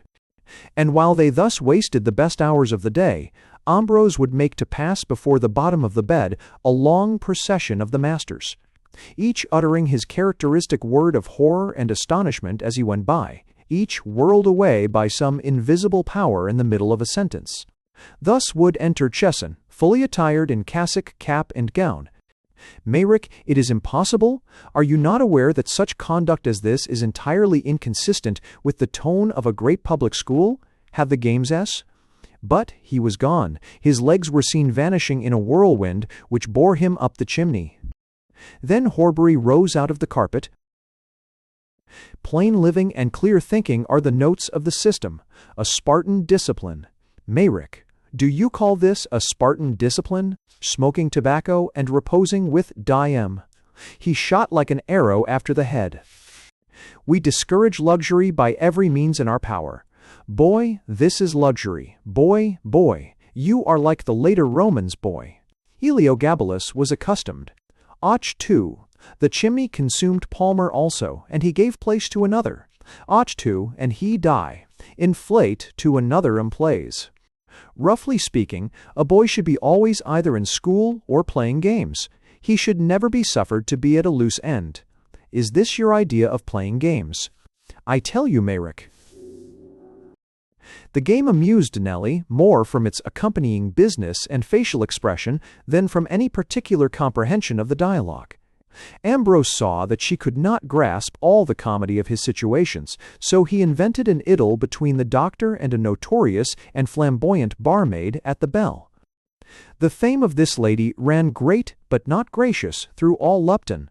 This proved a huge success. Beginning as a mere episode, it gathered to itself a complicated network of incidents and adventures, of wild attempts and strange escapes, of stratagems and ambushes, of disguises and alarms.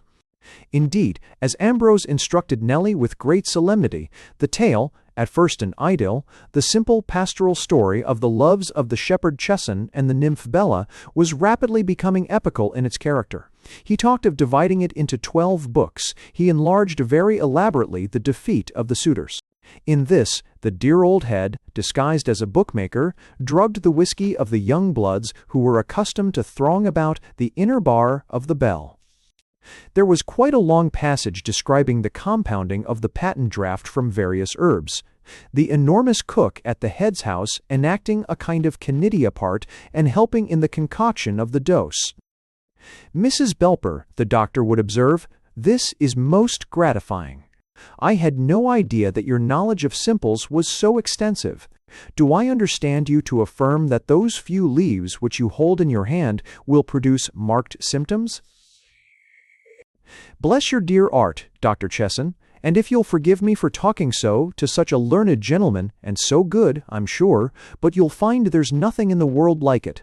Often and often have I erred my poor old mother that's dead and gone, these 40-year come Candlemas. Mrs. Belper, I am surprised at you. Are you not aware that the Judicial Committee of the Privy Council has pronounced the observance of the festival you so lightly name to be of a highly superstitious nature? Your deceased mother, you were saying, will have entered into her reward 40 years ago on February the 2nd of next year? Is not this the case? These 40 years came Febimas, and a good woman she was, and never have I seen a larger wart on the nose and her legs bad as bad for years and years. These details, though, no doubt, of high personal interest, seem hardly germane to our present undertaking. However, Mrs. Belper, proceed in your remarks. And thank you kindly, sir, and not forgetting you are a clergyman. But there, we can't all of us be everything.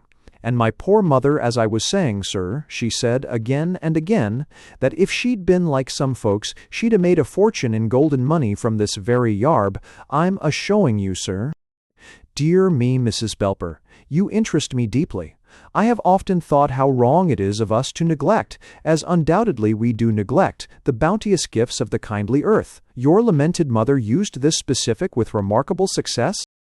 Lord a mercy, Dr. Chesson.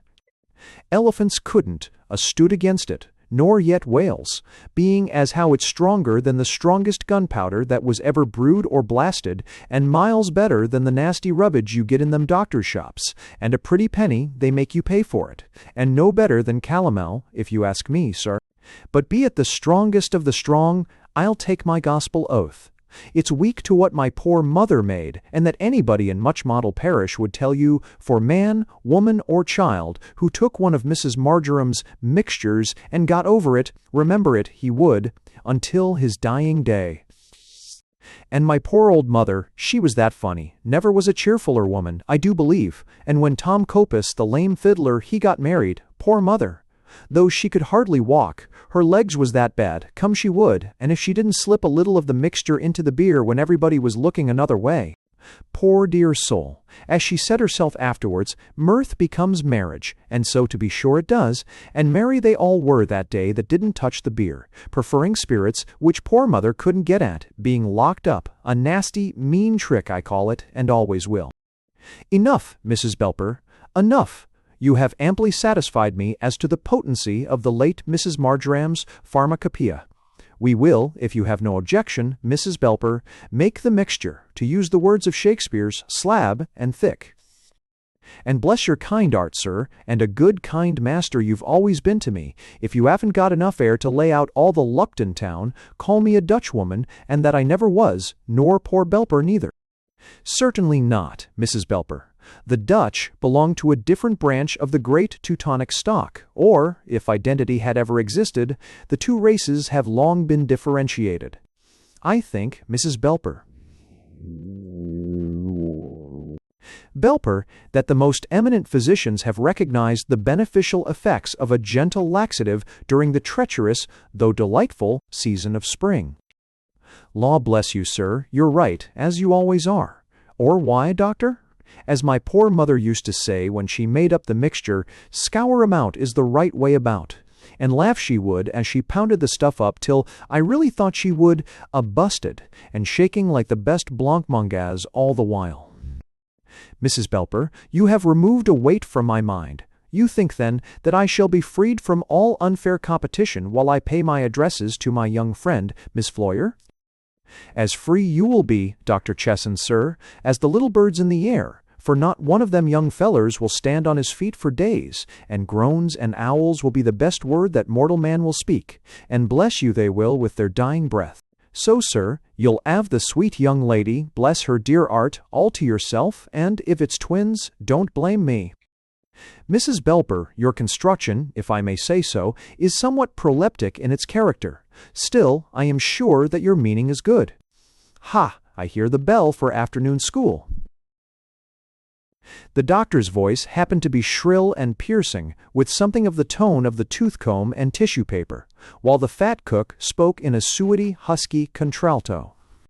Ambrose reproduced these peculiarities with the gift of the born mimic, adding appropriate antic and gesture to grace the show, and Nellie's appreciation of its humors was intense. Day by day, new incidents and scenes were added. The head, in the pursuit of his guilty passion, hid in the coal cellar of the bell, and, rustling sounds being heard, evaded detection for a while by imitating the barks of a terrier in chase of a rat. Nellie liked to hear the woof, woof, woof, woof, which was introduced at this point.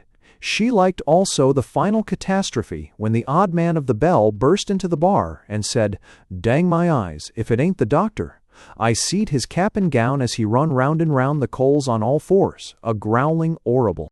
To which the landlady rejoined, "Don't tell your silly lies here. How could he growl, him being a clergyman?" And all the loafers joined in the chorus. "Ad's right, Tom, why do you talk such silly lies as that, him being a clergyman?" They laughed so loud and so merrily over their morning tea and these lunacies that the landlady doubted gravely as to their marriage lines. She cared nothing. They had paid what she asked, money down in advance, and, as she said, young gentlemen will have their fun with the young ladies, so what's the good of talking? Breakfast came at length. They gave the landlady a warning bell some half-hour in advance, so the odd food was, at all events, not cold. Afterwards, Nellie sallied off on her shopping expeditions, which, as might have been expected, she enjoyed hugely, and Ambrose stayed alone, with his pen and ink and a fat notebook which had captured his eye in a stationer's window.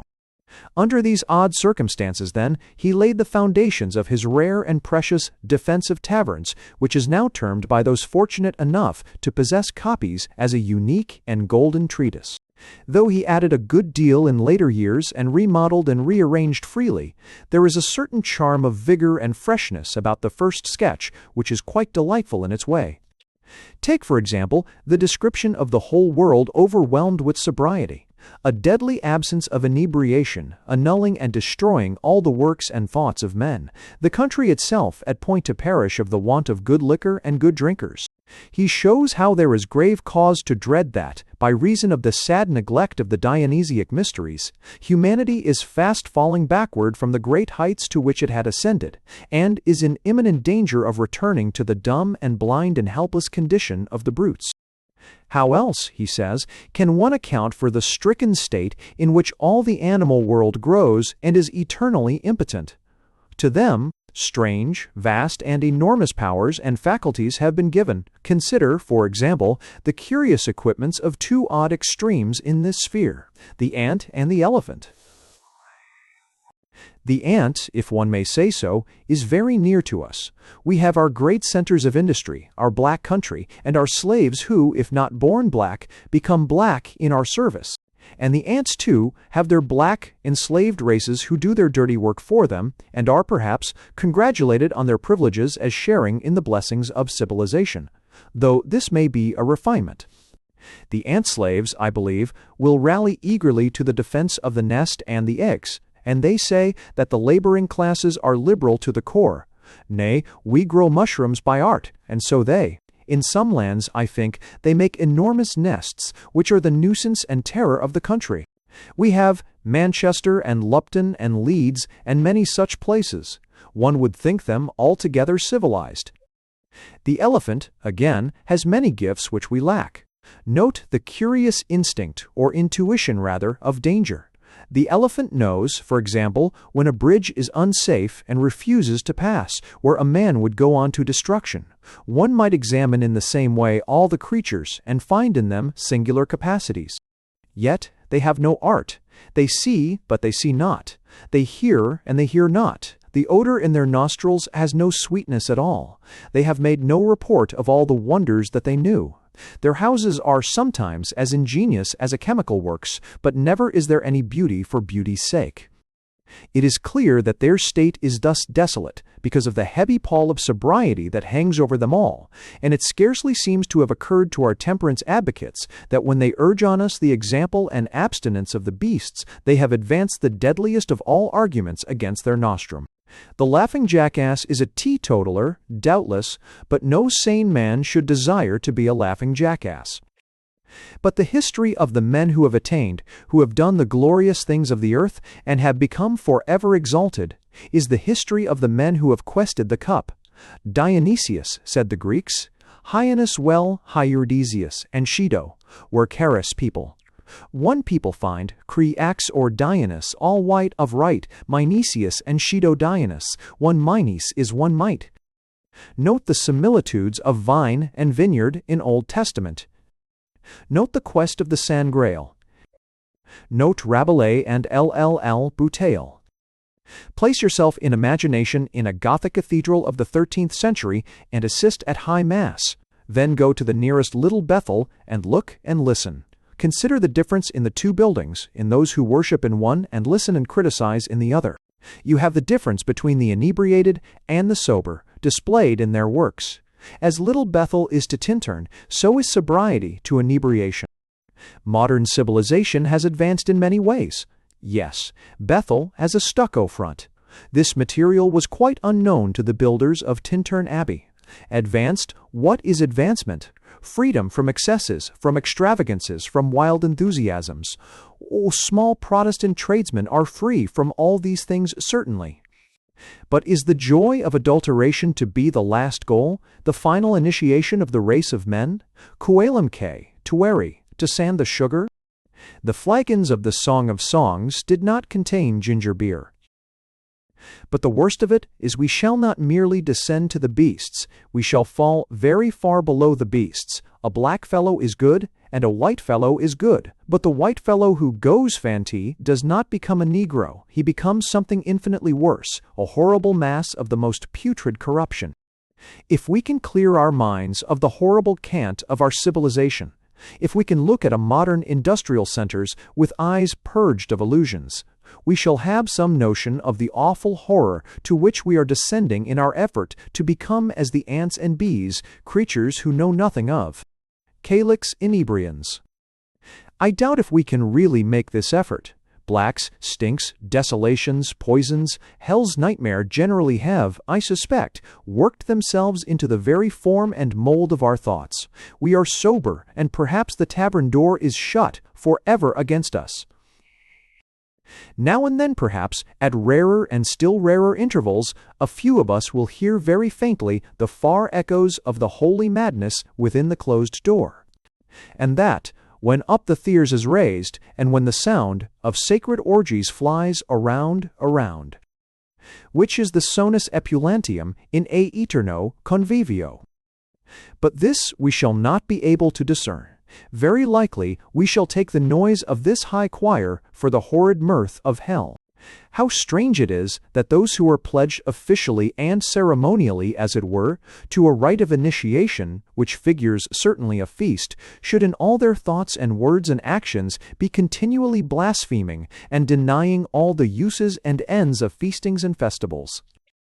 This is not the refusal of the e-species for the sake of enjoying perfectly the most beautiful and desirable. It is the renouncing of species and genus, the pronouncing of good to be evil. The universal being denied, the particular is degraded and defiled. What is called the drink curse is the natural and inevitable result and sequence of the Protestant Reformation. If the clear wells and fountains of the magic wood are buried out of sight, then men who must have drink will betake them to the slime ponds and poison pools. In the Graal books there is a curse, an evil enchantment, on the land of Logres because the mystery of the holy vessel is disregarded. The knight sees the dripping spear and the shining cup pass before him and says no word. He asks no question as to the end and meaning of the ceremony. So the land is blasted and barren and songless, and those who dwell in it are in misery. Every day of our lives we see the Grail carried before us in a wonderful order, and every day we leave the question unasked, the mystery despised and neglected. Yet if we could ask that question, bowing down before these heavenly and glorious splendors and hallows, then every man should have the meat and drink that his soul desired, the hall would be filled with odors of paradise, with the light of immortality. In the books the Grail was at last taken away because of men's unworthiness. So it will be, I suppose. Even now the quester's adventure is a desperate one. Few there be that find it. Ventilation and sanitation are well enough in their way, but it would not be very satisfactory to pass the day in a ventilated and sanitated hell with nothing to eat or drink. If one is perishing of hunger and thirst, sanitation seems unimportant enough. How wonderful, how glorious it would be if the kingdom of the great drinkers could be restored. If we could only sweep away all the might of the sober ones, the factory builders, the poison makers, the politicians, the manufacturers of bad books and bad pictures, together with Little Bethel and the morality of Mr. Cast. Mildmay, the curate, a series of negative propositions. Then imagine the great light of the great inebriation shining on every face, and not any work of man's hands, from a cathedral to a penknife, without the mark of the tavern upon it. All the world a great festival, every well a fountain of strong drink. Every river running with the new wine, the Sangreal brought back from Sarras, restored to the awful shrine of Cor Arbenek, the oracle of the deity Boutet once more freely given, the ruined vineyard flourishing once more, girt about by shining, everlasting walls. Then we should hear the old songs again, and they would dance the old dances, the happy, ransomed people, commensals and compotators of the everlasting tavern. The whole treatise, of which this extract is a fragment in a rudimentary and imperfect stage, is, of course, an impassioned appeal for the restoration of the quickening, exuberant imagination, not merely in art, but in all the inmost places of life. Here and there one can hear, as it were, the whisper and the hint of deeper mysteries, visions of a great experiment and a great achievement to which some men may be called. In his own words, within the tavern there is an inner tavern, but the door of it is visible to few indeed. In Ambrose's mind, in the after years, the stout notebook was dear, perhaps as a substitute for that aroma of the past in a feel which he has declared so desirable an invention. It stood not so much for what was written in it as for the place and the circumstances in which it was written. It recalled Little Russell Rowe and Nellie, and the evenings at the Château de Chinon where, night by night, they served still stranger, more delicious meats, and the red wine revealed more clearly its high celestial origin. One evening was diversified by an odd encounter. A middle-aged man, sitting at an adjoining table, was evidently in want of matches, and Ambrose handed his box with the sympathetic smile which one smoker gives to another in such cases. The man, he had a black mustache and a small pointed beard, thanked him in fluent English with a French accent, and they began to talk of casual things, veering, by degrees, in the direction of the arts. The Frenchman smiled at Myric's enthusiasm. "What a life you have before you," he said. "Don't you know that the populace always hates the artist, and kills him if it can? You are an artist and mystic too. What a fate!" "Yes, but it is that applause, that reclaim that comes after the artist is dead," he went on, replying to some objection of Ambrose's. "It is that which is the worst cruelty of all. It is fine for Burns, is it not, that his stupid compatriots have not ceased to utter follies about him for the last 80 years? Scotchman? But they should be ashamed to speak his name. And Keats, and how many others, in my country and in yours and in all countries. The imbeciles are not content to calumniate, to persecute, to make wretched the artist in his lifetime. They follow him with their praise to the grave that they have digged. Praise of the populace, praise of a race of pigs, for, you see, while they are insulting the dead with their compliments, they are at the same time insulting the living with their abuse." He dropped into silence. From his expression he seemed to be cursing the populace, with oaths too frightful to be uttered. He rose suddenly and turned to Ambrose. "Artist and mystic. Yes, you will probably be crucified.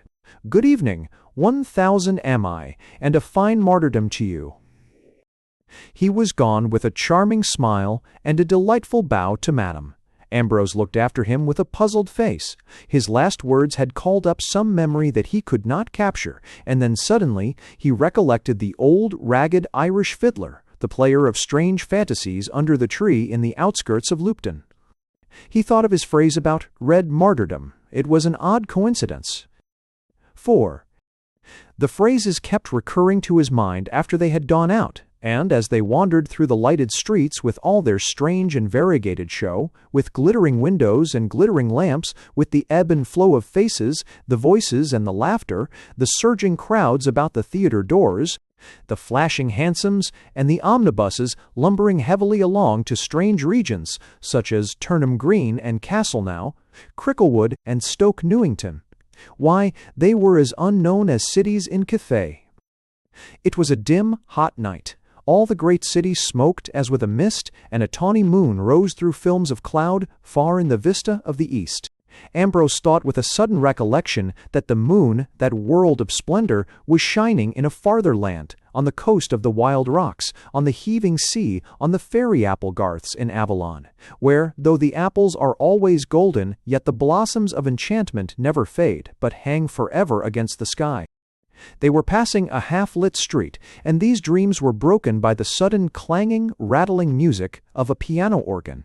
For a moment they saw the shadowy figures of the children as they flitted to and fro, dancing odd measures in the rhythm of the tune. Then they came into a long, narrow way, with a church spire in the distance, and near the church they passed the church shop. Roman, evidently, from the subjects and the treatment of the works of art on view. But it was strange. In the middle of the window was a crude, glaring statue of some saint. He was in bright red robes, sprinkled with golden stars. The blood rained down from a wound in his forehead, and with one hand he drew the scarlet vestment aside and pointed to the dreadful gash above his heart. And from this, again, the bloody drops fell thick. The colors stared and shrieked, and yet through the bad, cheap art there seemed to shine a rapture that was very near to beauty. The thing expressed was so great that it had to a certain extent overcome the villainy of the expression.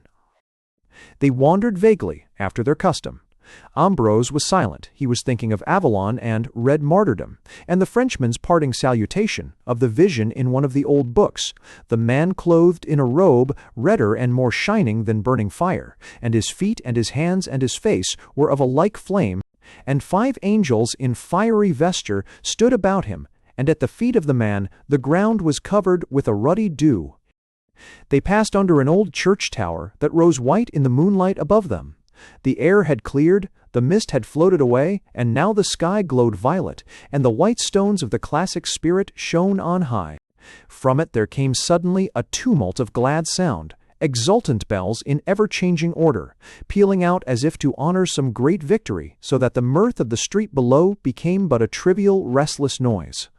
He thought of some passage that he had read but could not distinctly remember. A ship was coming back to its haven after a weary and tempestuous voyage over many dreadful seas, and those on board saw the tumult in the city as their sails were sighted, heard afar the shouts of gladness from the rejoicing people, heard the bells from all the spires and towers break suddenly into triumphant chorus, sounding high above the washing of the waves. Ambrose roused himself from his dreams. They had been walking in a circle and had returned almost to the street of the chateau, though, their knowledge of the district being of an unscientific character, they were under the impression that they were a mile or so away from that particular point. As it happened, they had not entered this street before, and they were charmed at the sudden appearance of stained glass lighted up from within. The color was rich and good. There were flourished scrolls and grotesques in the Renaissance manner, many emblazoned shields in ruby and gold and azure, and the centerpiece showed the court of the beer king, a jovial and venerable figure attended by a host of dwarfs and kobolds, all holding on high enormous mugs of beer. They went in boldly and were glad. It was the famous Three Kings in its golden and unreformed days, but this they knew not. The room was of moderate size, very low, with great dark beams in the white ceiling. White were the walls. On the plaster, black-letter texts with vermilion initials praised the drinker's art, and more kobolds in black and red loomed oddly in unsuspected corners. The lighting, presumably, was gas, but all that was visible were great antique lanterns depending from iron hooks, and through their dull green glass only a dim radiance fell upon the heavy oak tables and the drinkers. From the middle beam, an enormous bouquet of fresh hops hung on high. There was a subdued murmur of talk, and now and then the clatter of the lid of a mug, as fresh beer was ordered. In one corner there was a kind of bar. Behind it a couple of grim women, the kobolds apparently, performed their office, and above, on a sort of rack, hung mugs and tankards of all sizes and of all fantasies. There were plain mugs of creamy earthenware, mugs gaudily and oddly painted with garlanded goats, with hunting scenes, with towering castles, with flaming posies of flowers.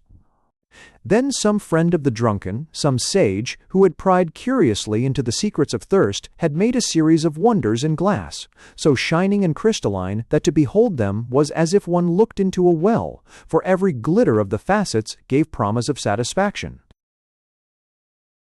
There were the mugs, capacious and very deep, crowned for the most part not with mere plain lids of common use and make, but with tall spires, in pewter, richly ornamented, evident survivals from the Middle Ages. Ambrose's eyes glistened.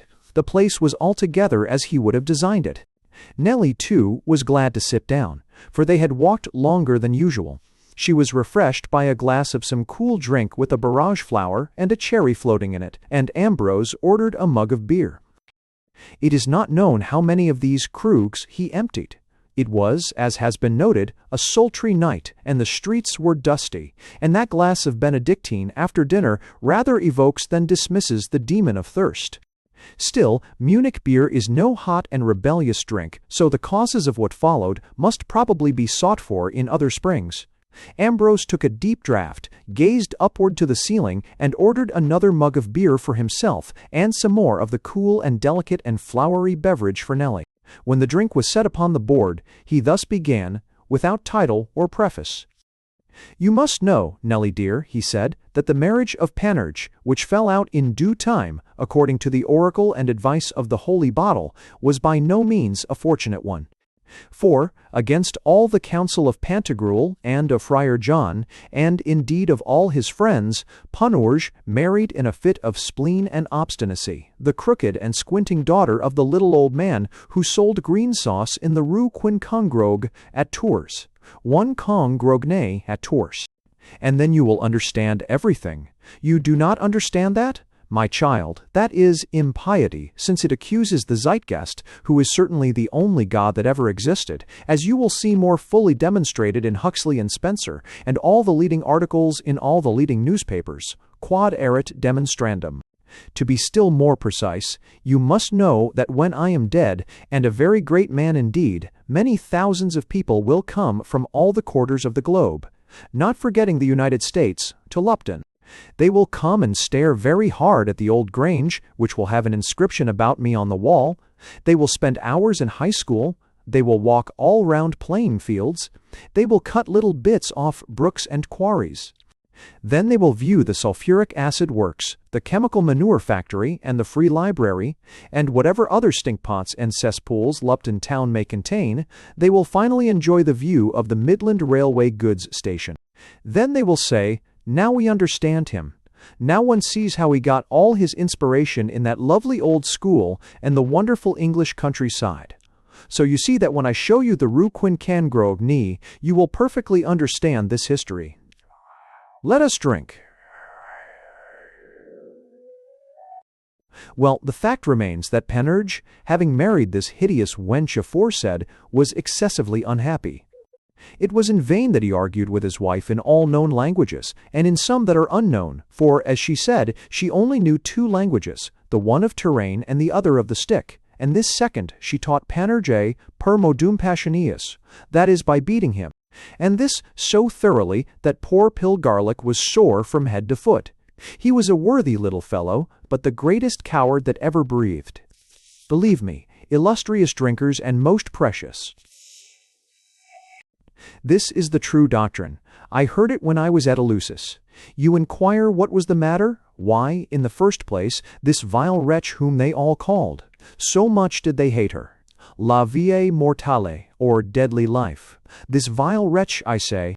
What do you think that she did when the last note of the fiddles had sounded and the wedding guests had gone off to the 3 lampreys to kill a certain worm, the which worm is most certainly immortal, since it is not dead yet? Well then, what did Madame Panurge? Nothing but this: she robbed her excellent and devoted husband of all that he had. Doubtless you remember how, in the old days, Panurge had played ducks and drakes with the money that Pantagruel had given him, so that he borrowed on his corn while it was still in the ear and before it was sown, if we inquire a little more closely. In truth, the good little man never had a penny to bless himself withal, for the which cause Pantagruel loved him all the more dearly. So that when the Dive Bouteille gave its oracle, and Panurge chose his spouse, Pantagruel showed how preciously he esteemed a hearty spender by giving him such a treasure that the goldsmiths who live under the bell of Saint Gatians still talk of it before they dine, because by doing so their mouths water, and these salivary secretions are of high benefit to the digestion. Read on this, Galen. If you would know how great and glorious this treasure was, you must go to the library of the Archevêque at Tours, where they will show you a vast volume bound in pigskin, the name of which I have forgotten. But this book is nothing else than the list of all the wonders and glories of Pantagruel's wedding present to Panurge. It contains surprising things, I can tell you, for, in good coin of the realm alone, never was gift that might compare with it. And besides the common money, there were ancient pieces, the very names of which are now incomprehensible, and incomprehensible they will remain till the coming of the Cochegrues. There was, for instance, a great gold soul, a world in itself, as some said truly, and I know not how many myriad of étoiles, all of the finest silver that was ever minted, and Angers Gardians, which the learned think must have been first coined at Angers. Though others will have it that they were the same as our angels, and, as for roses de paradis and coronis immortelles, I believe he had as many of them as ever he would. Beauties and joys he was to keep for pocket money, small change is sometimes great game. And, as I say, no sooner had Panurge married that accursed daughter of the Rue Quincampoix than she robbed him of everything, down to the last brass farthing. The fact is that the woman was a witch. She was also something else, which I leave out for the present. But, if you will believe me, she cast such a spell upon Panurge that he thought himself an absolute beggar. Thus he would look at his soul door and say, "What is the use of that? It is only a great bright lump. I can see it every day." Then when they said, "But how about those Angers, guardians?" he would reply, "Where are they?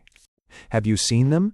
EIWF, Nidon and Nobber, CR, Nidon R. Show them to me, and so with all else, and all the while that villain of a woman beat, thumped, and belabored him, so that the tears were always in his eyes, and they say you could hear him howling all over the world. Everybody said that he had made a pretty mess of it, and would come to a bad end. Luckily for him, this W. State, which of a wife of his would sometimes doze off for a few minutes, and then he had a little peace, and he would wonder what had become of all the gay girls and gracious ladies that he had known in old times, for he had played the devil with the women in his day, and could have taught Ovid lessons in arte amoris. Now, of course, it was as much as his life was worth to mention the very name of one of these ladies. And as for any little sly visits, stolen endearments, hidden embraces, or any small matters of that kind, it was good.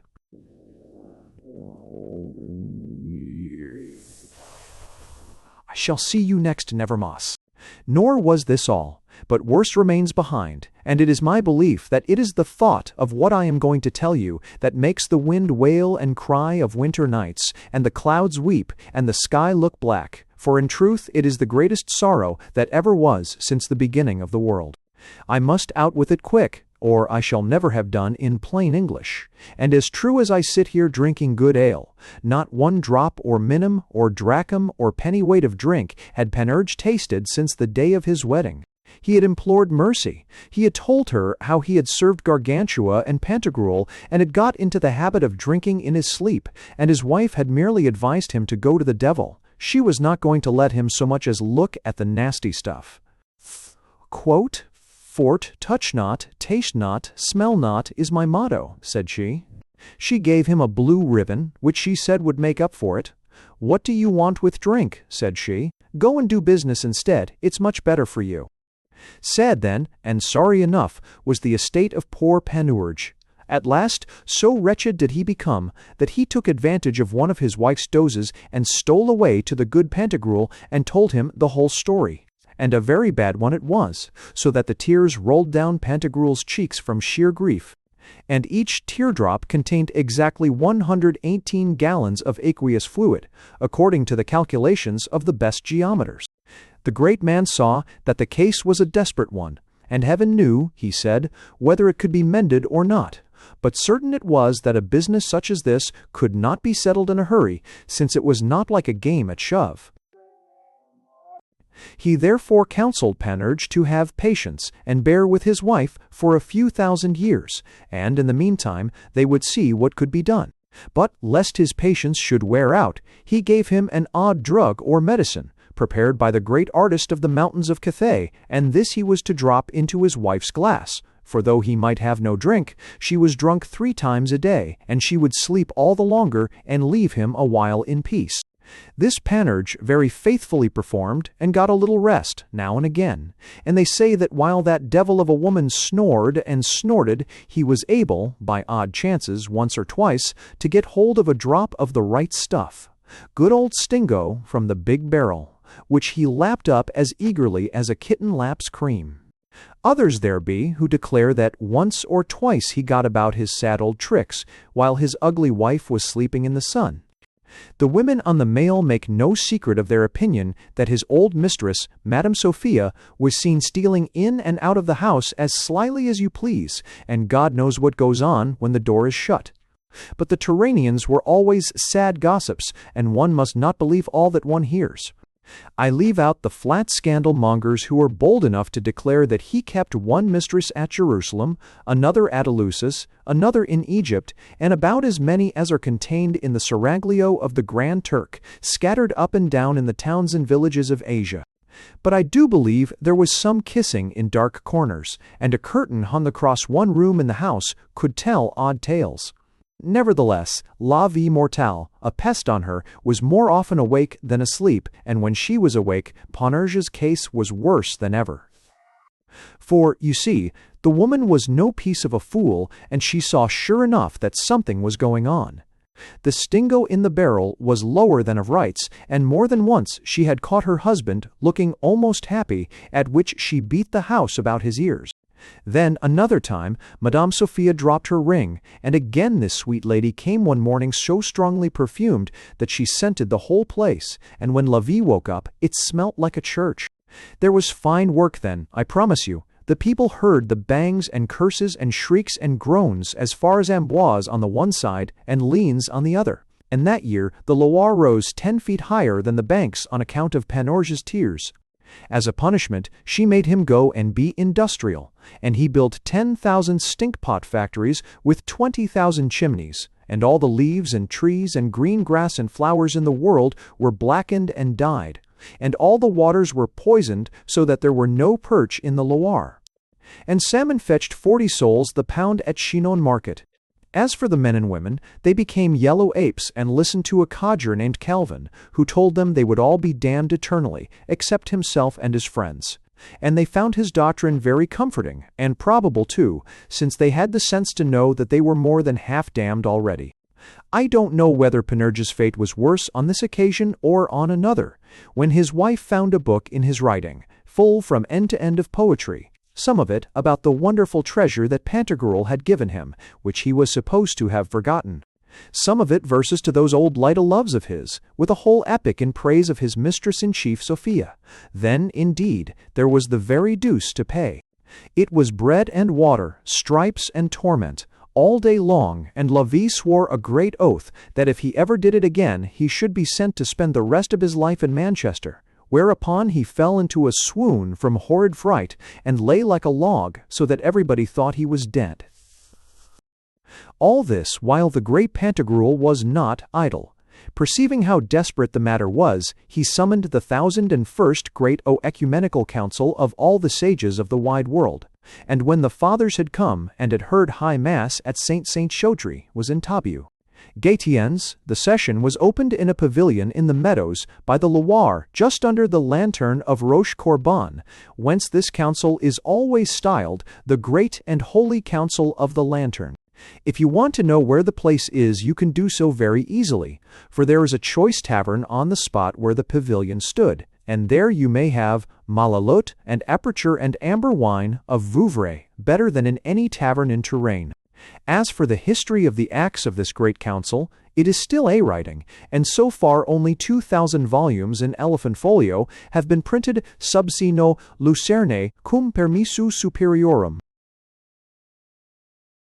However, as it is necessary to be brief, it may be said that the Holy Fathers of the Lantern, after having heard the whole case as it was exposed to them by the great clerks of Pantagruel, having digested all the arguments, looked into the precedents, applied themselves to the doctrine, explored the hidden wisdom, its Albrionis river no to ven, consulted the canons, searched the scriptures, divided the dogma, distinguished the distinctions, and answered the questions, resolved with one voice that there was no help in the world for Panurge, save only this: he must forthwith achieve the most high, noble, and glorious quest of the Sangreal.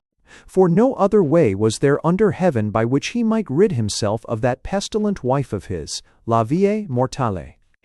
And on some other occasion, said Ambrose, you may hear of the last voyage of Panurge to the glassy isle of the Holy Grail, of the incredible adventures that he achieved, of the dread perils through which he passed, of the great wonders and marvels and compassions of the way, of the manner in which he received the title Plentin y Tono, which signifies Child of the Water Floods, and how at last he gloriously attained the vision of the Sangreal, and was most happily translated out of the power of la vie mortale.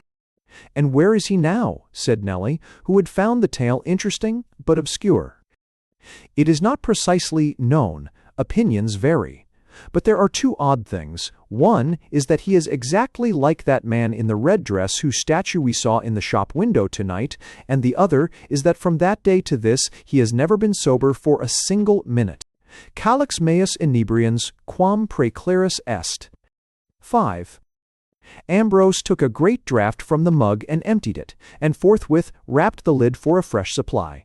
Nelly was somewhat nervous. She was afraid he might begin to sing, for there were extravagances in the history of Panurge which seemed to her to be of alcoholic source. However, he did not sing. He lapsed into silence, gazing at the dark beams, the hanging hops, the bright array of the tankards, and the groups of drinkers dotted about the room. At a neighboring table, 2 Germans were making a hearty meal, chumping the meat and smacking their lips in a kind of heavy ecstasy. He had but little German, but he caught scraps of the conversation. One man said, "Heavenly swine cutlets," and the other answered, "Glorious eating." "Nelly," said Ambrose, "I have a great inspiration." She trembled visibly. "Yes, I have talked so much that I am hungry. We will have some supper." They looked over the list of strange eatables, and, with the waiter's help, decided on leberwurst and potato salad as light and harmless. With this, they ate crescent loaves, sprinkled with caraway seeds. There was more Munich lion brew, and more flowery drink, with black coffee, a fine ale, and a maraschino to end all. For Nelly, the kobolds began to perform a grotesque and mystic dance in the shadows. The glass tankards on the rack glittered strangely. The white walls with the red and black texts retreated into vast distances, and the bouquet of hops seemed suspended from a remote star. As for Ambrose, he was certainly not ebrius according to the Baron's definition. He was hardly ebriolus, but he was sensible, let us say, of a certain quickening of the fancy, of a more vivid and poignant enjoyment of the whole situation, of the unutterable gaiety of this mad escape from the conventions of Lupton. It was a Thursday night, said Ambrose in the after years, and we were thinking of starting for Touraine either the next morning or on Saturday at latest. It will always be bright in my mind. That picture, the low room with the oak beams, the glittering tankards, the hops hanging from the ceiling, and Nelly sitting before me sipping the scented drink from a green glass. It was the last night of gaiety, and even then gaiety was mixed with odd patterns. The Frenchman's talk about martyrdom, and the statue of the saint pointing to the marks of his passion, standing in that dyed vesture with his rapt, exultant face, and then the song of final triumph and deliverance that rang out on the chiming bells from the white spire. I think the contrast of this solemn undertone made my heart all the lighter. I was in that odd state in which one delights to know that one is not being understood, so I told poor Nellie the story of Panurge's marriage to La Vie Mortale. I am sure she thought I was drunk. We went home in a hansom and agreed that we would have just one cigarette and then go to bed. It was settled that we would catch the night boat to Dieppe on the next day, and we both laughed with joy at the thought of the adventure. And then, I don't know how it was, Nellie began to tell me all about herself. She had never said a word before. I had never asked her. I never ask anybody about their past lives. What does it matter? You know a certain class of plot. Novelists are rather fond of using it, in which the hero's happiness is blasted because he finds out that the life of his wife or his sweetheart has not always been spotless as the snow. Why should it be spotless as the snow? What is the hero that he should be dowered with the love of virgins of paradise? I call it cant, all that, and I hate it. I hope Angel Clare was eventually entrapped by a young person from Piccadilly Circus. She would probably be much too good for him. So, you see, I was hardly likely to have put any very searching questions to Nellie. We had other things to talk about. But this night, I suppose she was a bit excited. It had been a wild and wonderful week. The transition from that sewage pot in the Midlands to the Abbey of Theleme was enough to turn any head. We had laughed till we had grown dizzy. The worst of that miserable school discipline is that it makes one take an insane and quite disproportionate enjoyment in little things, in the merest trifles which ought really to be accepted as a matter of course. I assure you that every minute that I spent in bed after 7 o'clock was to me a grain of paradise, a moment of delight. Of course, it's ridiculous. Let a man get up early or get up late, as he likes or as he finds best, and say no more about it. But at that wretched Lupton early rising was part of the infernal blether and bladder of the place, that made life there like a long dinner in which every dish has the same sauce. It may be a good sauce enough, but one is sick of the taste of it. According to our bonzes there, getting up early on a winter's day was a high virtue which acquired merit. I believe I should have liked a hard chair to sit in of my own free will if one of our old fools. Palmer had not always been gabbling about the horrid luxury of some boys who had armchairs in their studies. Unless you were doing something or other to make yourself very uncomfortable, he used to say you were like the later Romans. I am sure he believed that those lunatics who bathe in the Serpentine on Christmas Day would go straight to heaven. And there you are. I would awake at 7 o'clock from persistent habit and laugh as I realized that I was in Little Russell Row and not at the Old Grange. Then I would doze off again and wake up at intervals, 8, 9, 10, and chuckle to myself with ever-increasing enjoyment. It was just the same with smoking. I don't suppose I should have touched a cigarette for years if smoking had not been one of the mortal sins in our Bedlam Decalogue. I don't know whether smoking is bad for boys or not. I should think not, as I believe the Dutch, who are sturdy fellows, begin to puff fat cigars at the age of 6 or thereabouts. But I do know that those pompous old boobies and blockheads and leather skulls have discovered exactly the best way to make a boy think that a packet of rosebuds represents the quintessence of frantic delight.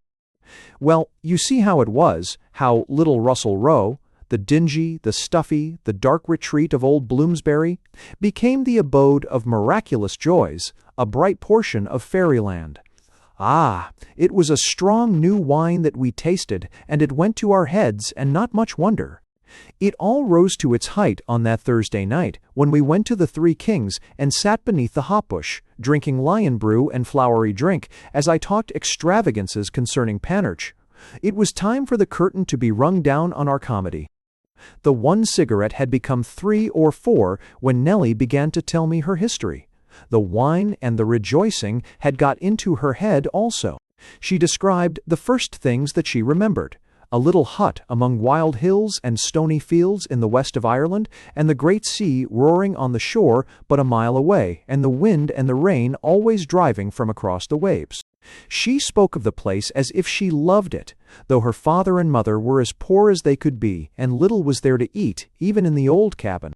She remembered Mass in the little chapel, an old place hidden away in the most desolate part of the country, small and dark and bare enough except for the candles on the altar and a bright statue or two. Kieran's cell, they called it, and it was supposed that the Mass had never ceased to be said there, even in the blackest days of persecution. Quite well she remembered the old priest and his vestments, and the gestures that he used, and how they all bowed down when the bell rang. She could imitate his quavering voice saying the Latin. Her own father, she said, was a learned man in his way, though it was not the English way. He could not read common print or write. He knew nothing about printed books, but he could say a lot of the old Irish songs and stories by heart, and he had sticks on which he wrote poems on all sorts of things, cutting notches on the wood in agams, as the priest called them, and he could tell many wonderful tales of the saints and the people. It was a happy life altogether. They were as poor could be, and praised God, and wanted for nothing. Then her mother went into a decline and died, and her father never lifted up his head again, and she was left an orphan when she was 9 years old. The priest had written to an aunt who lived in England, and so she found herself one black day standing on the platform of the station in a horrible little manufacturing village in Lancashire. Everything was black. The sky and the earth, and the houses and the people, and the sound of their rough, harsh voices made her sick. And the aunt had married an independent and turned Protestant, so she was black too, Nellie thought. She was wretched for a long time, she said. The aunt was kind enough to her, but the place and the people were so awful. Mr. Dodd, Deacon, the husband, said he couldn't encourage popery in his house, so she had to go to the meeting house on Sunday and listen to the nonsense they called religion. All long sermons with horrible shrieking hymns.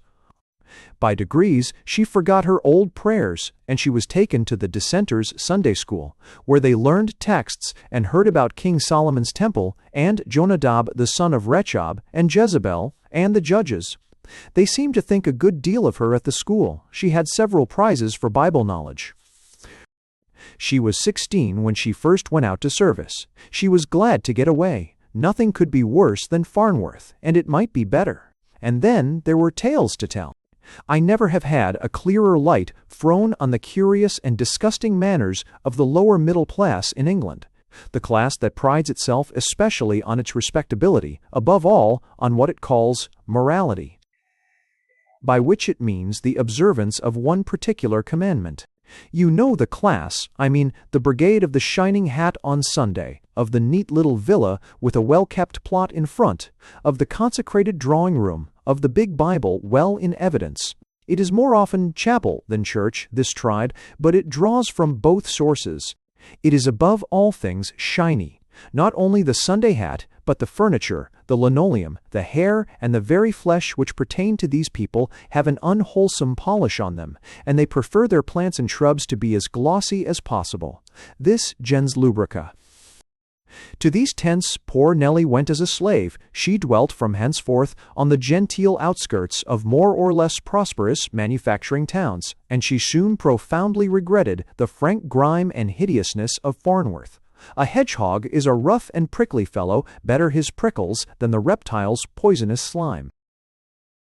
The tales that yet await the novelist who has courage, what is his name, by the way, who has the insight to see behind those Venetian blinds and white curtains, who has the word that can give him entrance through the polished door by the encaustic porch. What plots, what pictures, what characters are ready for his cunning hand?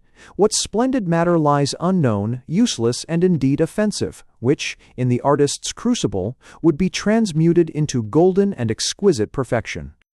Do you know that I can never penetrate into the regions where these people dwell without a thrill of wonder and a great desire that I might be called to execute the masterpieces I have hinted at?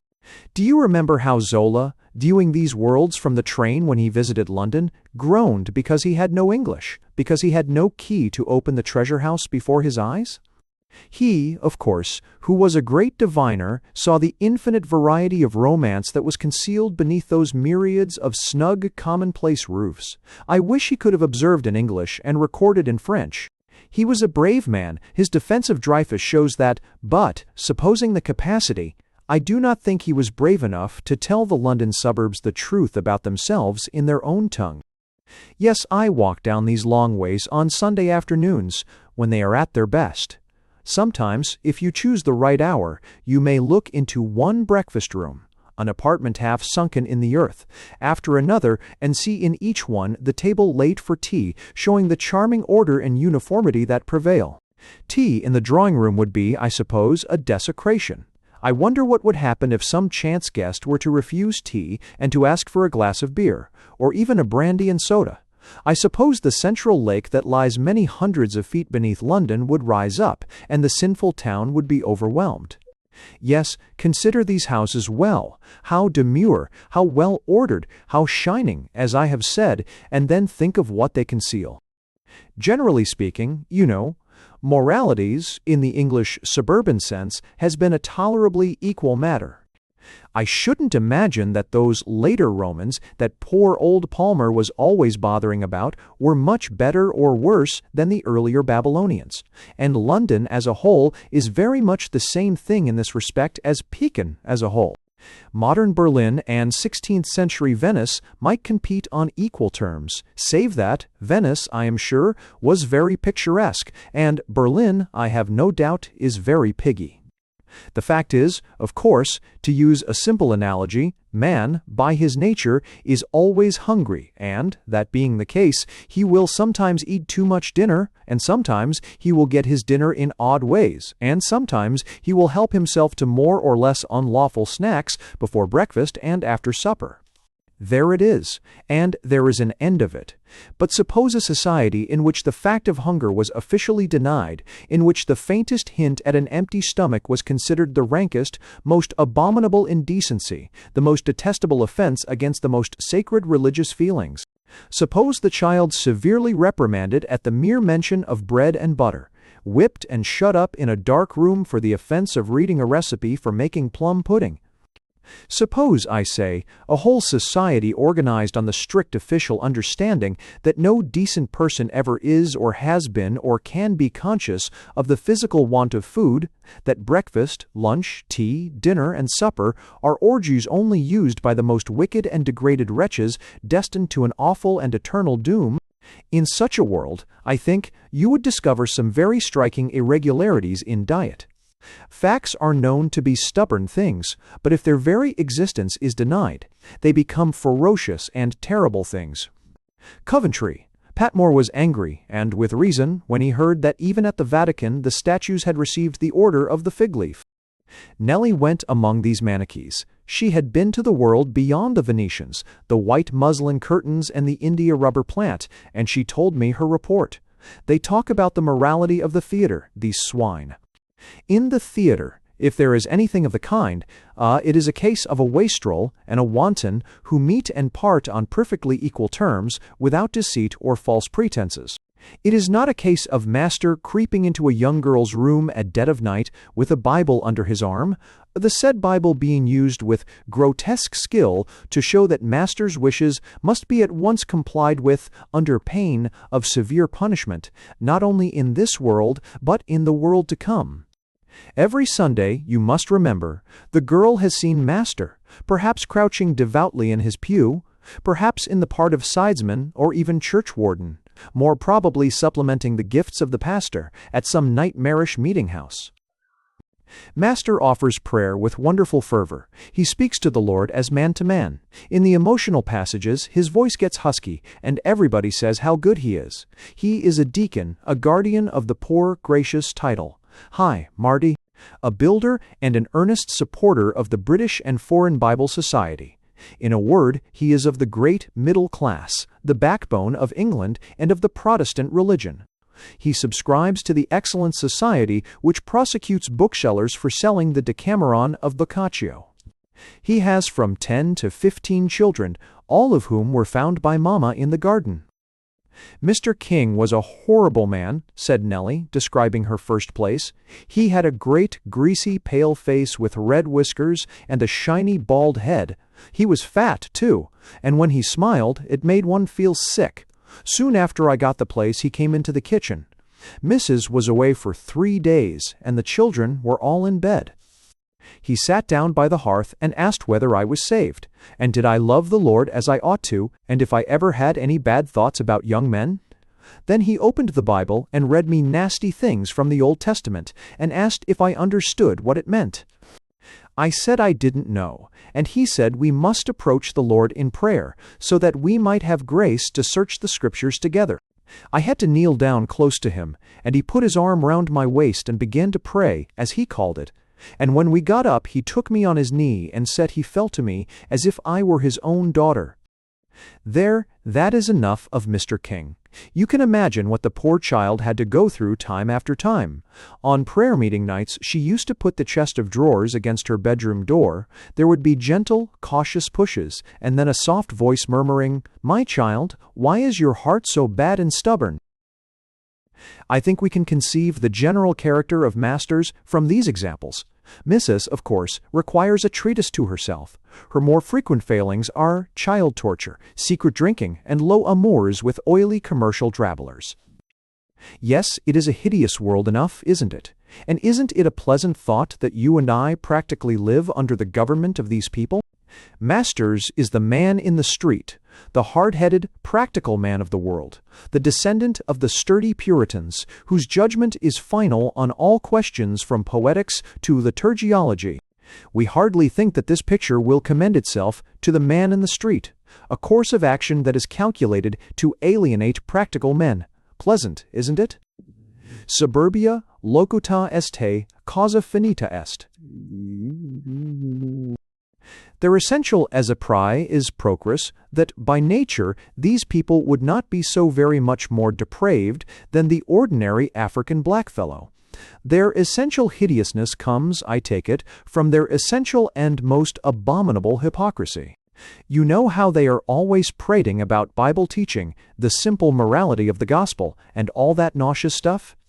And what would be the verdict in this suburban world on a man who took no thought for the morrow, who regulated his life by the example of the lilies, who scoffed at the idea of saving money? You know perfectly well that his relations would have him declared a lunatic. Aye, there is the villainy. If you are continually professing an idolatrous and unctuous devotion to a body of teaching which you are also persistently and perpetually disregarding and disobeying in its plainest, most simple, most elementary injunctions, well, you will soon interest anglers in search of bait. Yes, such is the world behind the India rubber plant into which Nellie entered. I believe she repelled the advances of masters with success. Her final undoing came from a different quarter, and I am afraid the drugs, not biblical cajoleries, were the instruments used. She cried bitterly when she spoke of this event, but she said too, "I will kill him for it." It was an ugly story, and a sad one, alas, the saddest tale I ever listened to. Think of it. To come from that old cabin on the wild, bare hills, from the sound of the great sea, from the pure breath of the waves and the wet salt wind, to the stenches and the poisons of our industrial centers.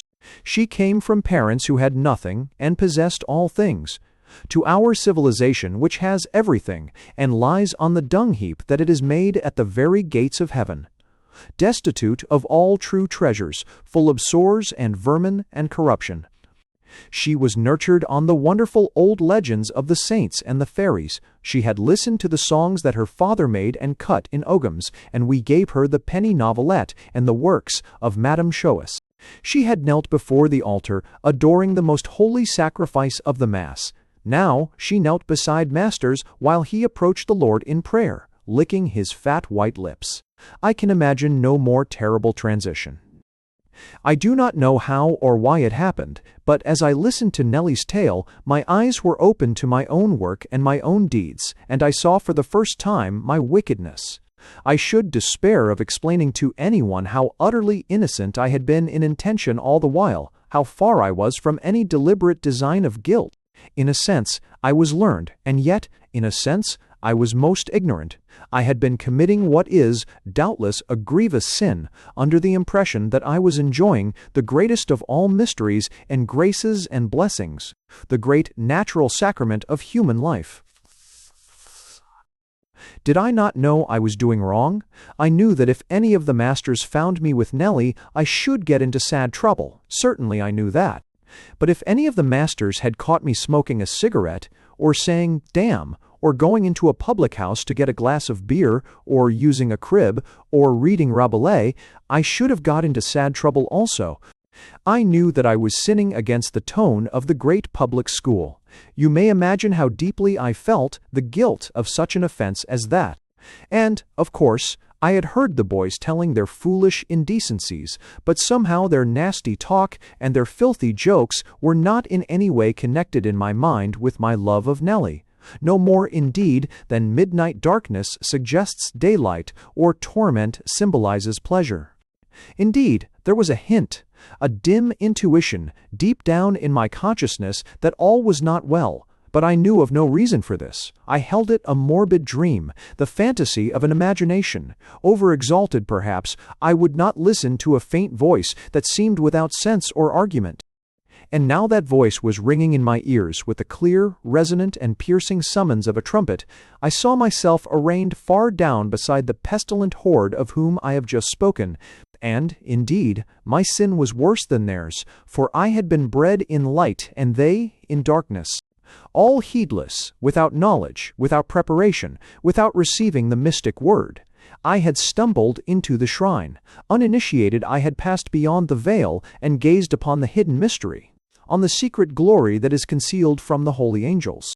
Woe and great sorrow were upon me, as if a priest, devoutly offering the sacrifice, were suddenly to become aware that he was uttering, all inadvertently, hideous and profane blasphemies, summoning Satan in place of the Holy Spirit. I hid my face in my hands and cried out in my anguish. Do you know that I think Nellie was in a sense relieved when I tried to tell her of my mistake, as I called it, even though I said, as gently as I could, that it was all over. She was relieved, because for the first time she felt quite sure that I was altogether in my senses. I can understand it.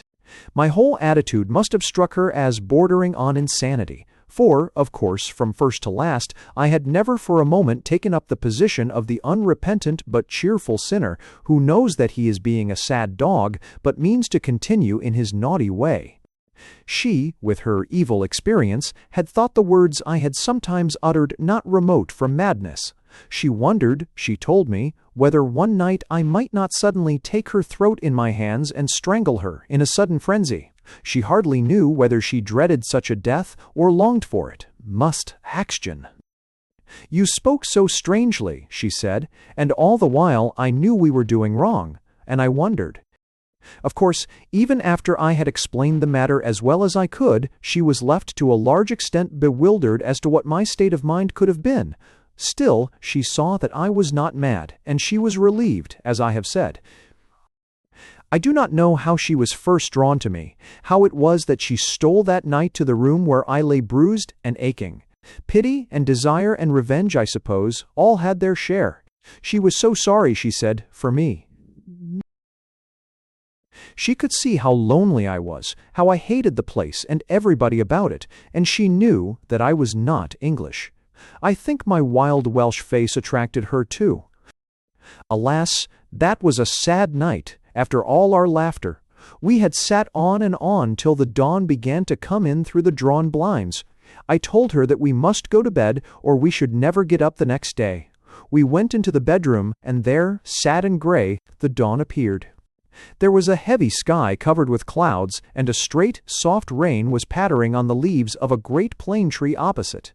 Heavy drops fell into the pools in the road. It was still as on the mountain, filled with infinite sadness, and a sudden step clattering on the pavement of the square beyond made the stillness seem all the more profound. I stood by the window and gazed out at the weeping, dripping tree, the ever-falling rain, and the motionless, leaden clouds. There was no breath of wind, and it was as if I heard the saddest of all music, tones of anguish and despair, and notes that cried and wept. The theme was given out, itself wet, as it were, with tears. It was repeated with a sharper cry, a more piteous supplication. It was re-echoed with a bitter utterance, and tears fell faster as the raindrops fell plashing from the weeping tree. Inexorable in its sad reiterations, in its remorseless development, that music wailed and grew in its lamentation in my own heart.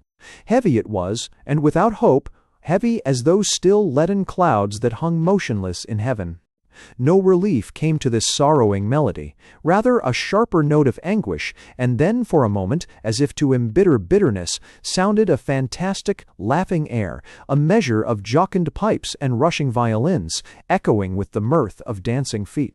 But it was beaten into dust by the sentence of despair, by doom that was forever, by a sentence pitiless, relentless, and, as a sudden breath shook the wet boughs of the plane tree and a torrent fell upon the road, so the last notes of that inner music were to me as a burst of hopeless weeping. I turned away from the window and looked at the dingy little room where we had laughed so well. It was a sad room enough, with its pale blue, stripy patterned paper, its rickety old furniture, and its feeble pictures. The only note of gaiety was on the dressing table, where poor little Nellie had arranged some toys and trinkets and fantasies that she had bought for herself in the last few days. There was a silver-handled brush and a flagon of some scent that I liked, and a little brooch of olivines that had caught her fancy, and a powder puff in a pretty gilt box. The sight of these foolish things cut me to the heart. But Nellie! She was standing by the bedside, half undressed, and she looked at me with the most piteous longing. I think that she had really grown fond of me. I suppose that I shall never forget the sad enchantment of her face, the flowing of her beautiful coppery hair about it, and the tears were wet on her cheeks. She half stretched out her bare arms to me and then let them fall. I had never known all her strange allurement before. I had refined and symbolized and made her into a sign of joy, and now before me she shone disarrayed. Not a symbol, but a woman in the new intelligence that had come to me, and I longed for her. I had just enough strength and no more. Epilogue. It is unfortunate, or fortunate, that is a matter to be settled by the taste of the reader, that with this episode of the visit to London all detailed material for the life of Ambrose Myrick comes to an end. Odd scraps of information, stray notes and jottings are all that is available, and the rest of Myrick's life must be left in dim and somewhat legendary outline. Personally, I think that this failure of documents is to be lamented. The 4 preceding chapters have, in the main, dealt with the years of boyhood, and therefore with a multitude of follies. One is inclined to wonder, as poor Nellie wondered, whether the lad was quite right in his head. It is possible that if we had fuller information as to his later years, we might be able to dismiss him as decidedly eccentric, but well-meaning on the whole. But, after all, I cannot be confident that he would get off so easily. Certainly he did not repeat the adventure of little Russell Rowe, nor, so far as I am aware, did he address anyone besides his old schoolmaster in a Rabelaisian epistle. There are certain acts of lunacy which are like certain acts of heroism. They are hardly to be achieved twice by the same men. But Myrick continued to do odd things. He became a strolling player instead of becoming a scholar of Balliol. If he had proceeded to the university, he would have encountered the formative and salutary influence of Jowett. He wandered up and down the country for 2 or 3 years with the actors, and writes the following apostrophe to the memory of his old company. I take off my hat when I hear the old music, for I think of the old friends and the old days, of the theatre in the meadows by the sacred river, and the swelling song of the nightingales on sweet spring nights. There is no doubt that we may safely hold with Plato his opinion, and safely may we believe that all brave earthly shows are but broken copies and dim lineaments of immortal things.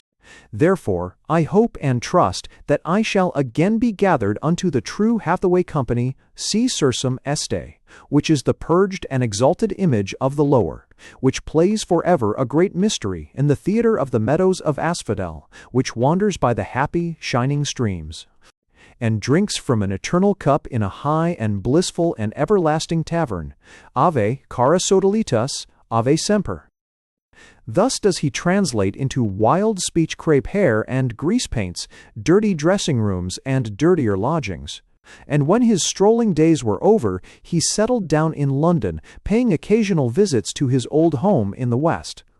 He wrote 3 or 4 books which are curious and interesting in their way, though they will never be popular. And finally he went on a strange errand to the East, and from the East there was for him no returning. It will be remembered that he speaks of a Celtic cup which had been preserved in one family for many hundred years. On the death of the last keeper, this cup was placed in Meyrick's charge. He received it with the condition that it was to be taken to a certain concealed shrine in Asia, and there deposited in hands that would know how to hide its glories forever from the evil world.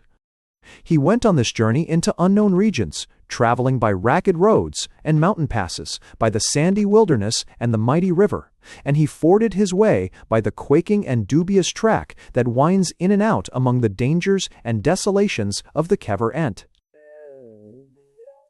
The great salt slush, the great salt slush. He came at last to the place appointed, and gave the word and the treasure to those who know how to wear a mask and to keep well the things which are committed to them, and then set out on his journey back.